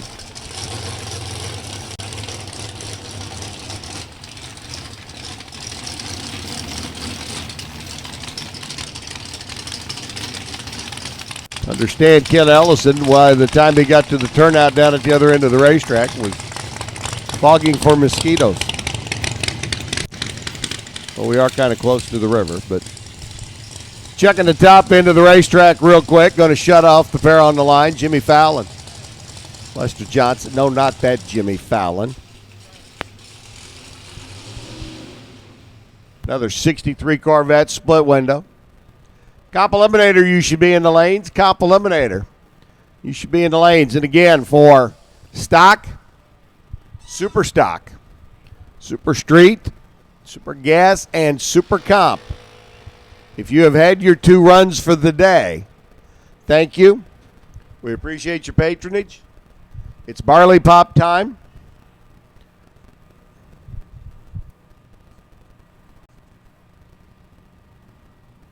Our time to relax, whatever your case might be.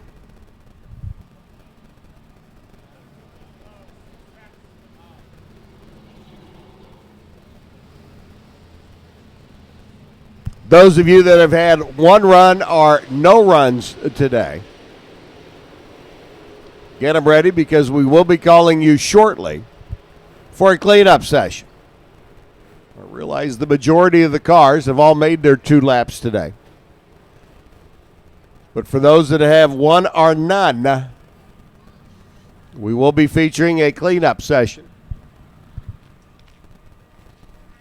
Super Street, Stock, Super Gas, Super Stock, and Super Comp. And we will be calling you to the lanes here in just a little bit. So get them charged up, fueled up, air in the tires. Drivers head on straight. That always seems to play an important part, at least when I'm driving. So quick fix, top end of the racetrack. Jimmy Fallon and Lester Johnson and the rest of the field sitting wait patiently. Quickest ever bump in Top Sportsman. We talked about resetting it a couple of weeks ago.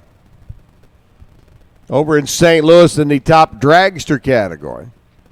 Quickest ever bump for a 32-car field in Top Sportsman. Set in Norwalk 2 years ago. 3 years ago. July 6, 2012 with a 692 bump.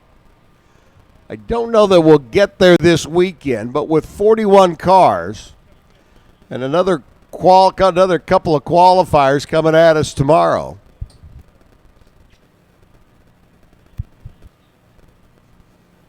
all I can say is hang on to your shorts because we could get close.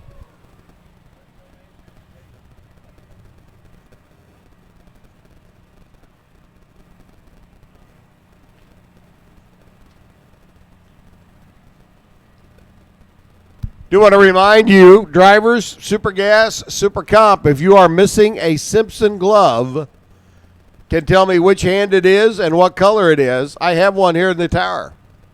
Be more than happy to give back to you. A Simpson driving glove found on the return road, I would say probably during Super Gas or Super Comp earlier today. But if you are missing a Simpson driving glove, can tell me which hand and what color, we will reunite you with your glove.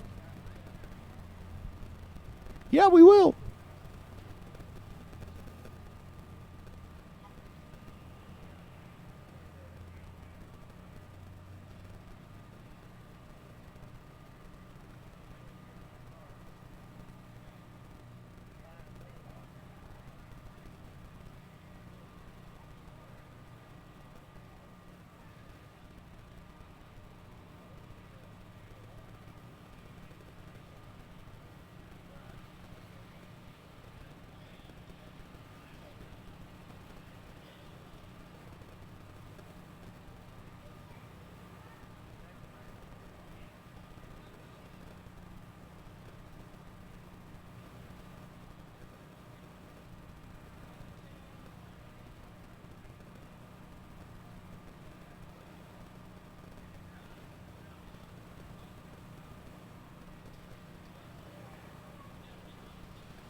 And like I said, pretty much making the bend out at the other end of the racetrack, and the call is going to go out to fire the next pair. Again, bless you, Warren. The blown Corvette. Fallon there on the left side.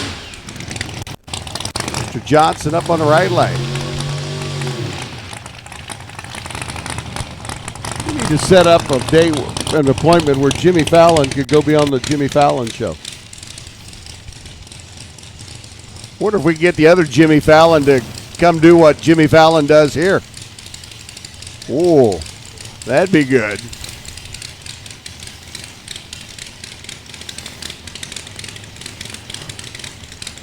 I might have to work on that.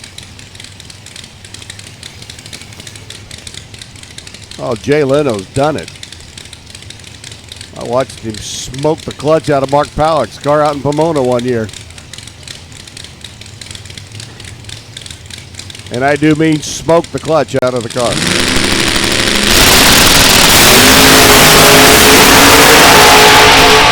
Well, after all that, Jimmy Fallon blows right through the timers. 654, 209 miles an hour for Lester Johnson.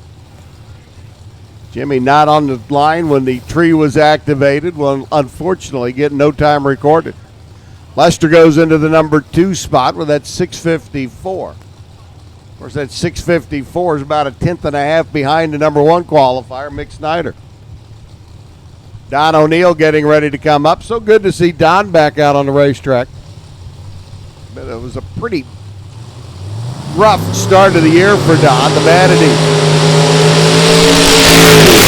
VP Fuel, Lucas Oil, Quick Fuel, Simpson, and Mickey Thompson.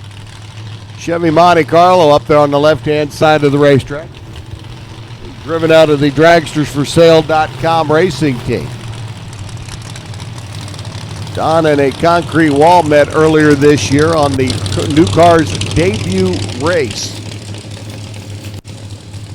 If you know anything about science and solids, plastics, and metal and concrete, you can probably figure out what won that battle.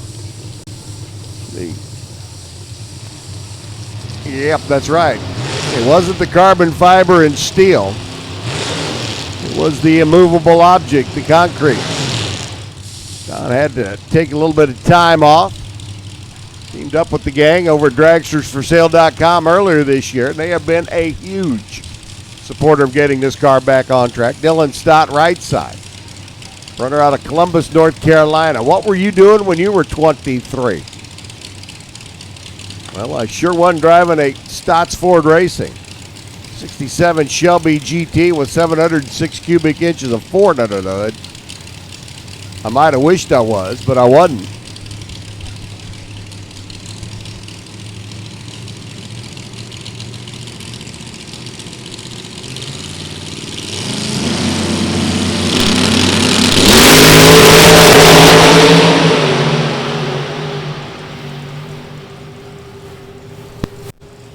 $653, $209 for Dylan Stott.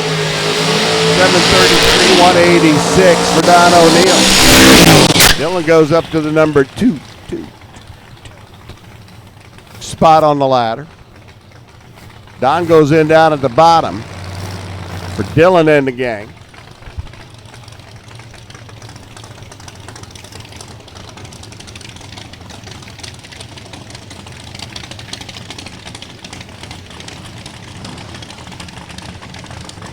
Glenn Butcher and Eric Burnett roll in next. Late model Chevrolet Cavalier body style right side. First generation 69 Camaro chop top lowrider there in the left lane. Take a look at the difference in the philosophy and the body styles. Two first generation Chevrolet Camaros, front to tail, front to nose, front to tail. That's what I want to say. Thank you very much. Over here on the left-hand lane, chop top in the out of Butcher Racing, already on the line. The more conventional, undisturbed body lines, sitting back in the water box.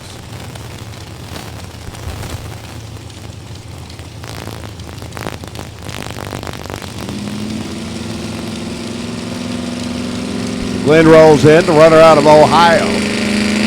Burnett on the right side rolls in.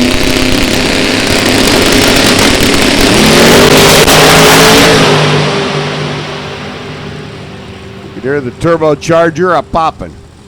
631, 226 for Burnett, 655 for Butcher. Eric Burnett says, hey, Mick Snyder, take that 637. Take a step back, and you don't even have to say, Mother, may I please. 631.7, 226 miles an hour for the turbo car, Burnett. Number one and top speed of the meet. Everybody else take a step back. We have had 31 cars now go down the racetrack. Well, 32 if you count Jimmy Fallon's Corvette, but he didn't record a time, so officially 31. Bump spot will be on the board after these two cars go down the racetrack. Bob Mandel and Mark Pickens. Mark, formerly of Tennessee, moved out to Arizona for a while, now has moved back to the confines of the Volunteer State. Park Gorgeous Pontiac GTO body car over here on the right side. Mark pretty well out of the groove, still goes through 689. 200 miles an hour, 4 by Bob Mandel. Pickens into the number 18 spot. Mandel to the number 23 spot. Chris Nyergis. Bump number now up on the scoreboard, 1288. We will drop it down to a 792. Make that a 776. If the next pair both get down track quicker than that 776. Thomas Blinko. Remember the car that came up and made the move towards the right hand or towards the left hand wall just got bumped. Jeff Wilkerson and Tommy Turner. I will all but guarantee you we will drop the bump at least one number. Tommy Turner's Pontiac out of Naples, Florida over here on the right-hand side. A very consistent race car. Jeff Wilkerson out of Alabama. Another chop-top, first-generation Chevy Camaro-bodied machine.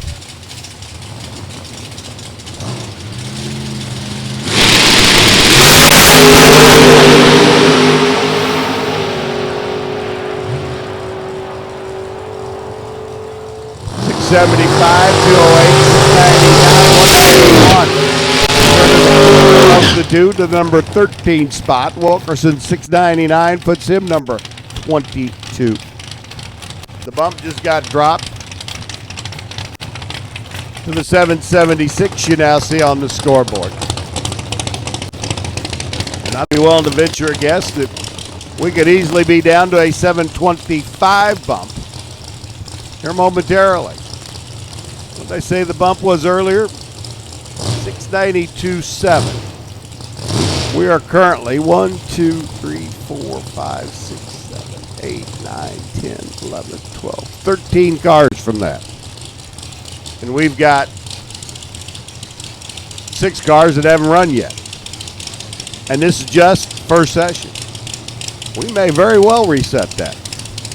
It's a good cloud cover in the morning. It's a little bit cooler air. Andy Horn up on the left-hand side, runner out of Ohio. Joe Mohana, the Mohana Furniture Company. Owner-operator over here on the right-hand side is gorgeous, 57 Bel Air.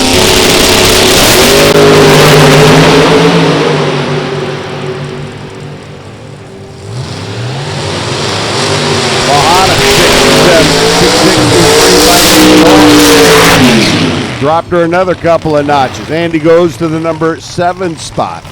Joe Mohana goes into the number 13 spot.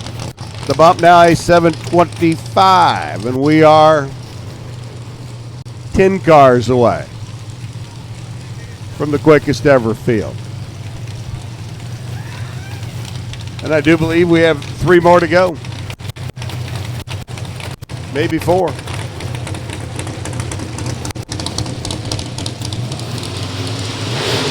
Mark McDonald and Jimmy Cowan. We get ready to continue on. Here's 600 cubic inches of all Ford Mustang there on the left side. Donald out of Boonville, Indiana, making a tow down. Down out of Pittsboro, Indiana, making the tow down. 70 Camaro bodied entry. 814 cubic inch Chevrolet combination for Jimmy Cowan.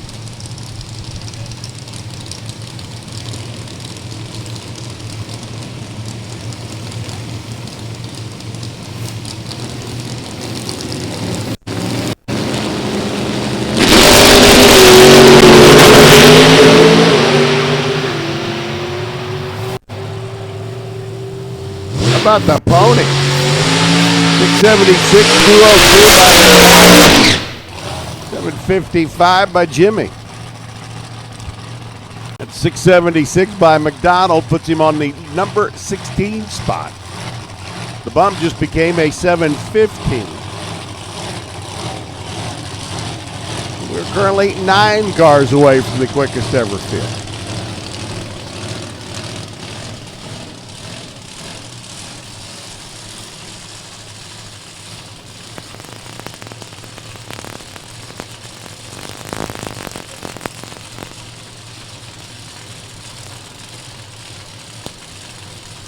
Coming to us out of Alabama, 37 Chevrolet.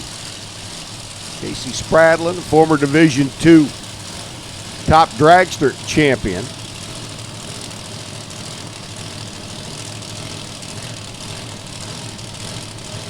This could be a very quick hot rod.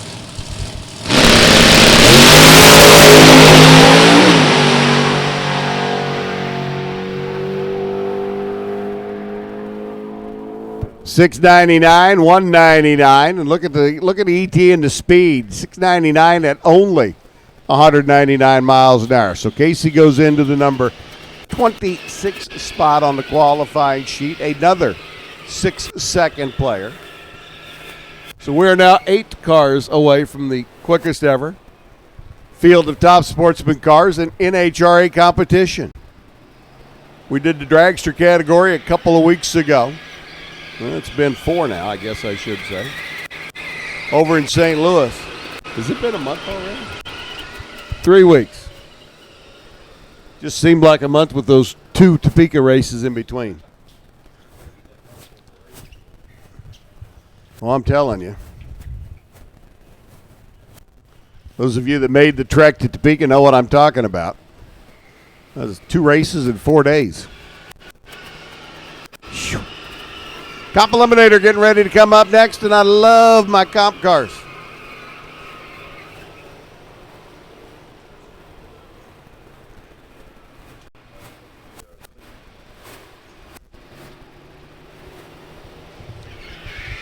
Attention in the pits, please. Super Street, Super Gas, Super Comp, Mosier Engineering, Shootout with Draw and RFC. Need you semifinalists to the lanes, please. Super Street looking for Hickman and Ball. McNichol and Meyer. Super Gas looking for Martin, Lynch, Riddle and Unum.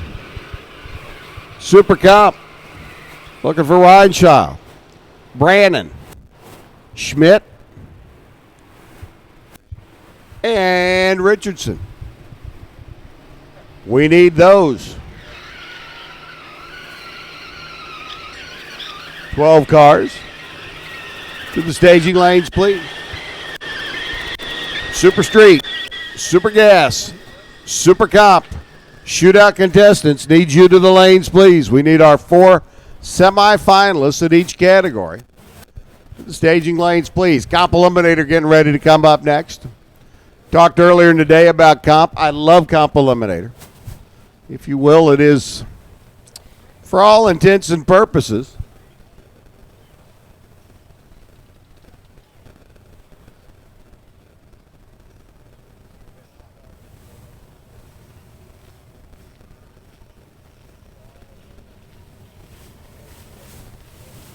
All right, I want everybody in the facility that drove in here today in a Dodge Ram to reach for your keys. Everybody that drove in a Dodge Ram today, I want you to pull your keys out of your pocket. And you that don't have your keys in your hand, guess what? I think we got them. They're up here in the tower. If you can describe the key fob to me, I'll even give them back to you. Otherwise, I'm going cruising tonight in a new Dodge Ram.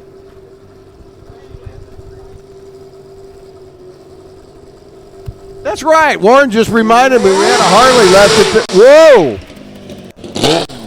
Whoa! Hang on there, Sparky.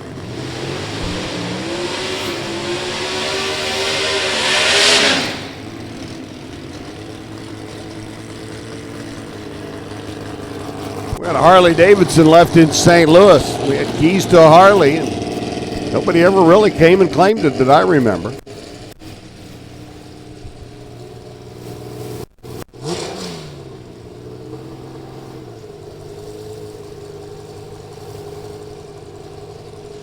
I could have used the truck a couple of weeks ago in St. Louis to haul the Harley home.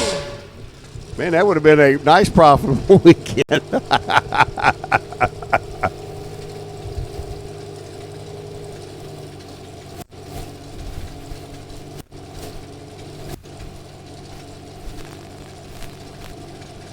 Rick Brown, the Chevy S10 out of Ohio on the left-hand side. B-Truck Automatic.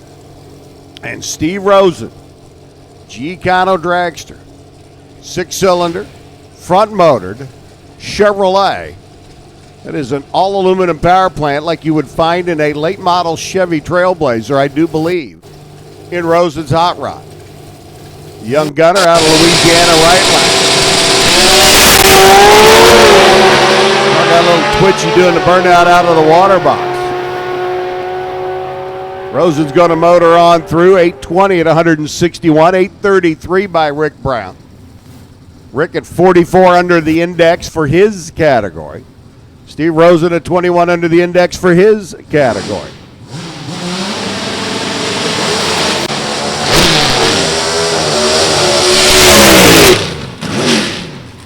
Larry Pritchett and Brian Brow coming up now as the racers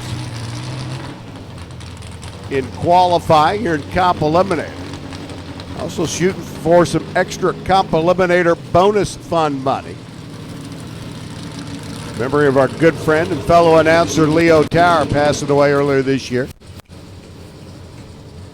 Tip of the cap to the folks at G-Force Transmission, Quick Fuel Technology, Butner Auto Sales, T.L. Smith Excavating, just to name a few of the sponsors. Help making that bonus fund possible. Larry Pritchett's A Super Modified car alongside Brian Brow. That is a V6, 4.3 liter like you would find in a late model Chevy S10, an Astro van. Basically a small block Chevrolet with 2 cylinders cut off.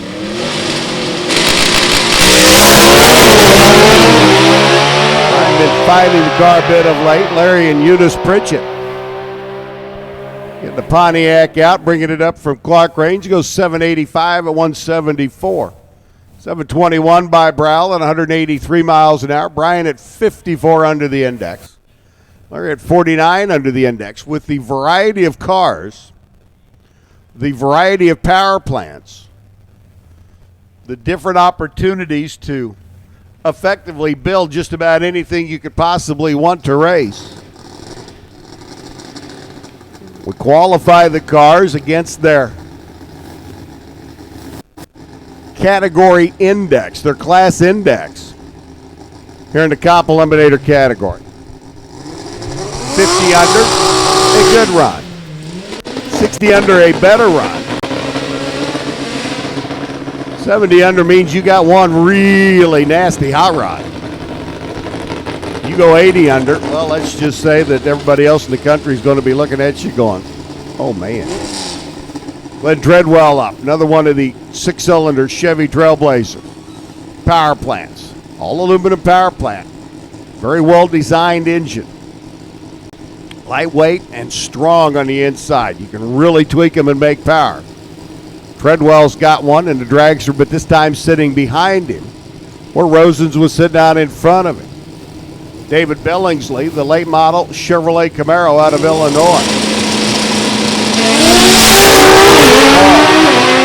193 cubic inch power plant for Billingsley. 794, 169 by Treadwell, 879 by Billingsley. 153 miles an hour. David at 47 under. Treadwell at 32 under. I love the category just because of the engineering and the ingenuity that goes into these cars. It's kind of like, you know, Joe's got an engine sitting in his garage. Charlie's got a frame sitting in his backyard. And Pete's got a body sitting up in the rafters of his garage. Charlie, Pete, and Joe all go together, put their parts together, make a race car out of it. That's kind of what comp is. And then, honestly, it's where NHRA drag racing came from.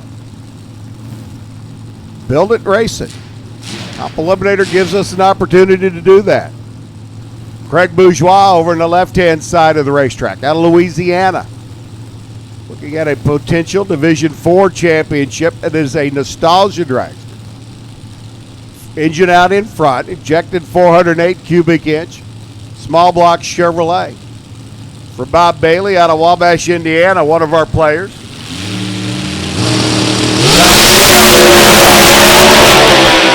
482 cubic inch, big motor. Dragster, Bailey goes 661. 206 miles an hour. Bailey coming off the win. Up in St. Louis, 695 for Bourgeois. Bailey goes 59.4 under. Bourgeois goes 59.1 under. They're separated by 3 thousandths of a second on the qualifying sheet. Cone Racing, C-Tech aluminum cabinet, Liberty Gears, Total Seal piston ring. 4 more of the sponsors helping to put the Leo Tower Comp Eliminator bonus fund together this year. Roy Galbraith, a B Dragster automatic. Small block Chevrolet, sporting 370 cubic inches. Rear engine car. Indiana-based runner. Raleigh competition engines. John Freck, meanwhile, left side. You want to talk about a flyweight race car. It is a 181 cubic inch 4-cylinder Pontiac rear engine dragster. Freck and Hunter and the rest of the gang over there. Multi-time winners on the National Event Tour. Out of what is theoretically and realistically one of the slower cars in Comp Eliminator. You don't have to be quick. You have to be able to be consistent.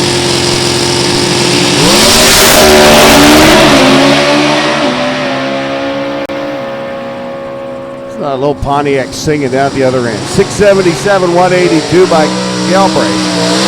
806, 162 by Freck. Galbraith goes 60 under the index. That's good for the number 1 spot. Freck goes 50 under the index. That's good for the number 5 spot.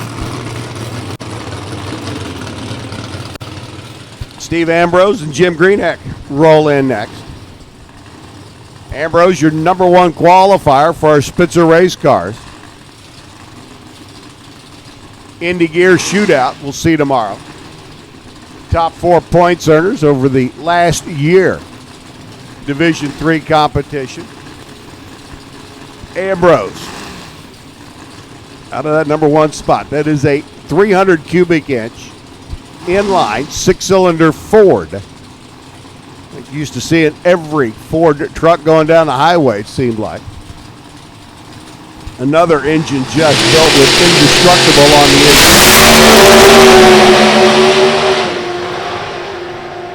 inside. Jim Greenheck's Camaro comes off the line, makes the move towards the center stripe. Gets out of the groove, and that small block Chevrolet was spinning the tires a little bit. Jim will just coast across 943, 771. Nice lap at a 58 under pace. Put him number 4 on the qualifying sheet. Heck will go into the number 12 spot. Dick Maris,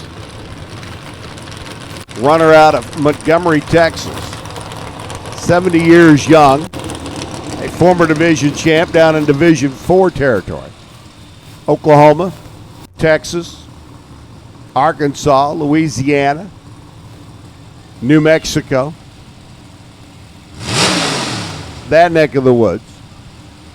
Dick up alongside David Rampy. Reigning champ, multi-time national event winner, double up winner 3 times. An all-around good guy. Rampy in the right line. Small block. Econo Walter. Rampy Motors through 727, 171. Maris takes the dragster through 710 at about 65. Rampy at 55 under. Maris goes on to the sheet at 42 under the index. Greg Camplain and Danny Holt be our next 2 up. Holt out of Tennessee.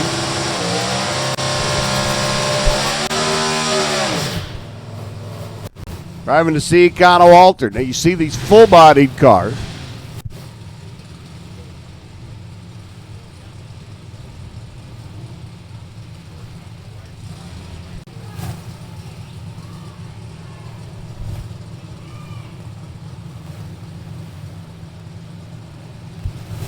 So Danny Holt's right-hand door on that Ford Escort, with the Chevrolet power plant underneath the hood. Should be down in the low 8-second range at the other end of the racetrack. Greg Camplain, the B Econo dragster on the left side. Runner out of Brownsburg, Indiana. We'll be up in Brownsburg next weekend for the U.S. National. Camplain should be down in that high 6-second zone.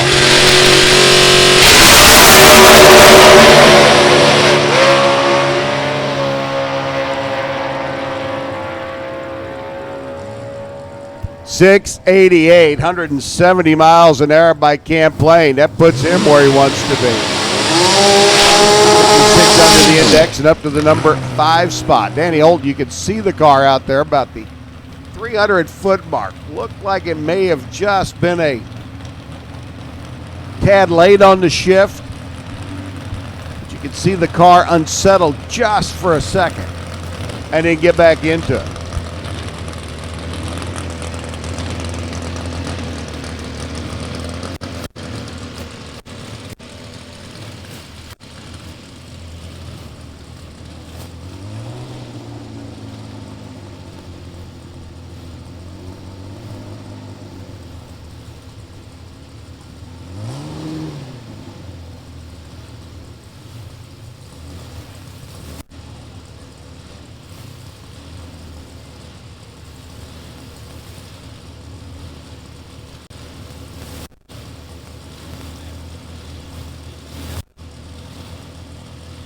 Jimmy Kimbrough left side. Mark Lelchuk. Mark out of Forest Hill, California.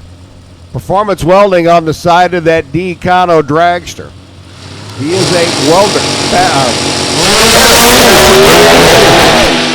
Man, that was just a rock solid hard launch off the line. Lelchuk will kind of cruise it on down track. He'll go 917. 114, the car kind of leapfrogging out of the gate. 982, problems for Kimbrough as well. All right, attention in the pits. Attention in the pits.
Ray Skillman and Jenny Treadwell.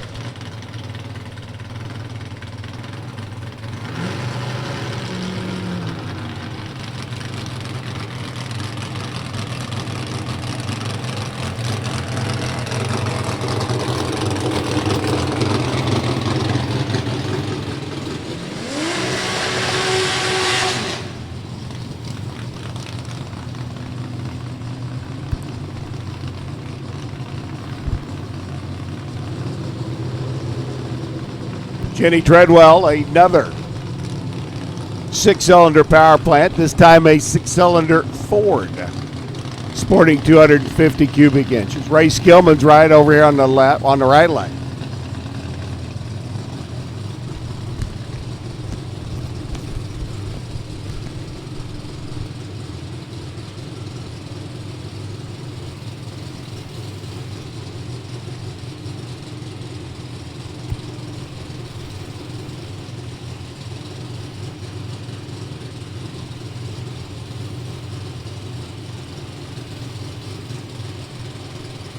Skillman out of Indiana and Ray Skillman.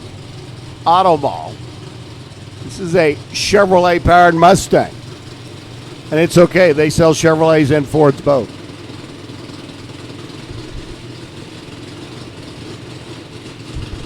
B kind of altered Mustang for Skillman. Jenny over on the left hand side.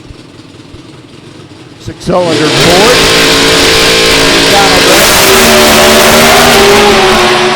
Strictly qualifying. Jenny knows she was dead late out of the gate. Right now, just looking for a qualifying number. 7:58 by Skillman, 8:49 by Jenny. Skillman goes 63 under the index. That's good for number 1. Jenny goes 35 under the index. That's good for number 14.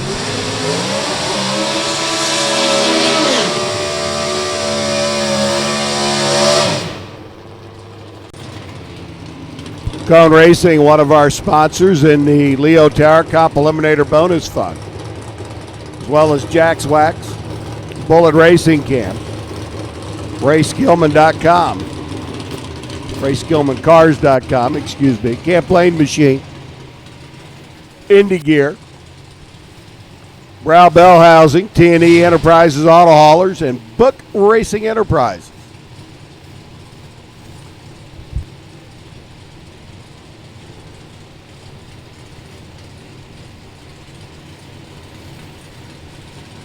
Jason Cone coming in. G Econo Altered. Here's another one of the 4-bangers. This time a Chevrolet. Out of Georgia. Your defending champion over here on the right-hand side. Van goes through 8:23 and 163. 8:16 by Cone. Van at 60 under the number 3 spot. Cone at 56 under up to the number 7 position.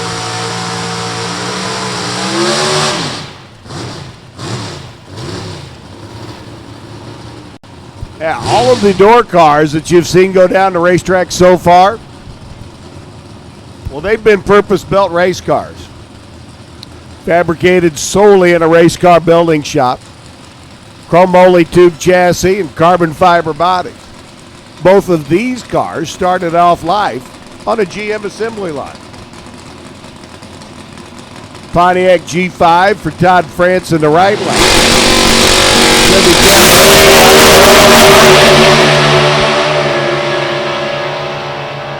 Super Modifieds, a pair. 919, 104. France out of it before he got to the other end. Mike Farrell goes 972 at 78 miles an hour. He's down on the bottom half of the qualifying sheet.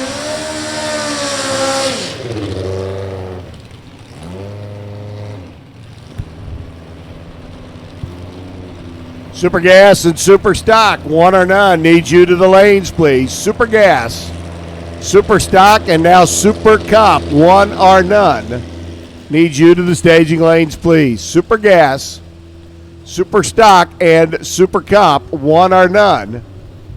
Need you to the lanes. Told you I love Cup Eliminator for the variety and the engineering and the ingenuity. How about a 150 cubic inch Honda powered dragster over here on the right side? Brian Simonik out of Ohio. RacingBlogs.com entry. Jeremy Bailey left side. Steve Schmidt power plant. Big B dragster automatic.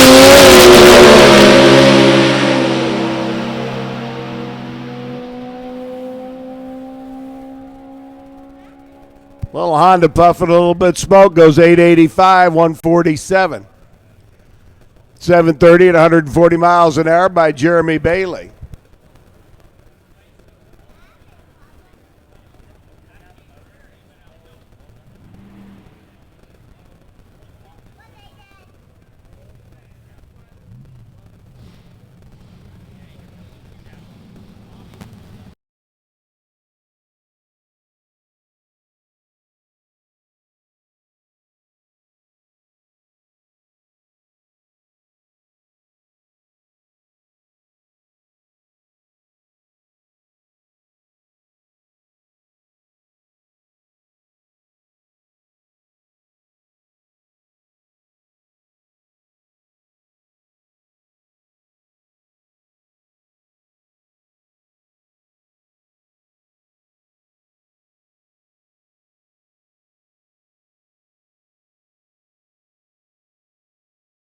Ball.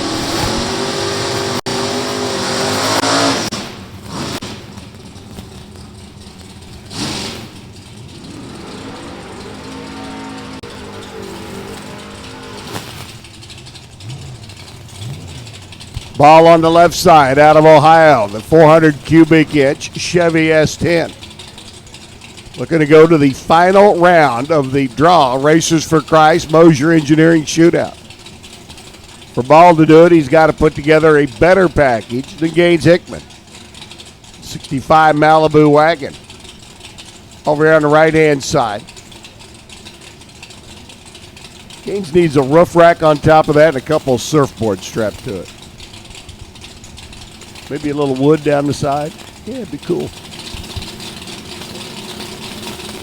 Winlight's going to put that driver into the final round of the Mosier Engineering.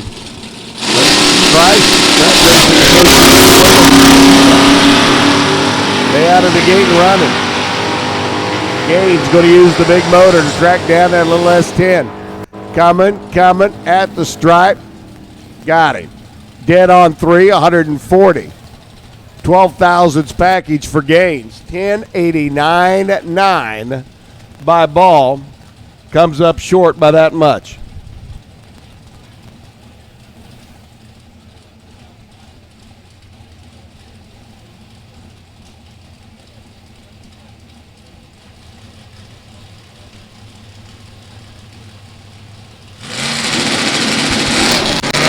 Well, I was going to say who's going to run, Gaines Hickman, but we already know it's Ken McNichol.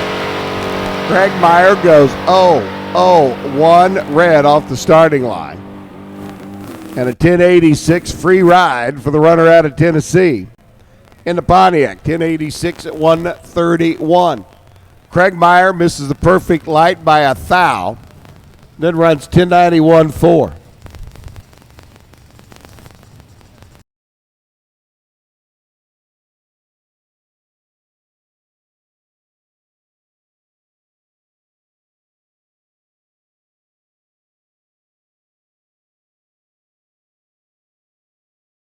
Once again in the pits, if you have had one or none, we need you to lanes, please. Super stock, super street, super gas, super cop, one or none. Cleanup time in the lanes, final call.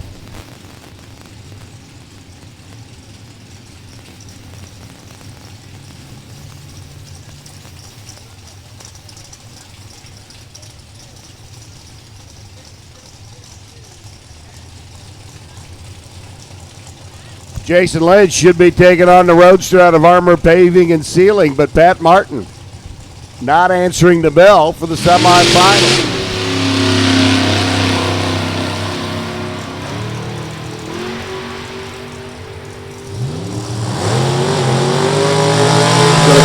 ProtectionPlus.com entry. Jason Lynch goes 982. Cruising into the final round of our Super Gas Shootout. Lynch will come back to run either Jim Unum or Bill Riddle. Riddle right side. Down from Michigan. Chevy Camaro bodied entry. Unum out of Ohio. Introduce the little Chevy 2.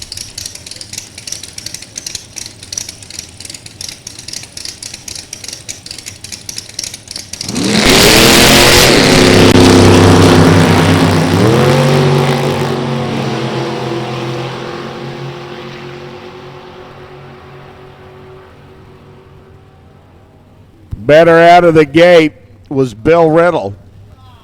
17 on the tree to Jim's 51. And that allowed his 992 to beat Jim Unum's dead on one lap by 14 thousandths of a second. So it'll be Jason Lynch and Bill Riddle in the finals of Super Gas.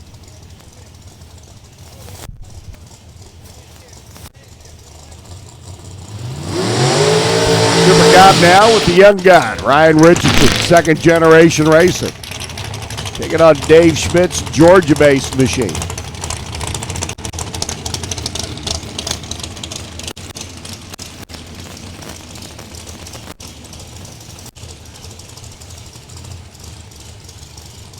Semifinals of our Super Comp action.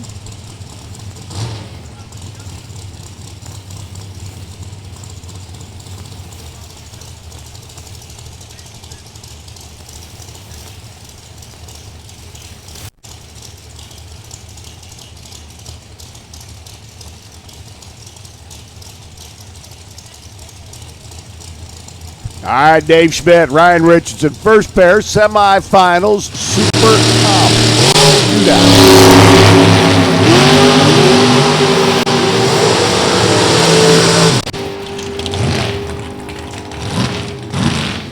Better light Schmidt, win light Richardson, 893, 167, drove him to the stripe, parked it, dumped him, and David goes 888 at 173. Wonder who taught him how to do that. Must have been his daddy.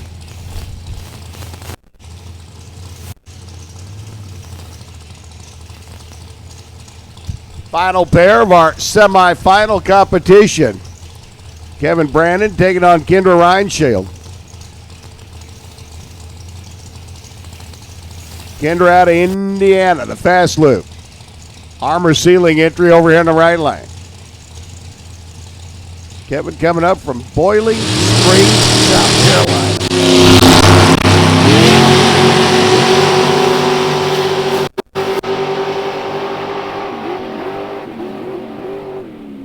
Carolina. 006 gives you the opportunity to whop it once or twice at the other end. Kevin Brandon goes 898, 165, 894 by Kendra.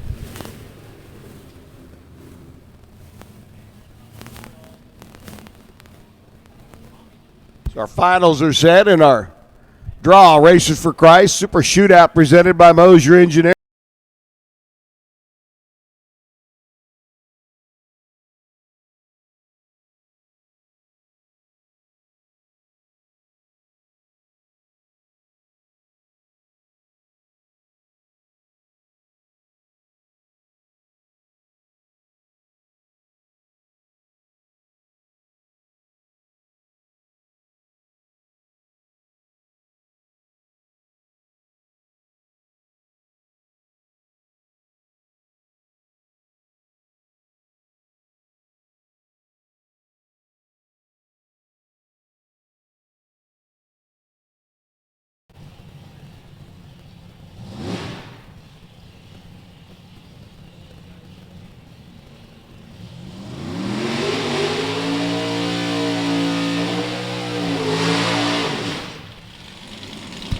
I'm going to go find me my medicine for my throat. Let Warren step in for a minute.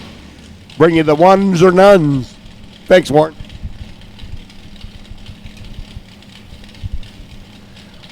No problem, Bob. Get you a little relief here. And I believe we got one Super Street competitor here that's going to pull up to the beams.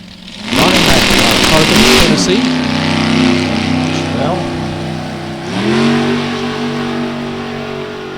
he will hustle down track Budweiser side. Finish line says 11:01. 11:01 at 1:48. So this is a cleanup time session for those folks that have had one time run or none just roll through the gate. We did see truck and trailer just roll through here just a few minutes ago. So it's very possible that they haven't had a shot here at the quarter mile.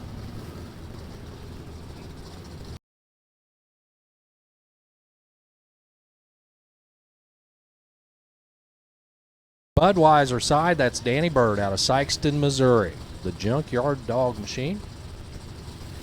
66 Chevy 2. C-stick car over there left side. A-stock automatic right side. They are a new arriver, not in the computer just yet. But we'll get them sorted out and put them in there before we send them down.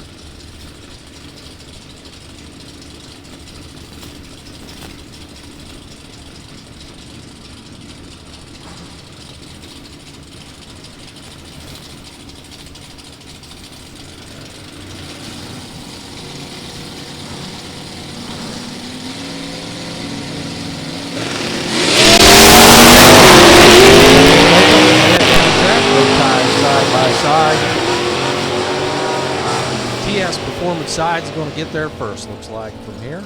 They do. 10:69 at 1:06 for the A-stock automatic Chevelle. Danny Bird, the C-stick car.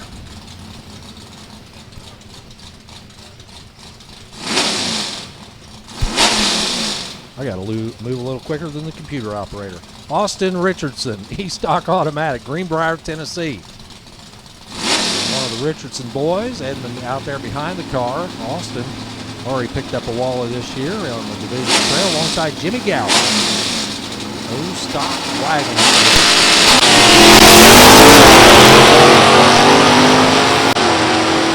Litchfield, Kentucky, the home base. Side by side, left side, Richardson 11:56 at 92. Right side, Jimmy Gower 12:46 at 1:06. Coming up now, Alan Mackin out of Bardstown, Kentucky. The Thunderbird left side, Budweiser Lane, alongside Ken Witcher out of Beloit, Ohio, H-stock automatic Camaro.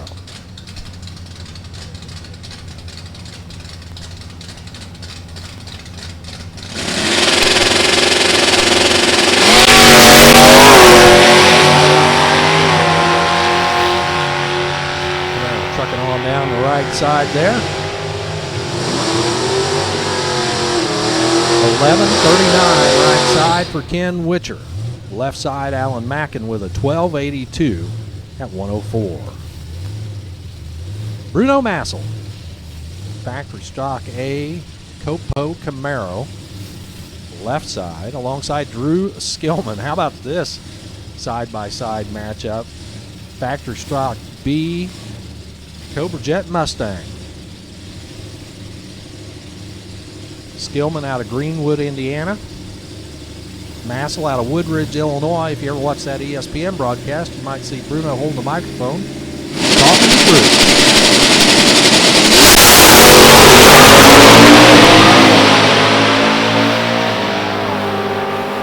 Drew drifts a little to the inside there.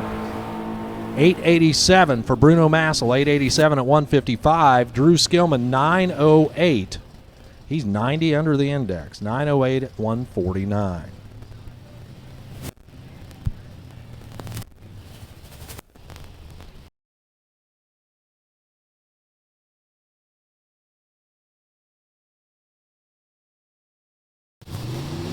Jerry Bergadamo out of Metairie, Louisiana, 77 Vega.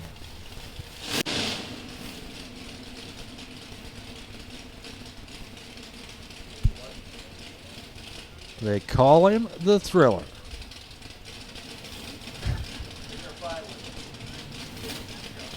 All right, attention in the pit area. We need our finalists for the Draw RFC Super Shootout presented by Moser Engineering. We hear a finalist, Super Gas, Super Comp, back to the lanes.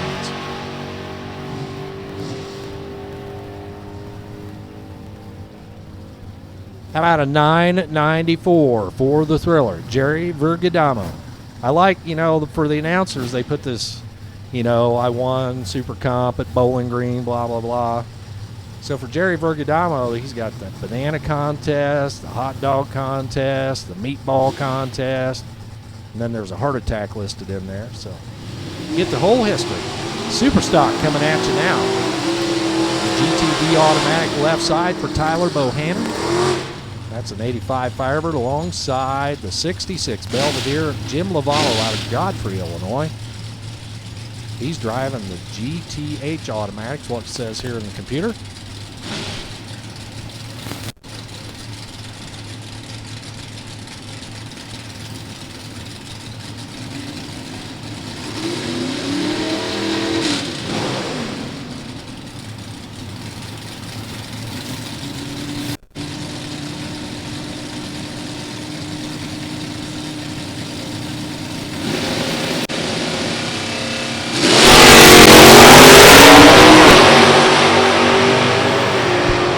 Identical lights there for both drivers. Finish line. Bohannon gets there first. 10:34 left side for Tyler Bohannon at 101. 10:75 for Jim Lovallo at 123. Ernie Neal, the GTC Cavalier out of Columbus, Indiana, alongside Joe Tuton out of Schriever, Louisiana.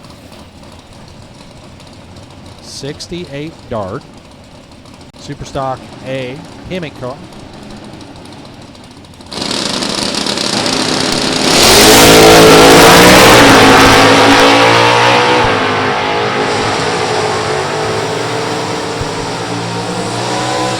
Right side Teuton with a 868. 868 for the Hemi at 154.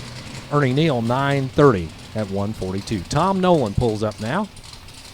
The Pontiac over there, alongside Rick Bear out of Smyrna, Tennessee. His 85 Camaro, the GTG automatic, alongside the GTB automatic for Nolan.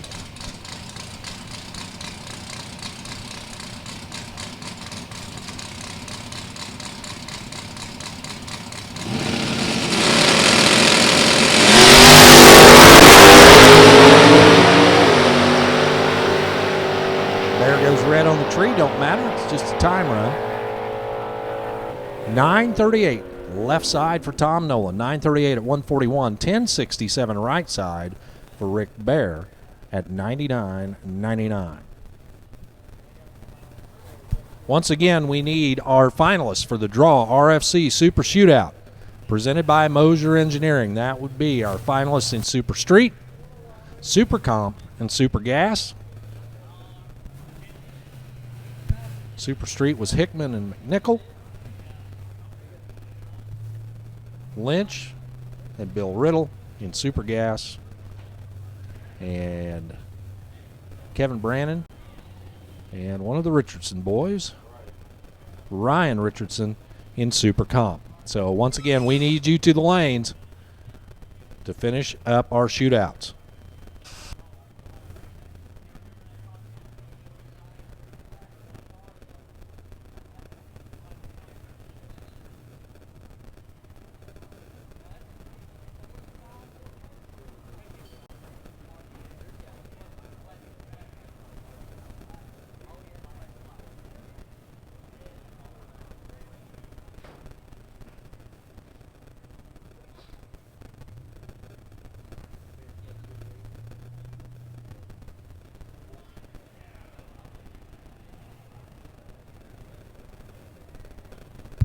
Once again, I know we're kind of hot lapping you here, but we need our finalists for Super Street, Super Gas, Super Comp for the Draw RFC Super Shootout, presented by Moser Engineering.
Collector Tethers offer a combined 60 years of racing knowledge behind their products. The simple and eye-pleasing products offer optional primary and collector diameter applications in all sizes. Collector tethers are available in fixed or custom lengths and were designed to work on everything from heavy brackets to pro stock race cars, including those applications with standard, tri-Y, and merge collectors, along with boreless-style mufflers. Collector tethers are stainless steel in construction, weigh under 1 pound, and take less than 10 minutes to install. Collector Tethers is posting contingency at Lucas Oil Drag Racing Series events and at all 7 Summit ET Series team finals. Visit collectortethers.com for more information. Once again, we need our finalists in Super Comp, Kevin Brandon and Ryan Richardson. Our finalists in Super Gas, Jason Lynch and Bill Riddle. And our finalists in Super Street, Gaines Hickman and Ken McNichol. We need you 6 cars to the lanes now, please. Super Comp, Super Gas, Super Street, final rounds. Mosier Engineering Super Shootout from Draw and RFC. Hickman, McNichol, Lynch, Riddle, Brandon, Richardson. Need you to the lanes now. Come on down.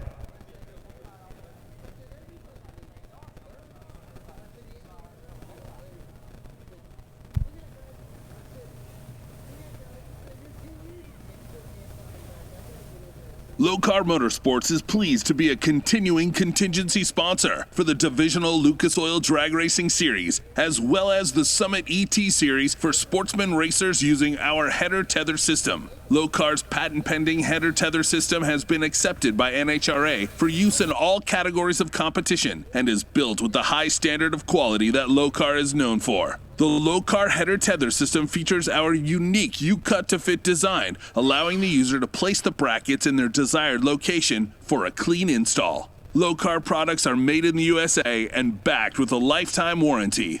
Low-Car, quality, plain and simple. When it comes time to purchase a weather station, turn to the industry leader, Computech Systems.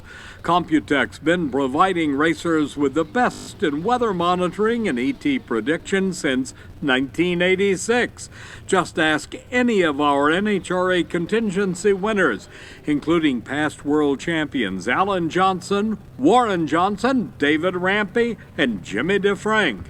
From handheld weather stations, trailer-mounted units, or a pager system, Computech has what you're looking for. Be sure to check out the RaceAir Pro Weather Analyzer. The RaceAir Pro from Computech can help put you on the fast track to the winner's circle. Call 1-800-870-8383 to order risk-free with a 30-day money-back guarantee.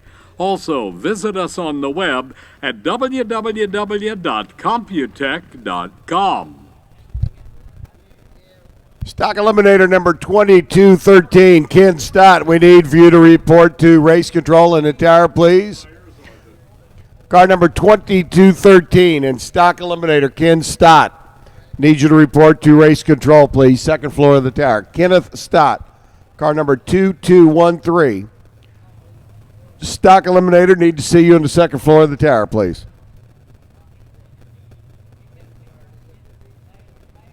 Well, I see the majority of our finalists in the lanes getting paired up and ready to go.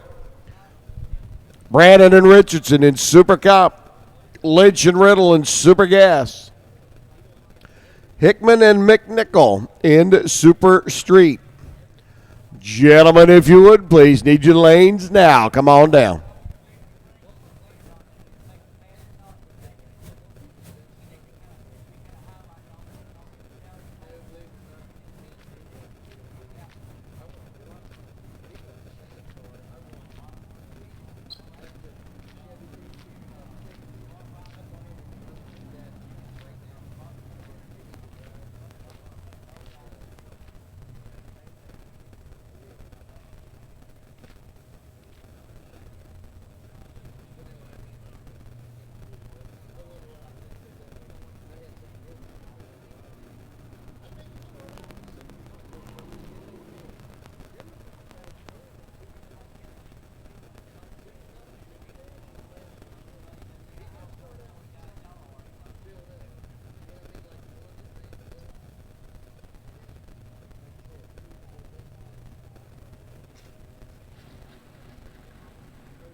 Well, just 3 races to go to wrap up day number 1 here at Beech Bend Raceway Park. Our finals in Super Street Shootout, our finals in Super Gas Shootout, and our finals in Super Comp. And gentlemen, if you're not in the lanes, you're late for the final round of competition. Need you in the lanes now if you're not there already, please.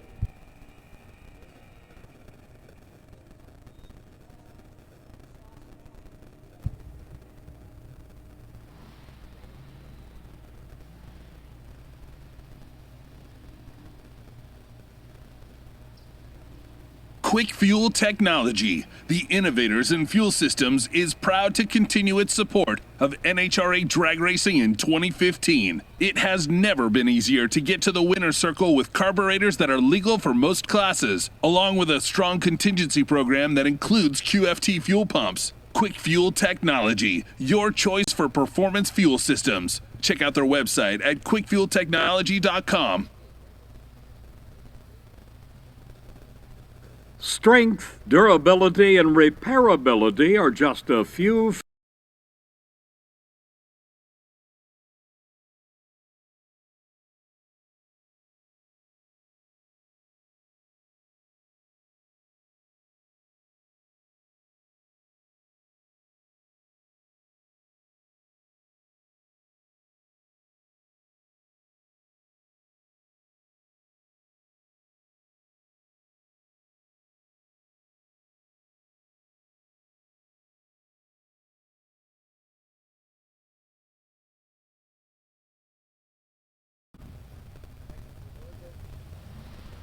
Quick Fuel.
Brad Plord, if you have a moment, come see us in race control, please. Need your input.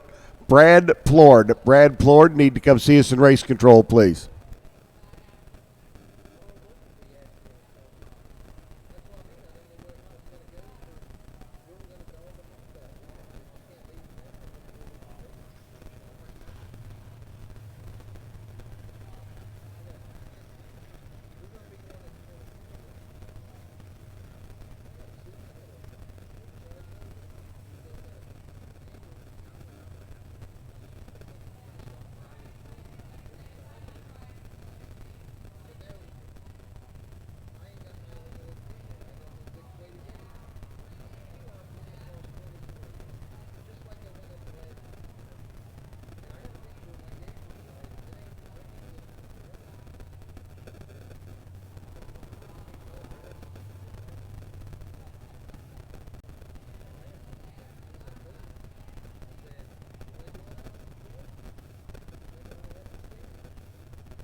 Final call to the lanes, guys. If you're not there, we're fixing to go without you. Final call.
All right, looks like our Super Street Finals set here in front of the tire. Ken McNichol. Gaines Hickman getting ready to come out at us. Super Gas pairings being done. Super Cop getting lined up back in the lanes as well.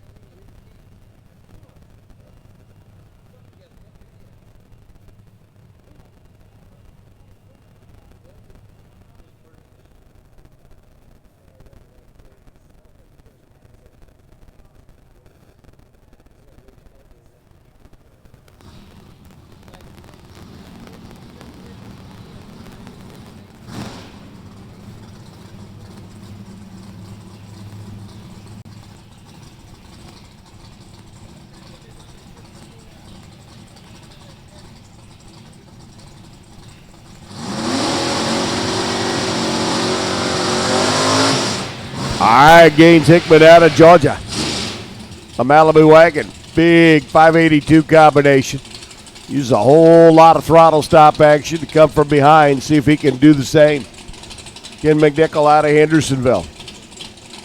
Down in the volunteer state of Tennessee, the 461 cubic inch Grand Prix. 1090's up on the board.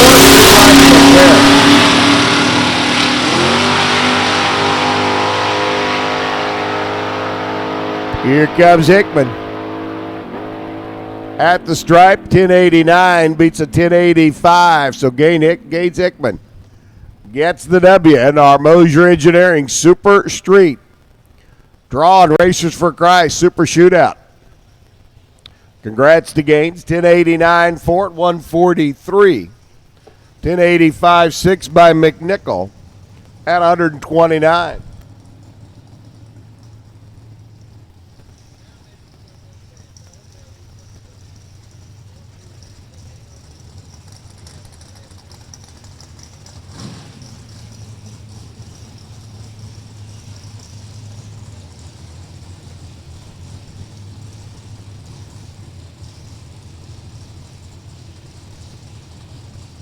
Bill Riddle now taking on Jason Lynch. Jason, the Cars Protection Plus.com Pontiac. Riddle, the Chevrolet Camaro on the left-hand side. Landscaper left lane. Mechanic and professional racer over here on the right-hand side. 990's up on the board now for the finals in Super Gas.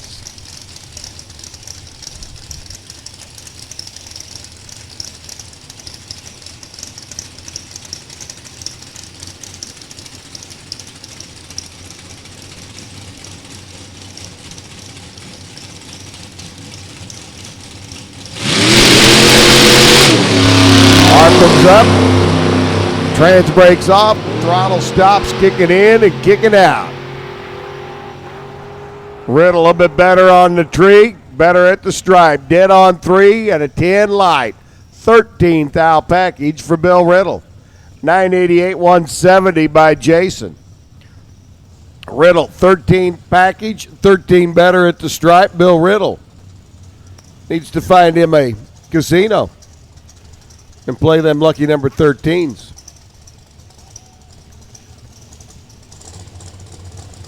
Final race of the day. Ryan Richardson taking on Kevin Brandon. The young gun, second generation racer, left side.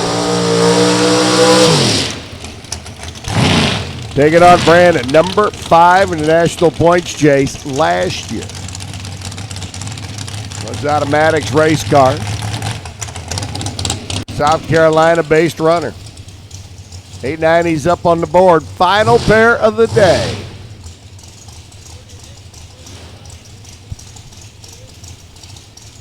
Time for a cold barley pop. Or in my case, some medicinal CR.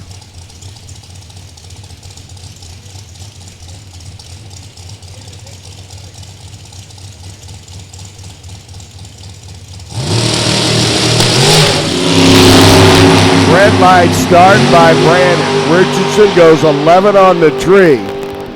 Brandon is red by 8. 897, 158 for Ryan.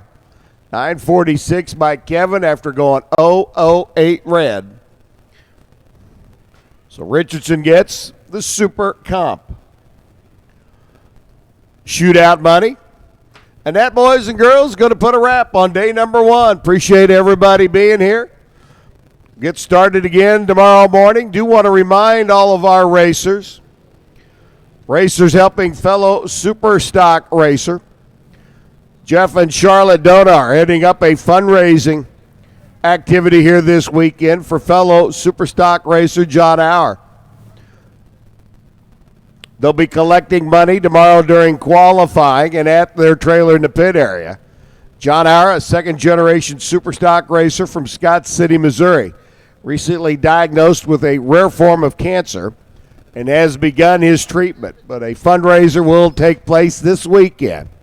You can contribute tomorrow in the staging lanes during super stock qualifying, or you can stop by Jeff and Charlotte Dona's trailer and make your contribution there as well.